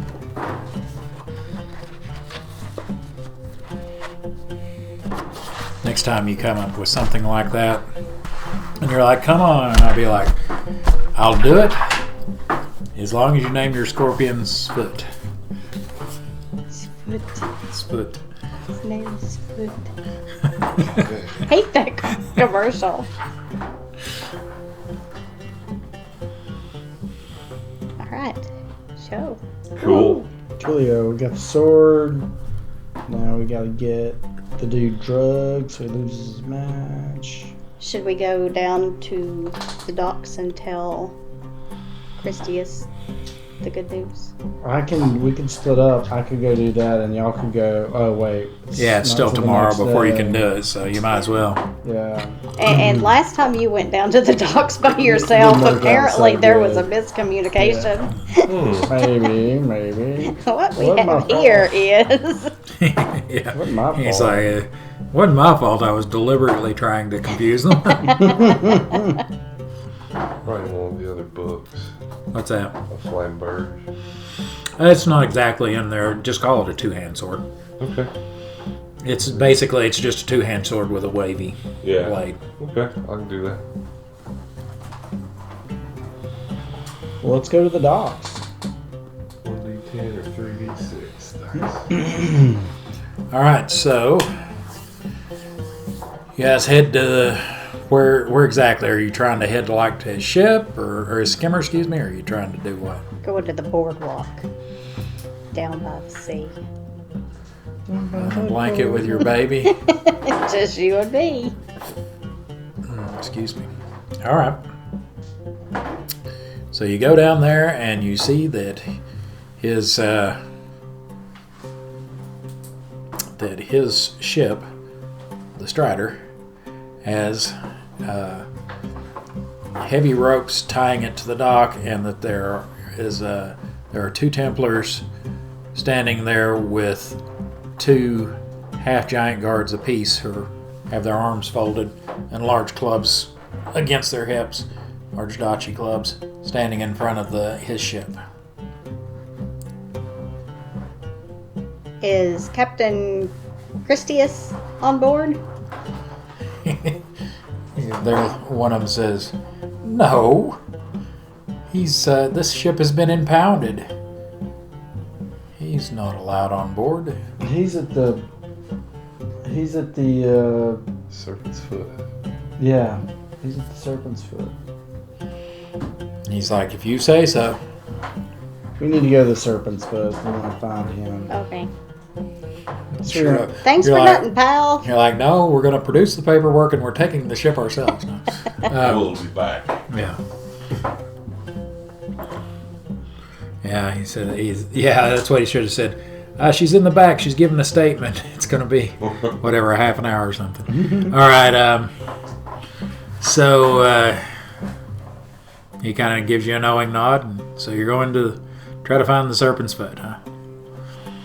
All right. Well, you walk out of the docks. You're basically, once you get past the walls that separate the docks from the rest of the city, you're looking at the warehouse district in front of you, the stacks, and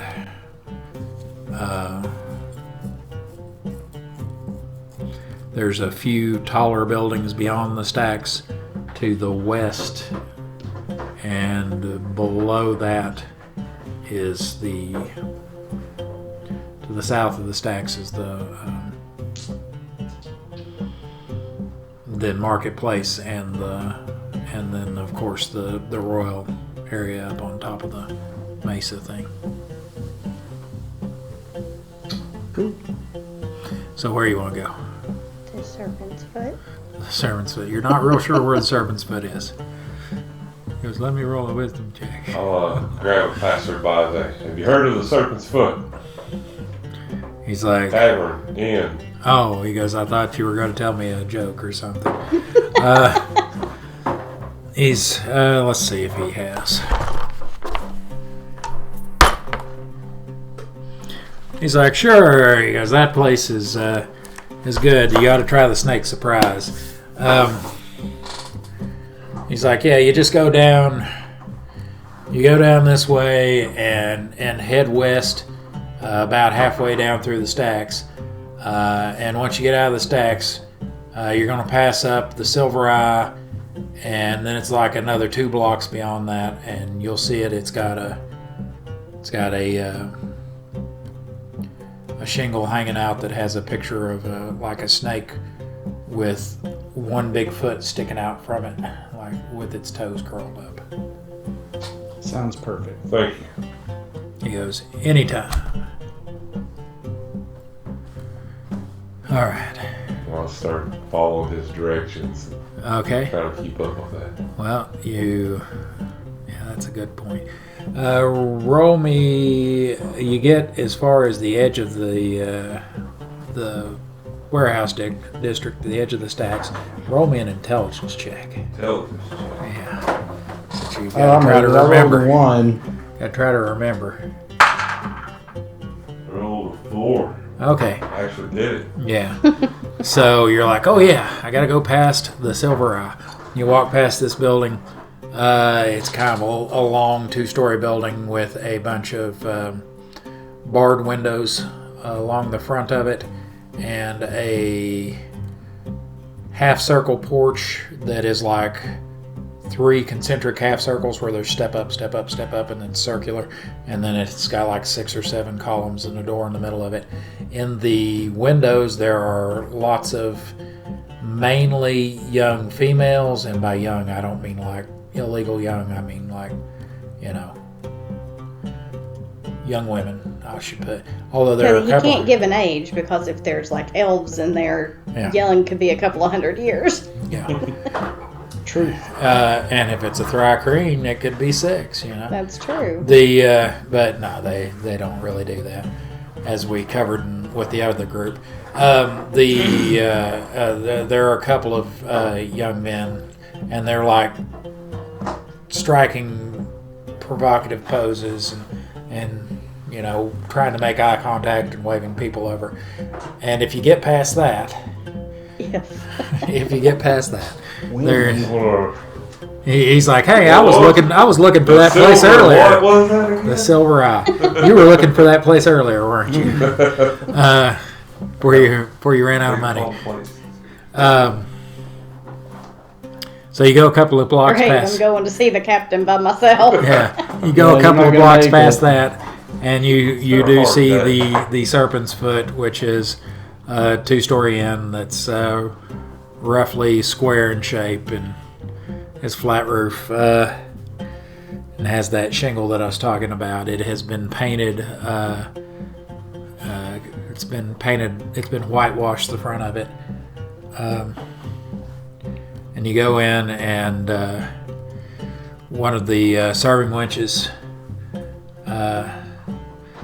she asks if you're wanting a drink, a meal, or all of the above in a room. Well, I'll take a drink, but we're looking for Captain Christius. Christius. Christius? She's like, we don't have one. We got a Critius? Critius. Yes, we've got a Critius. Critius here. Yes. Thank We've got a Critius. Yeah, we'll take that. We'll take him for 1,000. Yeah. Stop it! She's like, you're putting us in jeopardy. I'm going to kill him before this is over.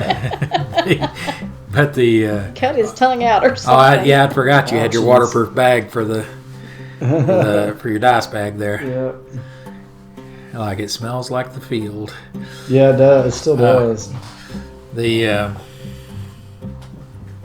But she's like, oh, okay. Well, you want me to bring your drinks over to his table? He's right over there. And when she points, you do see him and the first mate. Yes, bring me 2 drinks 2 drinks. for now. She's like, so would you like water, wine, broy? Roy's fine. Okay. So she's like, broy for you and for all of you? Sure. 3 broys? Why not? 4 broys because you wanted 2, right? Okay. I'd like lemon with my water as well, please. Oh, so water. He goes, okay. She's like, What the hell y'all paying with? I had 5 ceramic left over. Yeah, I've got For my 150 armor. ceramic. I'm about to make it rain. He does. wagered. He does. You're in the wrong place for rain. I'm about to make it silt up. I'm burning all my money tonight. Oh yeah, it's right here. Because we'll be leaving town. I won't have to. I got enough to spend it for a All month. right. So when you guys come walking up, they're kind of hunched over. The 2 of them, the captain and his mate, are kind of hunched over the table, kind of, having a fairly intense conversation, and they look up and they're like, I hope you got good news for us. Maybe. Yeah, I'm the captain of your new ship. He's like, Nah, okay. We got it. you got it. Almost got it. Almost got it. We'll have it tomorrow. We'll have it tomorrow. So you're expecting me to take you today, or what? No. Okay. No, we'll have it tomorrow. You guys, all right. We're just waiting on the paperwork to be signed. Oh, okay. So you've went up and saw somebody in the bureau. We have friends in certain places That have friends in certain places. Says, okay. He goes, all right, I guess we need to start talking about my ends if you put your end through, right? Yep. Okay, let's take a time out for just a second so I can ask you for a little bit of help. Don't worry, this one won't cost you a dime. All I need is for you to comment the name of your favorite character and let us know why. Please just keep it positive. I'm sure all our players would love to hear what you have to say. Thanks again. Now let's get back to the show. He goes, I got to figure out a way of getting you there by yourselves once we get close. He goes, because it doesn't matter how much I'm paid. He goes, it's not enough to crash on those rocks and be eaten by whatever lives there. He goes, so I'm going to get you real close as I feel comfortable. He goes, says,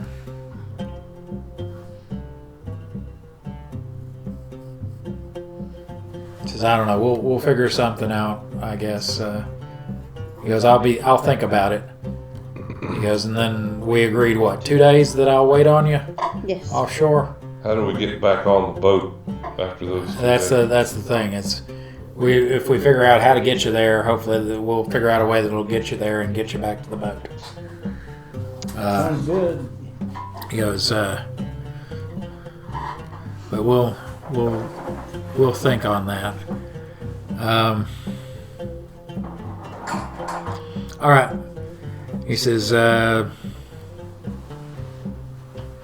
so when do you think you'll have the paperwork?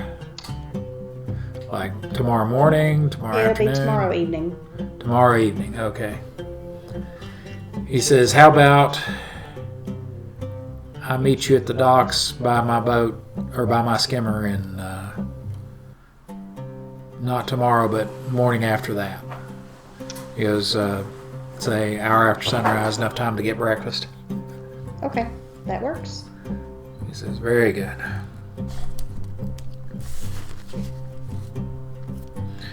All right. Well,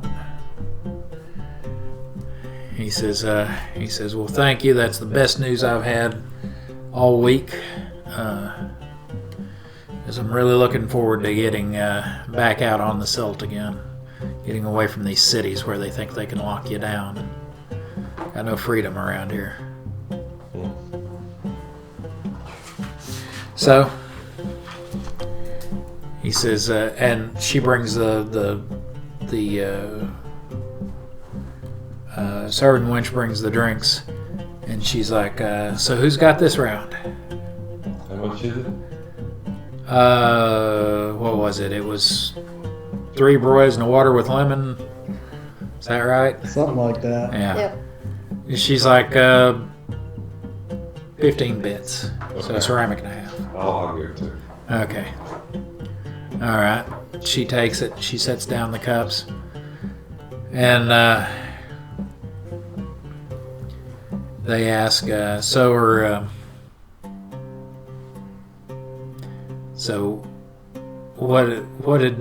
how'd you end up convincing them to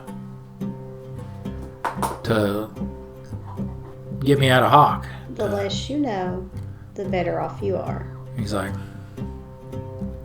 got it.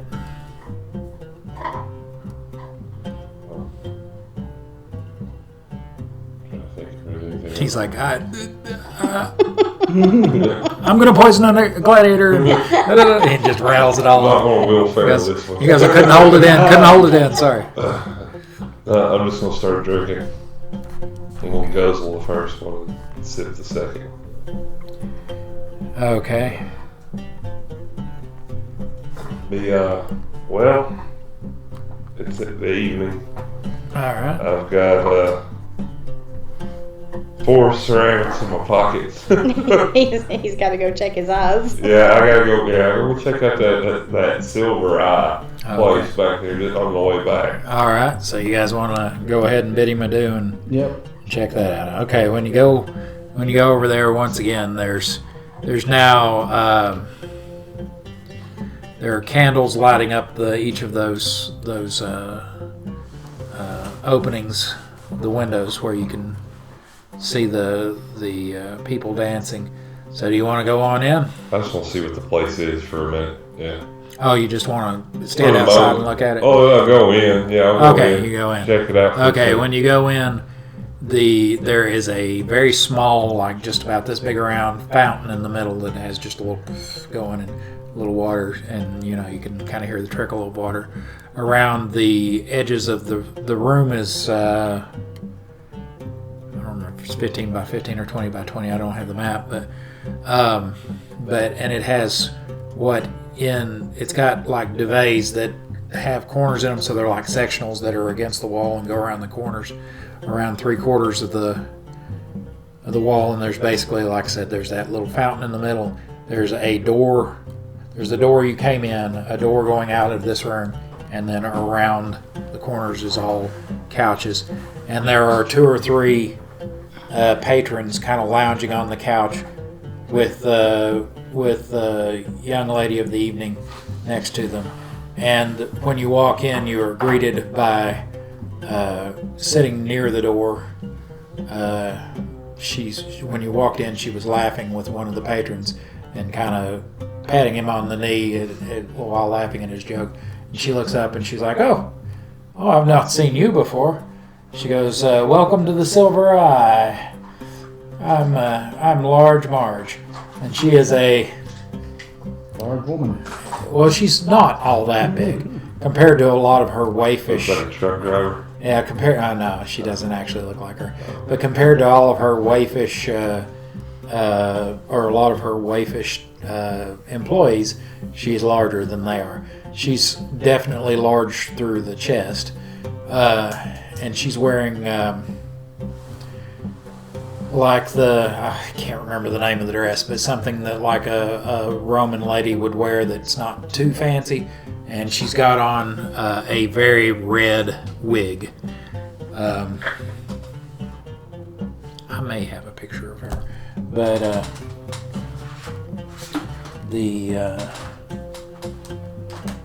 don't know if she'll be in here or not. But she welcomes you to the Silver Eye. She says that basically that there is there's a companion for any taste here, and if your silver is good, as long as your silver is good, your times will be good. I was just coming to find out what your rates were. Is it the silver? Obviously, is that based on the name? She goes. That's the basic package. Yes, and then why we have the name. And she looks at you and she's like, "Hey, aren't you that gladiator from the other day, from like yesterday? Didn't you just?" She's like, "That was pretty impressive. The way you beat the other girls with whips and chains." No, but yeah, that was actually Janet that did that. But she's like, I might. She goes, "I might take you on as for a steep discount, just for the story."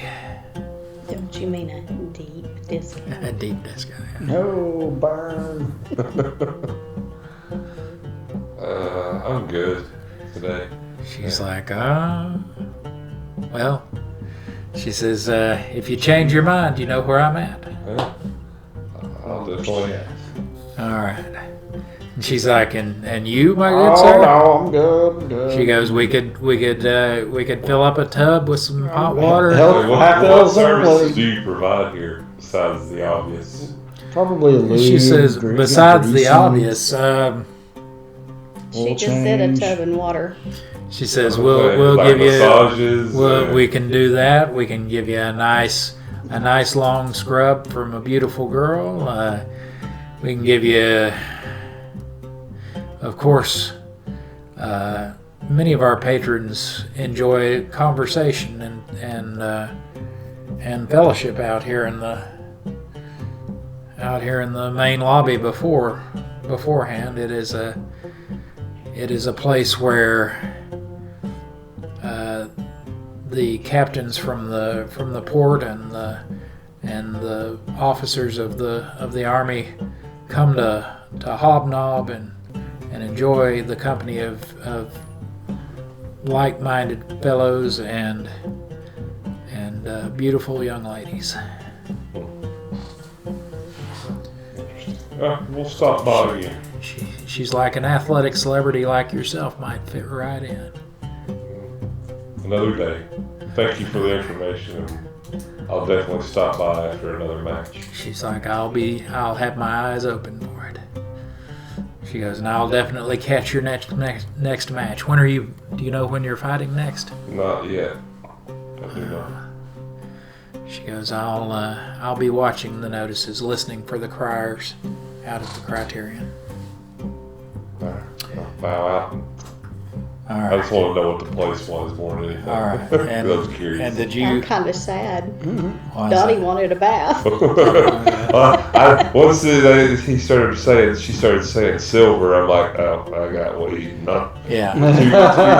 Yeah. This is. We gotta find a cheaper spot. Aside from if you were like an actual noble or like a high-ranking Yeah. Templar or something like that, where you would have somebody more like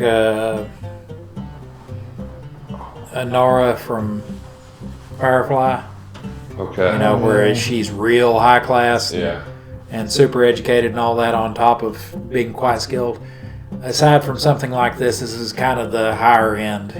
You got the Blue collar. exactly, because it's where the low level officers and the ship captains, pretty much what she said, come in, and maybe some of the Templars come in there to patronize it. And you get a little lower than that, there might be another. Instead of being a bordello, it'd be a whorehouse, Yeah. And then below that, you're talking about girls that work the streets and have pimps and stuff. There are some of them around, depending on what neighborhood you're in. Well, before right, y'all so- go find those neighborhoods, I should take know me that. back to the fire temple. Okay, we'll go to the fire team. I was thinking that would be an interesting character. Play a pimp. Yeah. Well, I think you'd have a hard time with it because, as you know, pimping ain't easy. Yeah, let's go back to the fire temple and wake up in the morning. Yeah. Okay. That derailed pretty fast. Well, now you know everything you ever wanted to know About about the prostitution in Balic. Balic.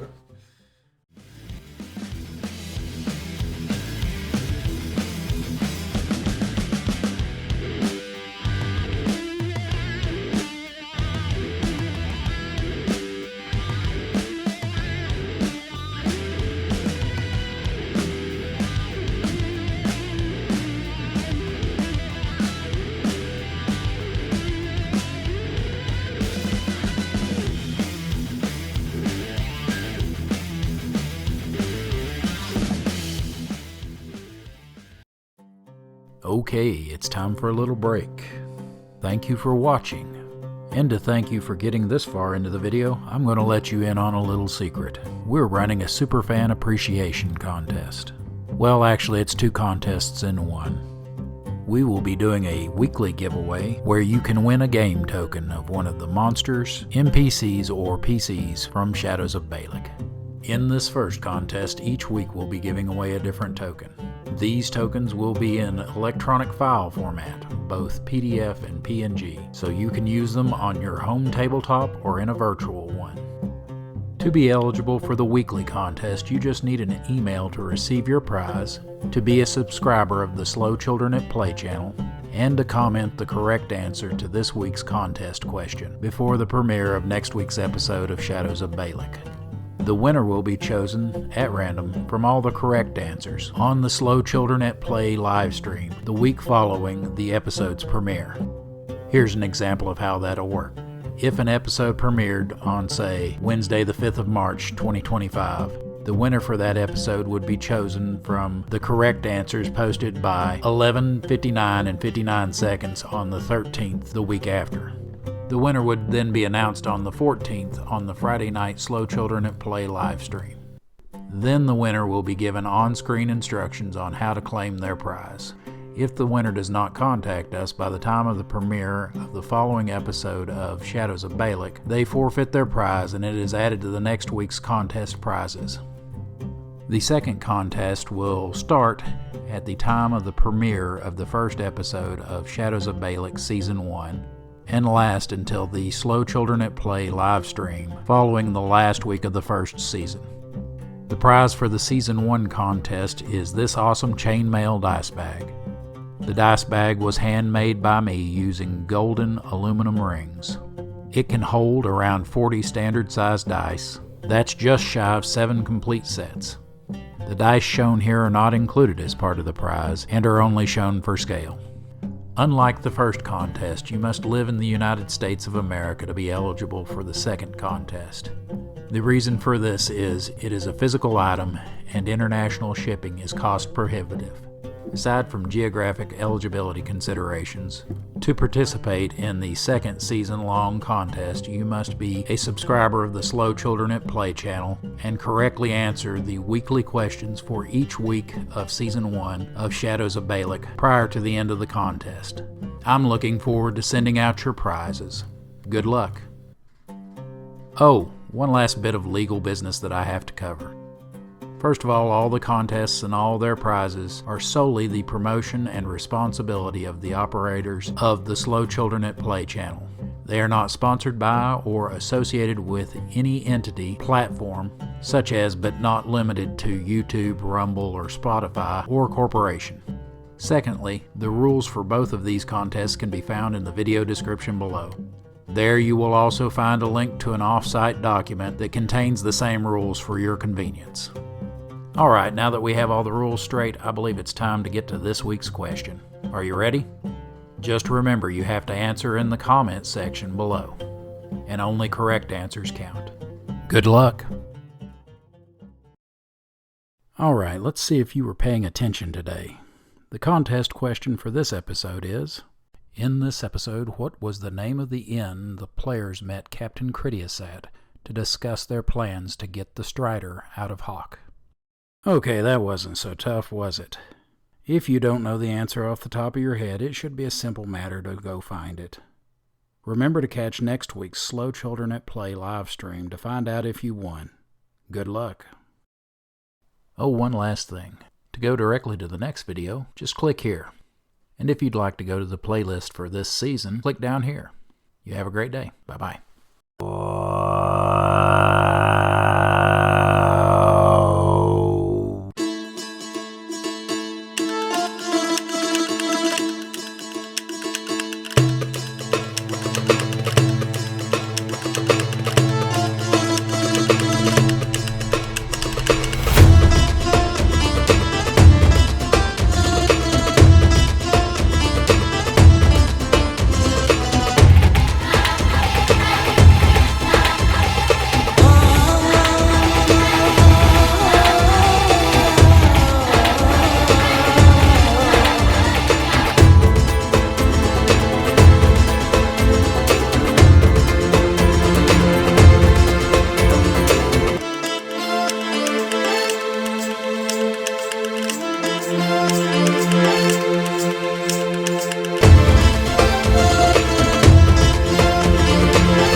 And we're sleeping. And you go to bed, and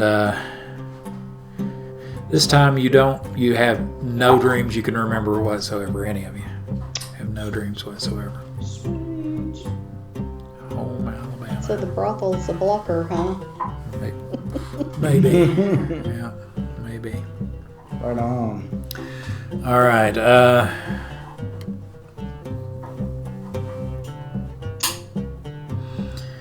Well, you get to wake up in the morning. Yep. 2 more air pollution warnings. Actually, here you could. Yeah, you wake up and you hear the kind of foghorn of the air temple horns that blow to keep when the silt is up to keep it away from the city. That's what wakes you up this morning, just a little before sunrise. And so I'm assuming you want to do your normal business.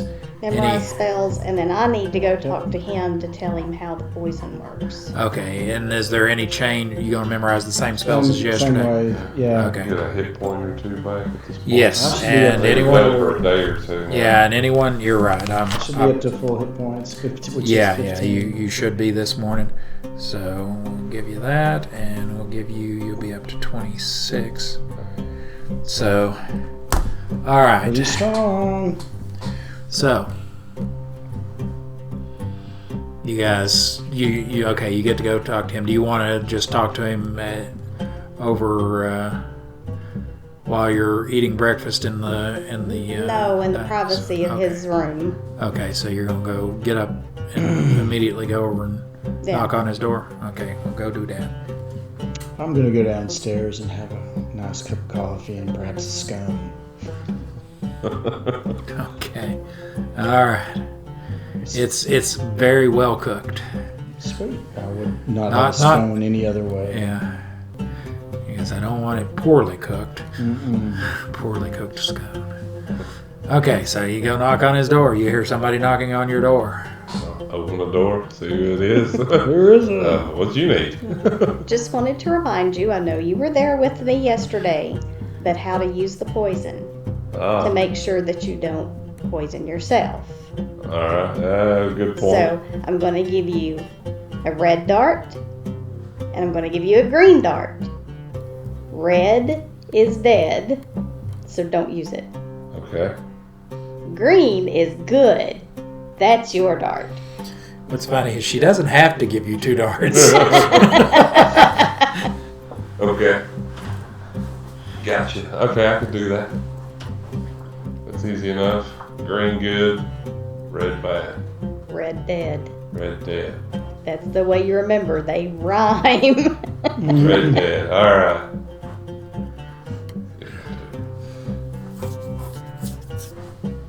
She's like, green is mean, and red is poke him in the head. Alright. And just He's going to get there, and that's what he's going to think. not that dumb.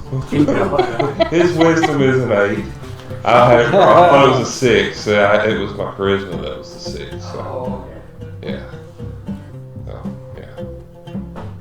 I'm just not very. No, thank you. Yeah, you guys need anything? I'm good, sir. Did you say you were good? We're good. Okay. Alright, well, I'll take those and I'll figure out a way of implementing them. I kind of have an idea, being around other guys in the gym. How they act. I love that. Okay. Hey, bro. He goes, no, he's not bro, he's raw. Ah, yeah, that's it. It's moved on. Yeah, bro's dead. Bah. Or Ross, or whatever his name was. All right.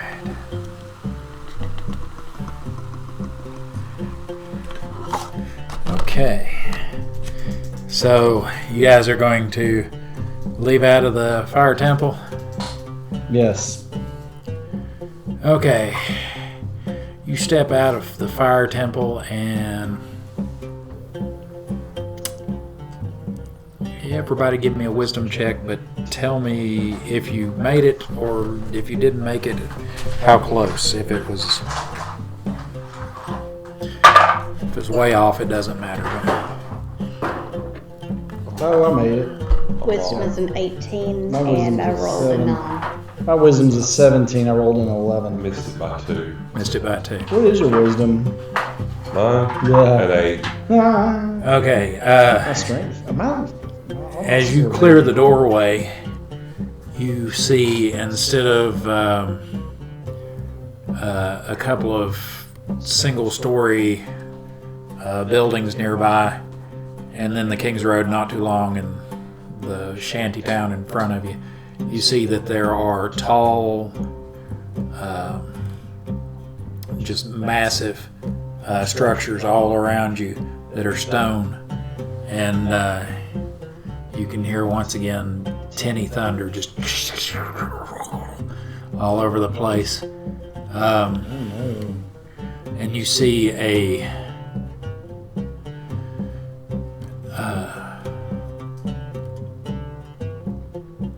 squad of young men riding on strange four-legged creatures that are that have short hair, except for like on their necks they've got long hair, and then they've got a long shaggy tail, and they're come trotting along the street in front of you, and they're all wearing blue uniforms that have like gold filigree with leaves and stuff at the collar and at the wrists, and they're what is it? Is it single-breasted where the buttons are over here and kind of do like that? Okay. I think I don't remember if that's what it's called, but because double-breasted's where it's like this. Yeah. Yeah. So it kind of comes over and buttoned up here and goes down, and then they're wearing pants that match, and they have strange-looking clubs that actually have metal bits on them, like a long metal rod it runs 2/3 of the length, and then there's like a wide end that, I can't remember what it's called, that some of the Native American tribes used to use, where it had like the little pointy part out here and then kind of a I know what you're referring kind of to. thing. Yeah. The end is kind of like that. One end of it's kind of like that, and they've got that kind of slung across their backs with a strap as they go trotting by, and don't seem to really pay you any mind. And as your gaze follows them, they go around a corner, and you don't really, without willing yourself to do so, it's like you're following them, but as you go around the corner, you're not in that part of the city anymore, and there is a tall building that has many spires going up that are roughly round. I mean, they're angled, but there's a lot of angles, and they go up very high, and the front of the building looks kind of like the old Hall of Justice from the Super Friends. Yeah. Okay. Kind of has that, where it's got Yeah. kind of with an arch thing, only it's it's not so round as much as it kind of comes up to a little more of a point like that, and it's not it's more stone. It's not concrete and steel. It's stone, and you see a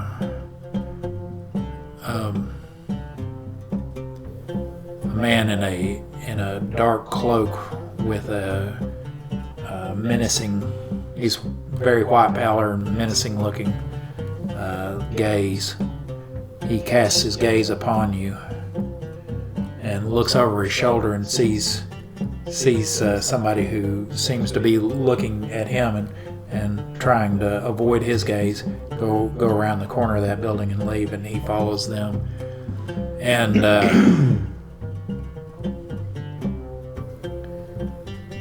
let's see what else. And as he goes away and you go to step a little closer, right in front of you, a pair of those things that the squad of the guys were riding, or come trotting right in front of you, and they're pulling a wagon. And the wagon has glass sides and has what you would think of as an old-fashioned coffin in it. What we would think of as an old-fashioned coffin in it, where it's wider at the shoulders and narrow at the base. But it has glass sides, and there's like calla lilies heaped up around the coffin.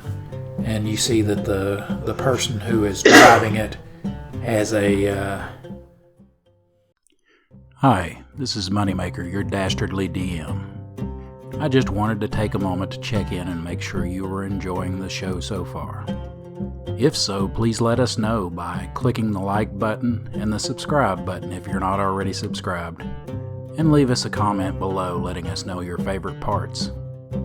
As I'm sure you've already noticed, we had some technical issues, a few problems with the green screens, but mainly mic issues. We think we have it figured out now.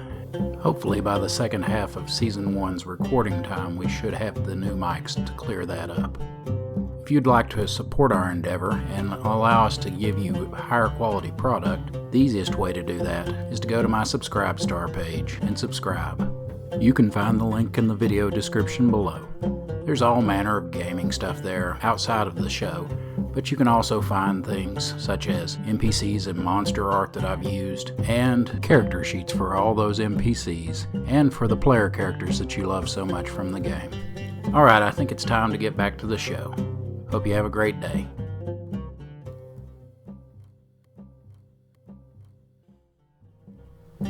What's the easiest way to describe it? You've seen Sin City, right? Mm-hmm. You know the yellow guy from Sin City?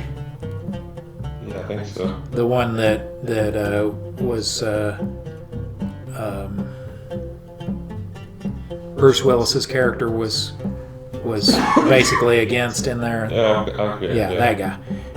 It looks like him. Kind of looks a lot like him, actually. He's very, very yellow, paler, and has and his skin is almost like it's got wrinkles. Is not exactly the right word. More like he's got like rolls of, not so fat, but it's just like it rolls under here and it rolls under here and it rolls under here. And the same thing on his hands. Okay. But he's the one driving it, and it goes on by, and you got to kind of take a step back not to be run over it, and it kind of halfway spins you around, taking a step back, and then you're looking at them in the streets of Balic, and he's just kind of been zoned out for a second. Welcome back. I just had another vision. Oh, okay. Like her dreams. But this time there was these men on these beasts that rode right through here, and this place looked different. And then there was a man in dark robes and a pale face, and he could actually see me unlike the others. And then there was like some sort of, maybe a funeral or something. I don't know. It was weird to put it all together. But there was a building around the corner that had these weird arches, and I don't know how to put it all together. But the thing that what keeps, the man staring at me makes me wonder if it's related to the other things he got a little glimpse of. And anybody that's had any dreams? Nope. If anybody's had any crazy dreams? Who you calling crazy? Well, anybody who isn't having them right now, because they're real. He just made it on my must-kill list. He called me crazy. It's a different character. That's funny. All right. Well, so what do you guys want to do now that he is back in the land of the living there. Okay, for one question, so what I saw, as in like the buildings that weren't there, but I can see them, is this road still make that same path? No. No, okay. It seems like you were in a completely different place, and if you had to compare it to something you would know as yourself and not as your character, think of like a stylized late 19th century, like 1890, or maybe early pre-World War I 20th century, like New York almost, only less windows. Okay. And grayer. Interesting. And maybe if you took everything and stretched it taller. Gotcha. Okay.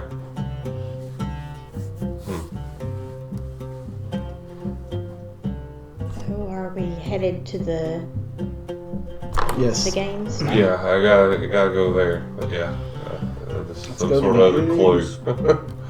Let's go drug this dude. And you got the green and the red. Yeah. Red and is you were- dead. Green's dead, red's good. No. I got you now. I remember. He's like red and yellow, red on black. Friend of Jack. Or is it you're dead, Jack? Red, Who's yellow, Jack? Safe fellow. All right. Okay. And we're going. Okay, well, you guys walk the short distance to the Criterion. You don't have to go through the Ludus. There's a side door also, but you have to be. You got to kind of be let in any way you go. So, Okay. but do you want to just go through the Ludus? I guess so. Probably the easiest. All right. Well, you go. Is he staying in the Ludus, or does he stay in the arena? Well, he's. Do you want to ask when you get there where he's at? Yeah. All right.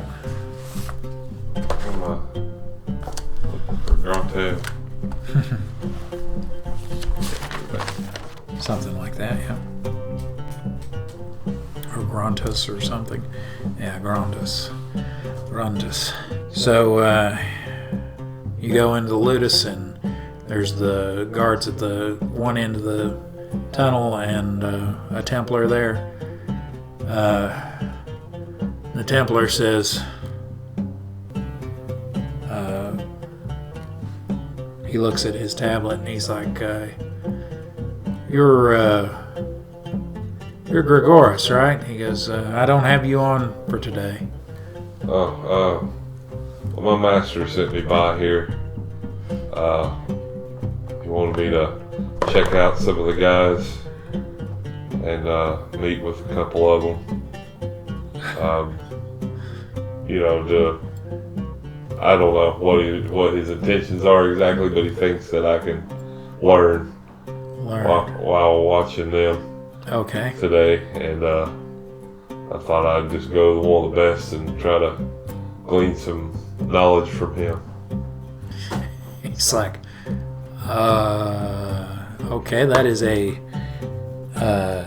unique request. Yeah.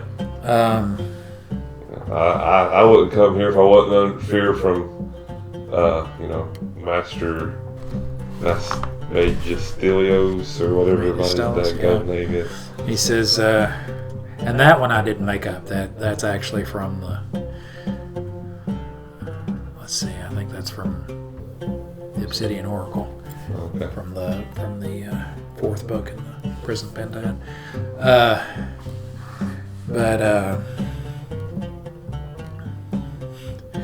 He says, can you come up with just a little bit of something on that? He's not saying this, but can you come up with something just a little bit tighter than that, so I can give you a charisma roll at least, without just turning you down?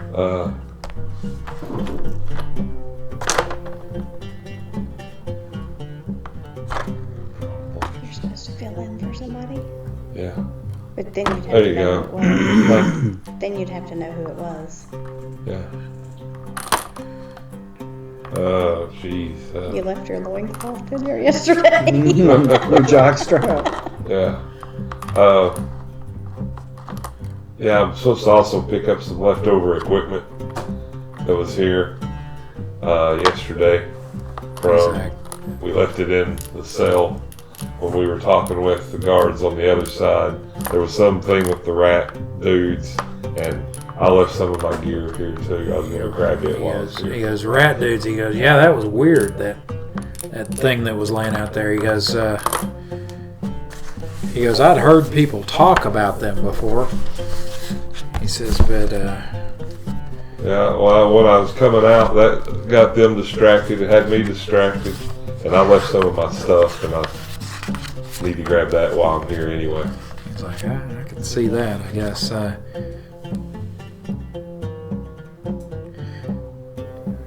He goes, like I said, who'd have thought that they had Terry? I guess that's how you say it, Tari. Is that how you'd say that, Terry? Tari. He goes, who would have thought that we had Tari below the Criterion? He says, yeah. Okay, yeah, go give me a charisma check to see if he buys it, because that's a better story than I'm supposed to go learn from the elders. Well, I hit it right on the Okay. 6. Oh, I thought you had an 8. Not for charisma. Oh, not for charisma. Yeah, That's I wisdom. had it backwards with wisdom, yeah. Oh, okay. All right. He goes, the things I do for a 20 strength. Huh? Yeah. He says, all right. He goes, I expect to see you back in, he goes, a third of an hour. Sure. He goes, don't be up there harassing any of the learning from the best. He goes, that's bullshit. He goes, but get your equipment and get back up here. I just didn't feel like I left something behind. Anyway, I'll scamper past you. All right. You go past him, and you go down there, and there's that grate. Yeah, we're going on by the grate. Okay. And considering what your wisdom is, I'll just go ahead and say you hear something. You can hear something. You can hear whispering coming up from the grate about strange is the night, strange are the moons, strange black stars. You know, I don't know if any of that will pick up on there, but he's like, that's okay. I couldn't hear it either. But as you go by, you do hear whispering coming up from it. All right. So you get up to the far end, and they've got the portcullis closed, but they see you come up, and they're like, "What are you doing here? You're not supposed to be here today." I'm here to pick up some stuff. The guards let me in. I had some equipment here. From all that fiasco the other day, I left it behind. He's like, yeah, you did kind of have to carry your buddy off the your partner, I should say, off of the pitch there, didn't you? At one point. Yeah, he can't stay on his feet. Took a blow to the head. Okay, he's like, all right, and he points over, and one of the slaves starts cranking the wheel that opens the portcullis, and then once it gets up high enough for you to get under, they stop, and then he lowers it back down again when you get through. Okay, so you now have it's like a 30-foot wide tunnel that you're in here, so that they can bring out very large, and it's arching 30 feet wide, and there are rooms to the right, there's a hall to the right and a hall to the left, and once again, this is one of those things where most of the stuff is to the left, but there is one of the waiting areas is to the right as well. Keep watching after the credits to find out how to win this chainmail dice bag. Dice not included. Oh, and if you're enjoying this episode, let us know by hitting the like button. Now back to the show. We'll start going down the left then.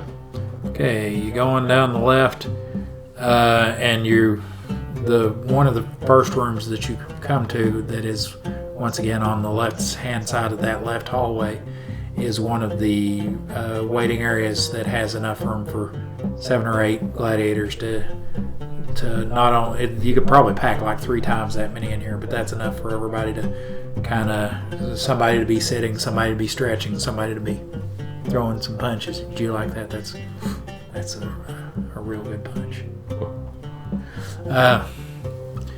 But the Can't remember if I was told what this guy looks like. he's a human, you know that. Yeah.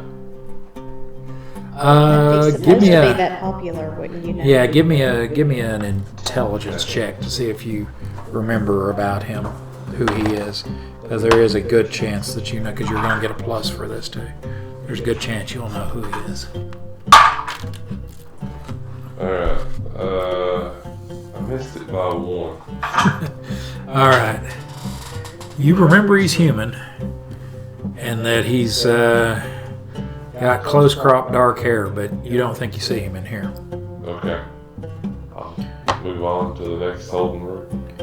All right. Well, you go on down and find another one. This one's got like 4 guys in it. Do you want to go ahead and give me an intelligence check to see if you recognize if he's in here? 7. I made it just by 2. Okay.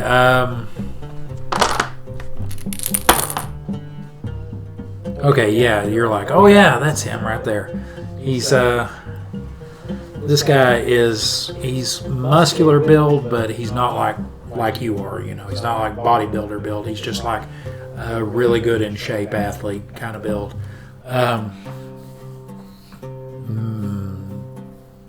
Say 6'1", 220.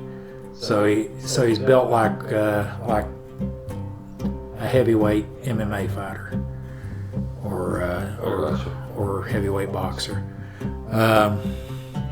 He is like I said, he has dark, close cropped hair and kind of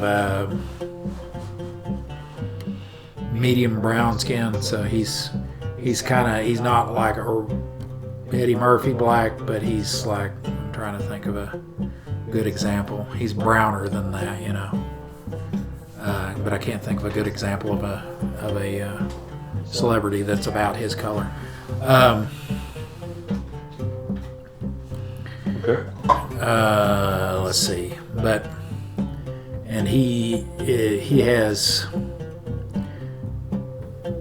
talking to one of the other gladiators and is leaning on his he's leaning on a weapon that you can't remember what the name of it is, but it's kind of like if somebody took an axe and instead of axe blades it had spikes that were longer at the top, like 3 spikes where it was long, medium, and short. Okay. And the spikes are like this big around, and the long ones are like that, and the medium ones like that, and the short ones like that. And the head kind of gets wider as it gets up there, so the whole thing's about this long. He's leaning on that while he's chatting with another gladiator. And when you open the door, everybody kind of turns and looks, and he goes back to chatting with the other guy. Alright. I guess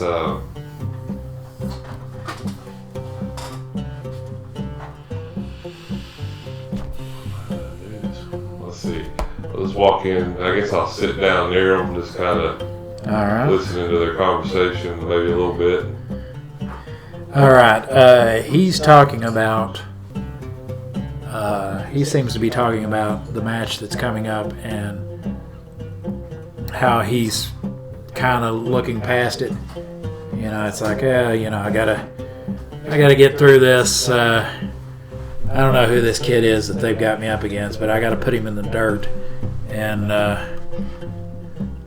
then maybe 2 or 3 more fights, and maybe in another 3 weeks I'll be matched up against somebody who will actually move me up in the standings.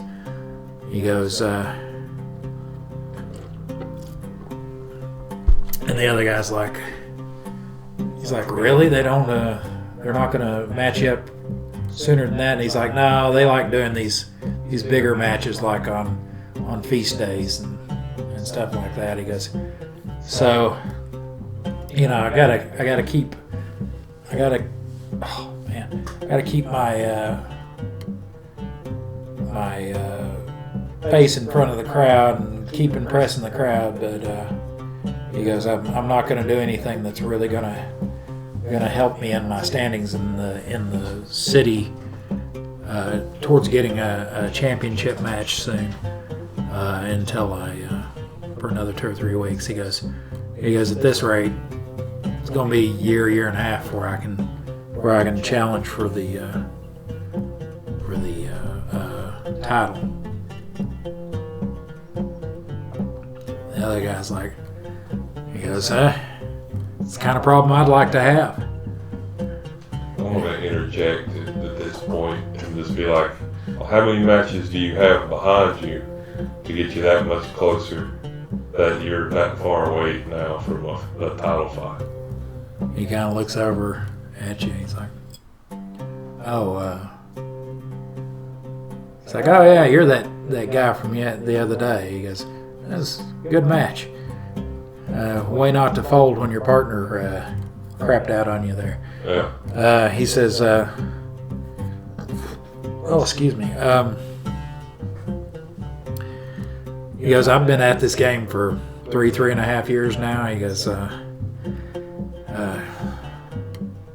Mighty Andropinus knows if it weren't for the healers, I'd be, I at very least would be crippled beyond belief, if not dead already, many times over. He goes, but as I'd say, I've got more than 100 matches under my belt. Jeez. Okay. I got a long way to go. He's like, yes, you do. He says, but if you can ever make it to the top, he goes, there's nothing like it. He goes, the people love you. He goes, you experienced a small bit of that the other day. The crowd. He goes, there's nothing better than that, is there? He goes, you got half the city chanting your name. All of them wanting to pat you on the back or suck your dick, one of the two. He goes, I've already had one lady. Yeah. You guys see? There's perks in being famous. Yeah. Well, I've got an edge. I'm just trying to get an edge, and I'm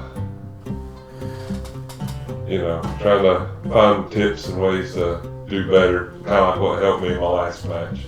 He goes, oh, what'd you get? Some special training? You've been up at Jargo, up at Jargo, hadn't you? I have, and they've given me a few extra tips and some things I could share more with you about it if you'd like, but I don't know about your company here. The other guy looks at you like, who the fuck are you? Well, you are Grontail, whatever his name was. Yeah. And, everybody's heard of you. I just didn't know your friends. Oh, he goes, this is, no, I'm not going to say that. I was about to say Idios. He goes, this is Eliot. Eliot.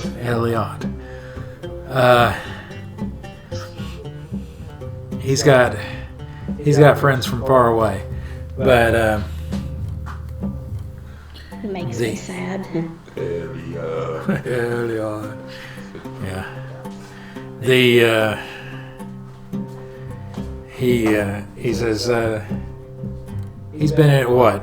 And the guy says he goes at least a year now. He goes he says my first match was not last High Sun but the one before. And he's like, yeah, I remember that. You about got your guts ripped out. He's like, yeah, But my master thought he had too much invested in me not to let me die there on the arena floor. So. Well, that's kind of what I'm thinking, and I'm wondering if you guys use any kind of supplements or training or any kind to help you prep for a fight or go into a fight. He goes, well, we're training all the time, of course. He goes, once you get to a certain echelon, usually your master will spring for better food for you. You'll be eating a lot more meat, of course. Have you taken any? This may sound weird, but has your master like mine relied on any other outside like medicinal sources? Like I've been taking these injections. I know this sounds crazy, but it seems to help in moments of danger, strife, however you want to put it. Like in my match the other day, my friend was down. I had 2 of those massive beetle centipede things, and it's just like I got this rush from it, and I was able to take them both down relatively quickly, and that's not been my normal. And I take these only just before a fight. It's like, He says, I think that guy over there, he's new. He was saying something about getting, I think he gets injections too, but he goes someplace weird for them. I think he said something about getting and he goes, what did you call it? And the guy's like, an HBJ. He says, or an HBI, excuse me, an HBI. He's like, yeah, whatever. He says he went and got one at the Silver Eye. Gotcha. Mine, I'm not sure where my master, he gets his stuff, but, he's one of the higher lords here, and money moves to his hands, so he can get whatever. But, I was going to say is, I know you're about to have a fight here in just a little while. I can give you one of mine. I'm going to be taking one here shortly. Okay. And he's like, well, okay. He goes, maybe we can do that together. You can show me how if you've got 2 of them. Sure. Just come over here into my corner. But sure. You're like, can we go over there what the others cannot see? I was trying to think of that the other day, and I could not remember the line on what they were saying. Yeah. It's funny. I'm shy. I am shy. Yeah. Oh, Crom. Oh, God. Yeah. That's such a good fucking movie. It is. You give it to him, and he'll be like, is that enough? And you'll be like, that's all you ever need. I think so. Yeah. Yeah. So, I'll be like, let's come out here and I'll show you, away from these guys. All right, so you're going to go out in the hall with him? He's like, I mean, it's out in the hall. Nobody's around really. Other than you want to look? Yeah, I'll take a peek and see what's going on. Okay. Hey, this seems like a good place to stop and tell you about the Slow Children at Play live show. Every Friday at 7 p.m. Eastern Time, we'll live stream to all you fans. By the way, for anyone outside the U.S. who isn't sure what 7 p.m. Eastern Time equates to in your local time zone, we are in the same time zone as New York City, Washington, D.C., and Miami, Florida. In the live show, the Slow Children at Play will discuss the latest episode, answer questions from the comment section, and interact with the live chat. We will also announce the winners of contests, as well as any campaign-related news. On the subject of contests, be sure to pay attention so you'll be able to answer the question after the closing credits. I guess that about covers the live show. I look forward to hearing from you there. Now back to the action. All right. Let's give it a chance there. Let's see what I'm going to say. Or have the other 2 guys stand watch. All right. Yeah, you look out in the hall and there doesn't seem to be anybody right now. Because the end of the hall, there is a door that they shut behind you. I didn't mention that, but because everything's very compartmentalized Sure. here. So if because gladiators are so dangerous and so are the beasts that fight them, they want to be able to have as many doors between them and freedom as possible Sure. that they can either close and lock or use as a choke point to defend. Okay. Well, I'll I guess once we get, where it's just he and I, Yeah. I'll just find a vein, I guess, in my arm and be like, this is how I do it, and I just pull out the green one for myself, and I'm like, this is all I do, and I guess it's got like a POTUS or something on it, whatever that mixes in with your blood, and I'm sitting there talking to him as I inject the green one. You inject the green one. Okay. Right. Yeah, the red was bad. Green was good, right? Red dead. Yeah. Oh, God. All right. Okay. Green had nothing on it, is what she was telling me. So. Hey, I got Is what she told me, anyway. Gary had an urgent situation come up, and he had to leave. You're going to give him the red one. Okay. And did I misunderstand you, or did I understand you correctly? No, red is dead. Green Now- is good. Okay, but okay. All right, so he's all right. Mhm. Okay, I was thinking that you gave him one of your regular ones that had the...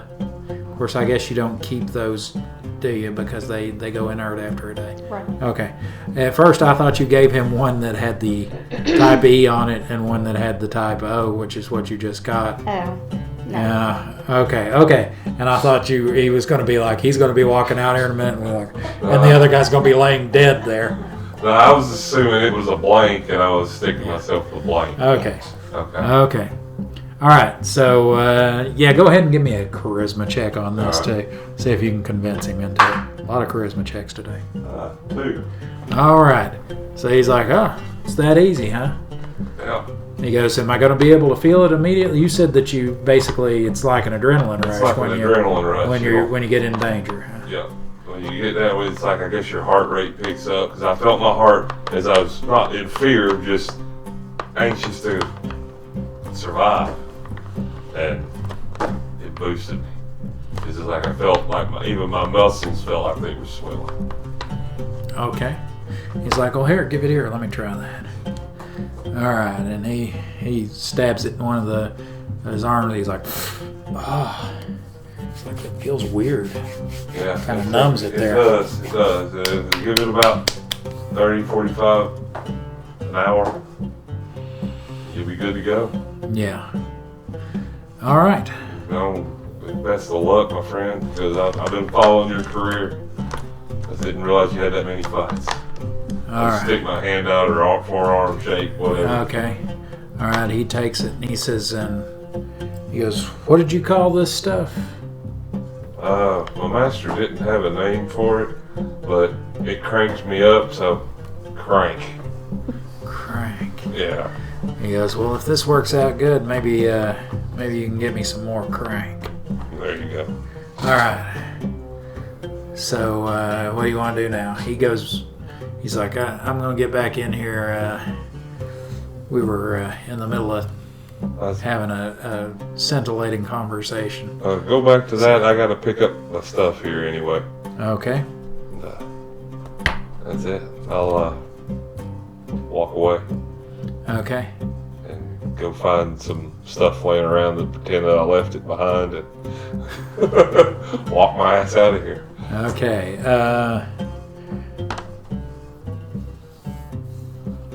If I can.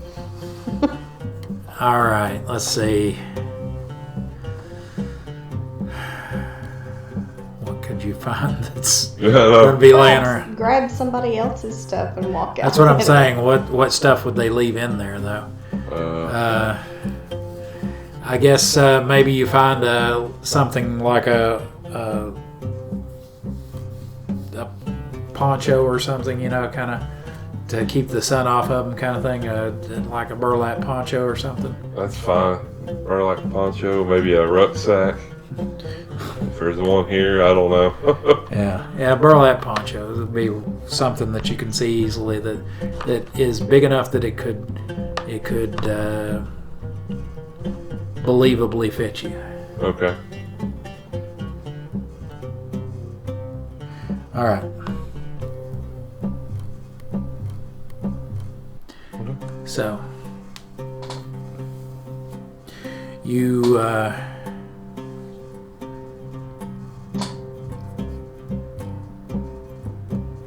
right, so you're you go up, get out, get them to open the one door out of that hallway and make your way to the portcullis and get them to let you out and make your way on out through all the little gates. All right. So what do you want to do next? Well, I guess I'll meet back up with her and him, and I guess wait it out to find out about this match. See if we're successful, I guess. And you want to go watch it? His fight to confirm. Well, we do need to know. So yeah, I'll go. Okay. Do you want to pay like the 3 bits it takes to get in, third of a? Sure. Okay. I'm gonna work I don't know if I should stay just in case. You go back to the fire temple. That's what I was thinking. I'll work my way back. Okay. And go back to my room. You go back to the fire temple. Yep. All right. Henner or Henny or whatever his name was. Henner, yeah. Henner. Yeah. Waiting for my friends. Okay. And you're gonna go watch. Yep. All right.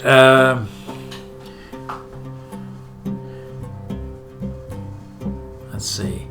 You see, in the time that you're there, you see a couple of low-level matched pairs go at it, where out of the 4, only one single person survives because so one of the entire match pairs is killed and the other one is killed and the other one, and there's a single survivor. You see a guy fight 3 Timbu and is torn apart by them after killing one of them. And you see you get a match where it is announced, the name that you're listening for is announced, and this guy is kind of a medium dark black guy with hair a little longer than mine, close cropped, and like I said, he's built like a professional boxer. So and I guess now that I think about it, Mike Tyson, about the color of Mike Tyson, he's not really dark, but not coffee and cream either. So and he's built about like Mike Tyson, might as well say, because in his heyday, just a little taller.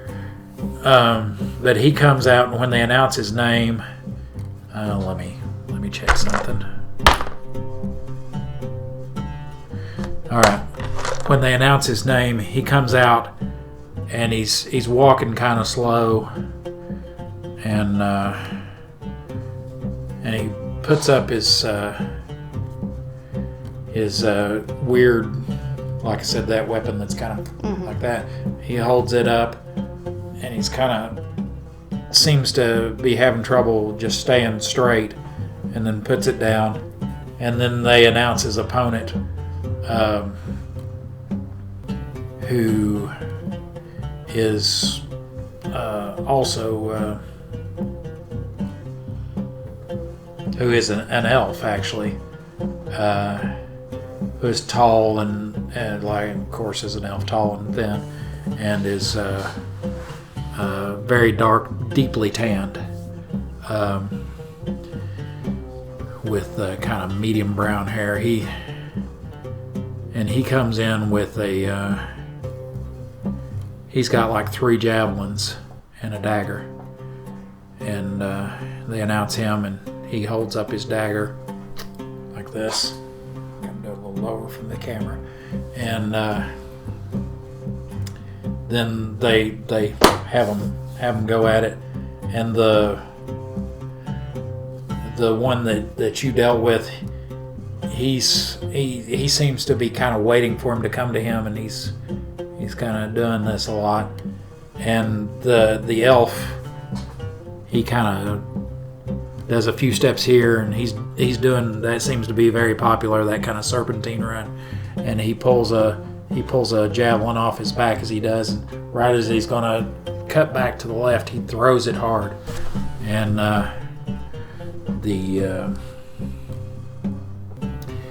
it skips off the ground, just missing the other guy's knee by just a little bit, and the other guy's like looks down after it hits, and then the elf, getting a little closer, pulls out another javelin and is about to throw it, and the one guy, he decides he's going to back up a little, and he backpedals a couple of steps clumsily, and his heel catches on one of the on the edges of one of the octagons there that the floor is made out of, and he trips, and the elf lets fly, and it hits him in the thigh and buries into his thigh, and he's like, ah! He lets out a loud yell, and then the elf speeds up and pulls out his last javelin and throws it, and the other guy with the weird weapon, he picks it up and tries to bat it out of the air, but he swings too soon, and it catches him and goes right through his tricep like that, and he screams out again, and he's got blood dripping from his tricep, blood dripping from just oozing from the wound in his thigh, and he tries to use the thing like a crutch and get himself up and is trying to pry that out of his arm as the elf leaps on him and like stabs him in the base of his spine right there, and he stumbles forward, and then the elf comes around behind him and stabs him in the kidney several times, just shanking him, and he falls to his knees and falls face forward dead, and the elf holds up the bloody dagger above his head, and the crowd roars his name.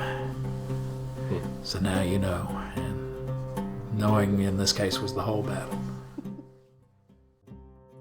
Okay, let's take a time out for just a second so I can ask you for a little bit of help. Don't worry, this one won't cost you a dime.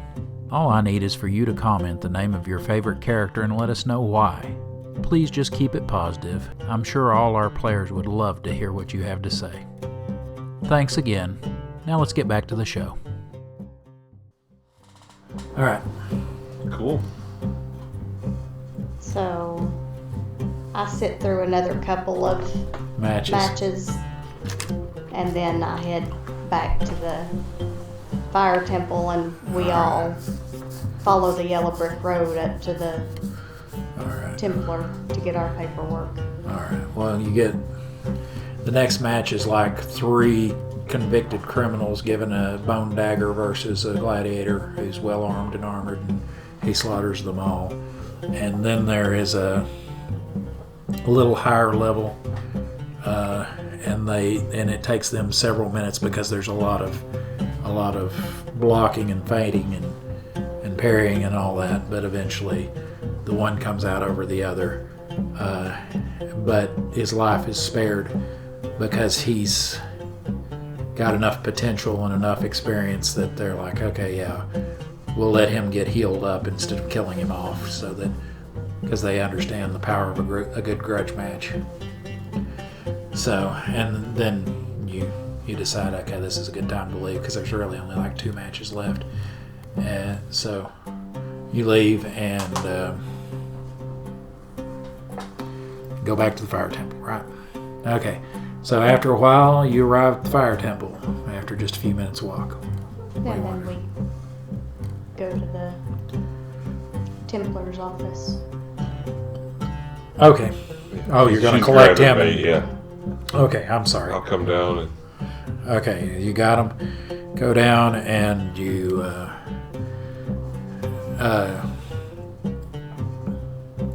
you walk up to the gate of the Templar quarter, and the same Templar that was there the other day, he's like, when you first walk up, before you get close enough that he really recognizes you, he's like, what's your business here? And then when you guys come in a little closer, he's like, oh, you were the ones that came to see, who was it?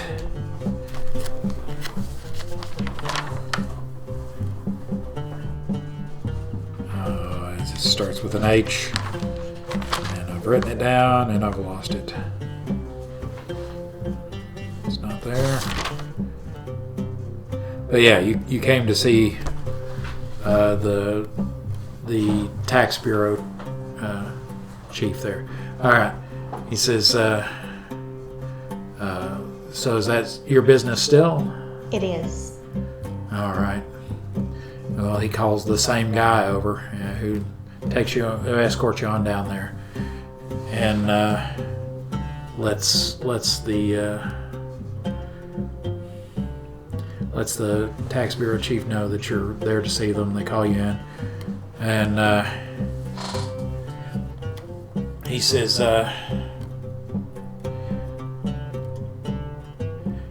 before the guy's leaving, he's like, he says, or as the guy's walking out the door, he's like, you two again, I already told you, don't come back without silver. And the guy looks over his shoulder and he's like, it's okay, I got this. So he closes the door behind him. He's like, and he waits a few seconds for him to walk away from the door. And he gets up and listens at the door, doesn't hear anything, and comes back, and he's like, okay. He goes, it seems like you all held up your end of the bargain. Which reminds me, I need to write myself a little note here.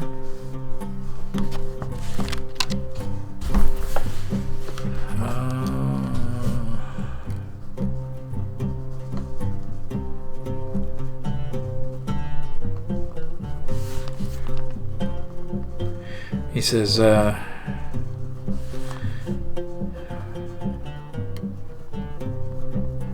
guess you'll be wanting this. And he holds up a... Hellos is his name. I know it was on that page. I just overlooked it. He says, I guess you'll be wanting this then. And he has a piece of papyrus that is that has a ribbon around it that has the seal similar to his holy symbol put on it in wax. He goes, this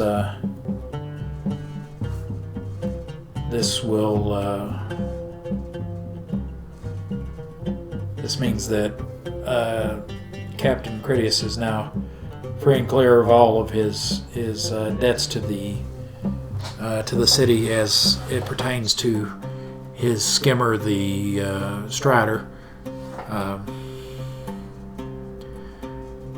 He says, maybe we can do business again sometime if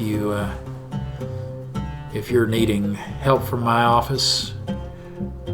Do not hesitate to ask. Because I'm sure we can find something that will be mutually beneficial like this, where we can help each other out. It's been a pleasure. He says, very good. And I take the papers. All right, he hands you this scroll, and then gets up and opens the door for you and sees you out. All right. So we've got until morning. We're not supposed to meet him until morning. So.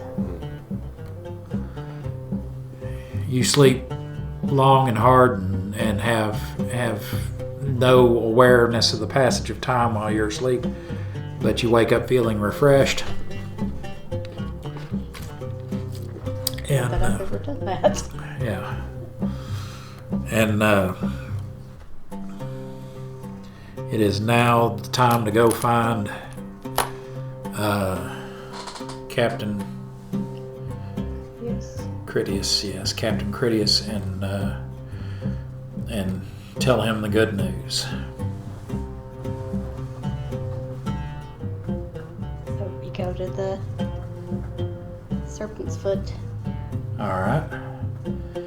You go to the Serpent's Foot, and they're still serving breakfast, and Captain Critias is there eating a modest breakfast. It looks like because of the loss of his primary income and the confiscation of some of his goods, he is having to make some money stretch. But he sees you guys come in the door, and he's like, "Hey, come on over. We got a couple of seats here for you." We'll have a seat. All right. So he's like, "So did you get it fixed?" Free and clear. Free and clear. Very good. He's like, "All right then. I guess I am a man of my word. So I will take you on down to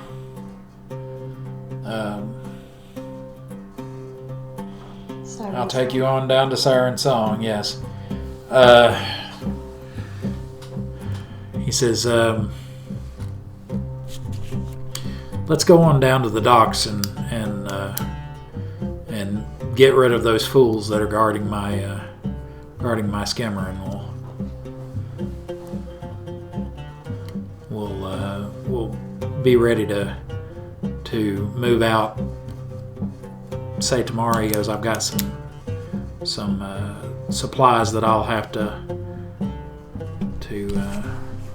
get ready. Pack up and all that." We can do that. Just know that I'm holding the title to your boat until we are safely on for our passage.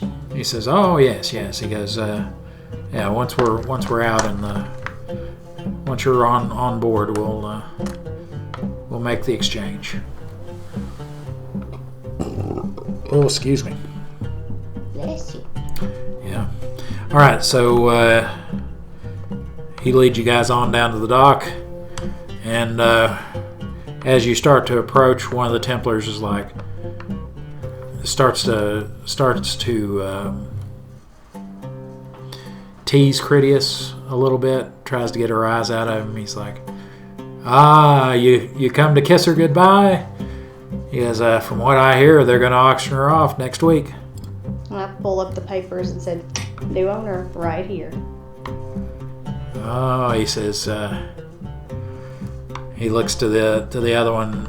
He looks to Critias, and he's like, "Oh, what happened there?" He goes, "Looks like you were too late, huh?" Lucky for me, I needed a captain. Well, lucky for him, I needed a captain. Okay, so he's gonna find you one? All right, so he's like, "Okay, let me see that." And he opens it up, and he looks at the seal. Okay. He goes, "Well, it looks like everything's in order here." He says, he's like, "Okay, boys, let's get out of the..." He goes, "We can get back on the other side of the wall and stop having to breathe all this dust." And him, the other Templar, and the four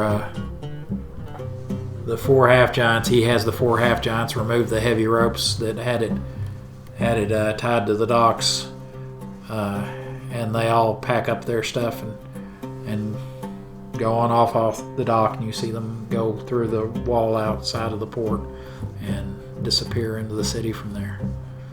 So he says, "All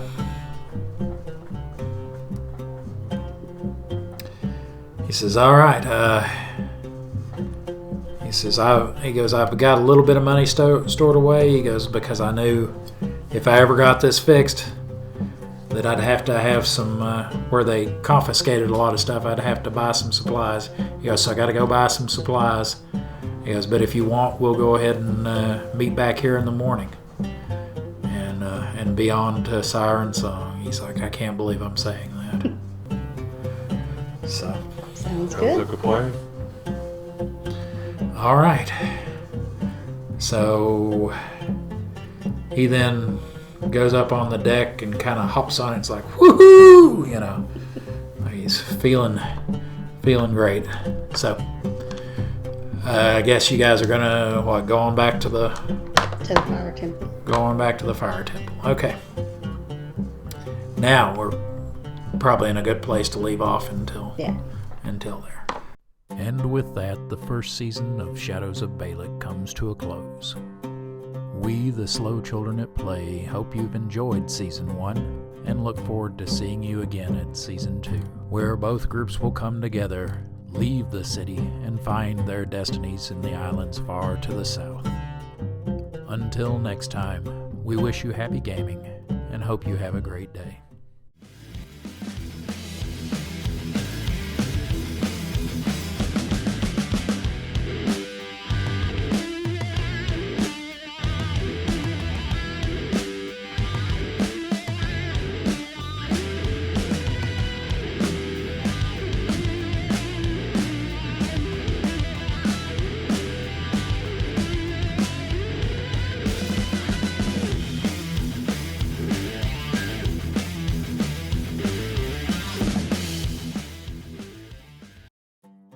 Okay, it's time for a little break. Thank you for watching.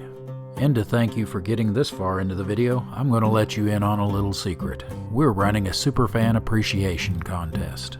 Well, actually, it's 2 contests in one. We will be doing a weekly giveaway where you can win a game token of one of the monsters, NPCs, or PCs from Shadows of Balic. In this first contest, each week we'll be giving away a different token. These tokens will be in electronic file format, both PDF and PNG, so you can use them on your home tabletop or in a virtual one. To be eligible for the weekly contest, you just need an email to receive your prize, to be a subscriber of the Slow Children at Play channel, and to comment the correct answer to this week's contest question before the premiere of next week's episode of Shadows of Balic.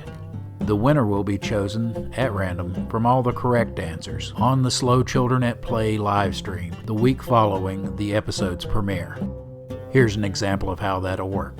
If an episode premiered on, say, Wednesday the 5th of March 2025, the winner for that episode would be chosen from the correct answers posted by 11:59 and 59 seconds on the 13th the week after. The winner would then be announced on the 14th on the Friday night Slow Children at Play live stream. Then the winner will be given on-screen instructions on how to claim their prize.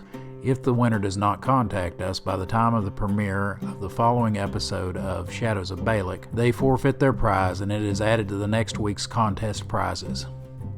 The second contest will start at the time of the premiere of the first episode of Shadows of Balic Season 1 and last until the Slow Children at Play live stream following the last week of the first season. The prize for the Season 1 contest is this awesome chainmail dice bag. The dice bag was handmade by me using golden aluminum rings. It can hold around 40 standard-sized dice. That's just shy of 7 complete sets. The dice shown here are not included as part of the prize and are only shown for scale. Unlike the first contest, you must live in the United States of America to be eligible for the second contest. The reason for this is it is a physical item and international shipping is cost prohibitive. Aside from geographic eligibility considerations, to participate in the second season-long contest, you must be a subscriber of the Slow Children at Play channel and correctly answer the weekly questions for each week of Season 1 of Shadows of Balic prior to the end of the contest. I'm looking forward to sending out your prizes. Good luck. Oh, one last bit of legal business that I have to cover. First of all the contests and all their prizes are solely the promotion and responsibility of the operators of the Slow Children at Play channel. They are not sponsored by or associated with any entity, platform, such as but not limited to YouTube, Rumble, or Spotify, or corporation. Secondly, the rules for both of these contests can be found in the video description below. There you will also find a link to an off-site document that contains the same rules for your convenience. Alright, now that we have all the rules straight, I believe it's time to get to this week's question. Are you ready? Just remember you have to answer in the comments section below, and only correct answers count. Good luck! Alright, let's see if you were paying attention today. The contest question for this episode is, in this episode, what color fletchings does the dart that Gregoris uses to inject himself have? Okay, that wasn't so tough, was it? If you don't know the answer off the top of your head, it should be a simple matter to go find it. Remember to catch next week's Slow Children at Play live stream to find out if you won. Good luck. Oh, one last thing. To go directly to the next video, just click here. And if you'd like to go to the playlist for this season, click down here. You have a great day. Bye-bye.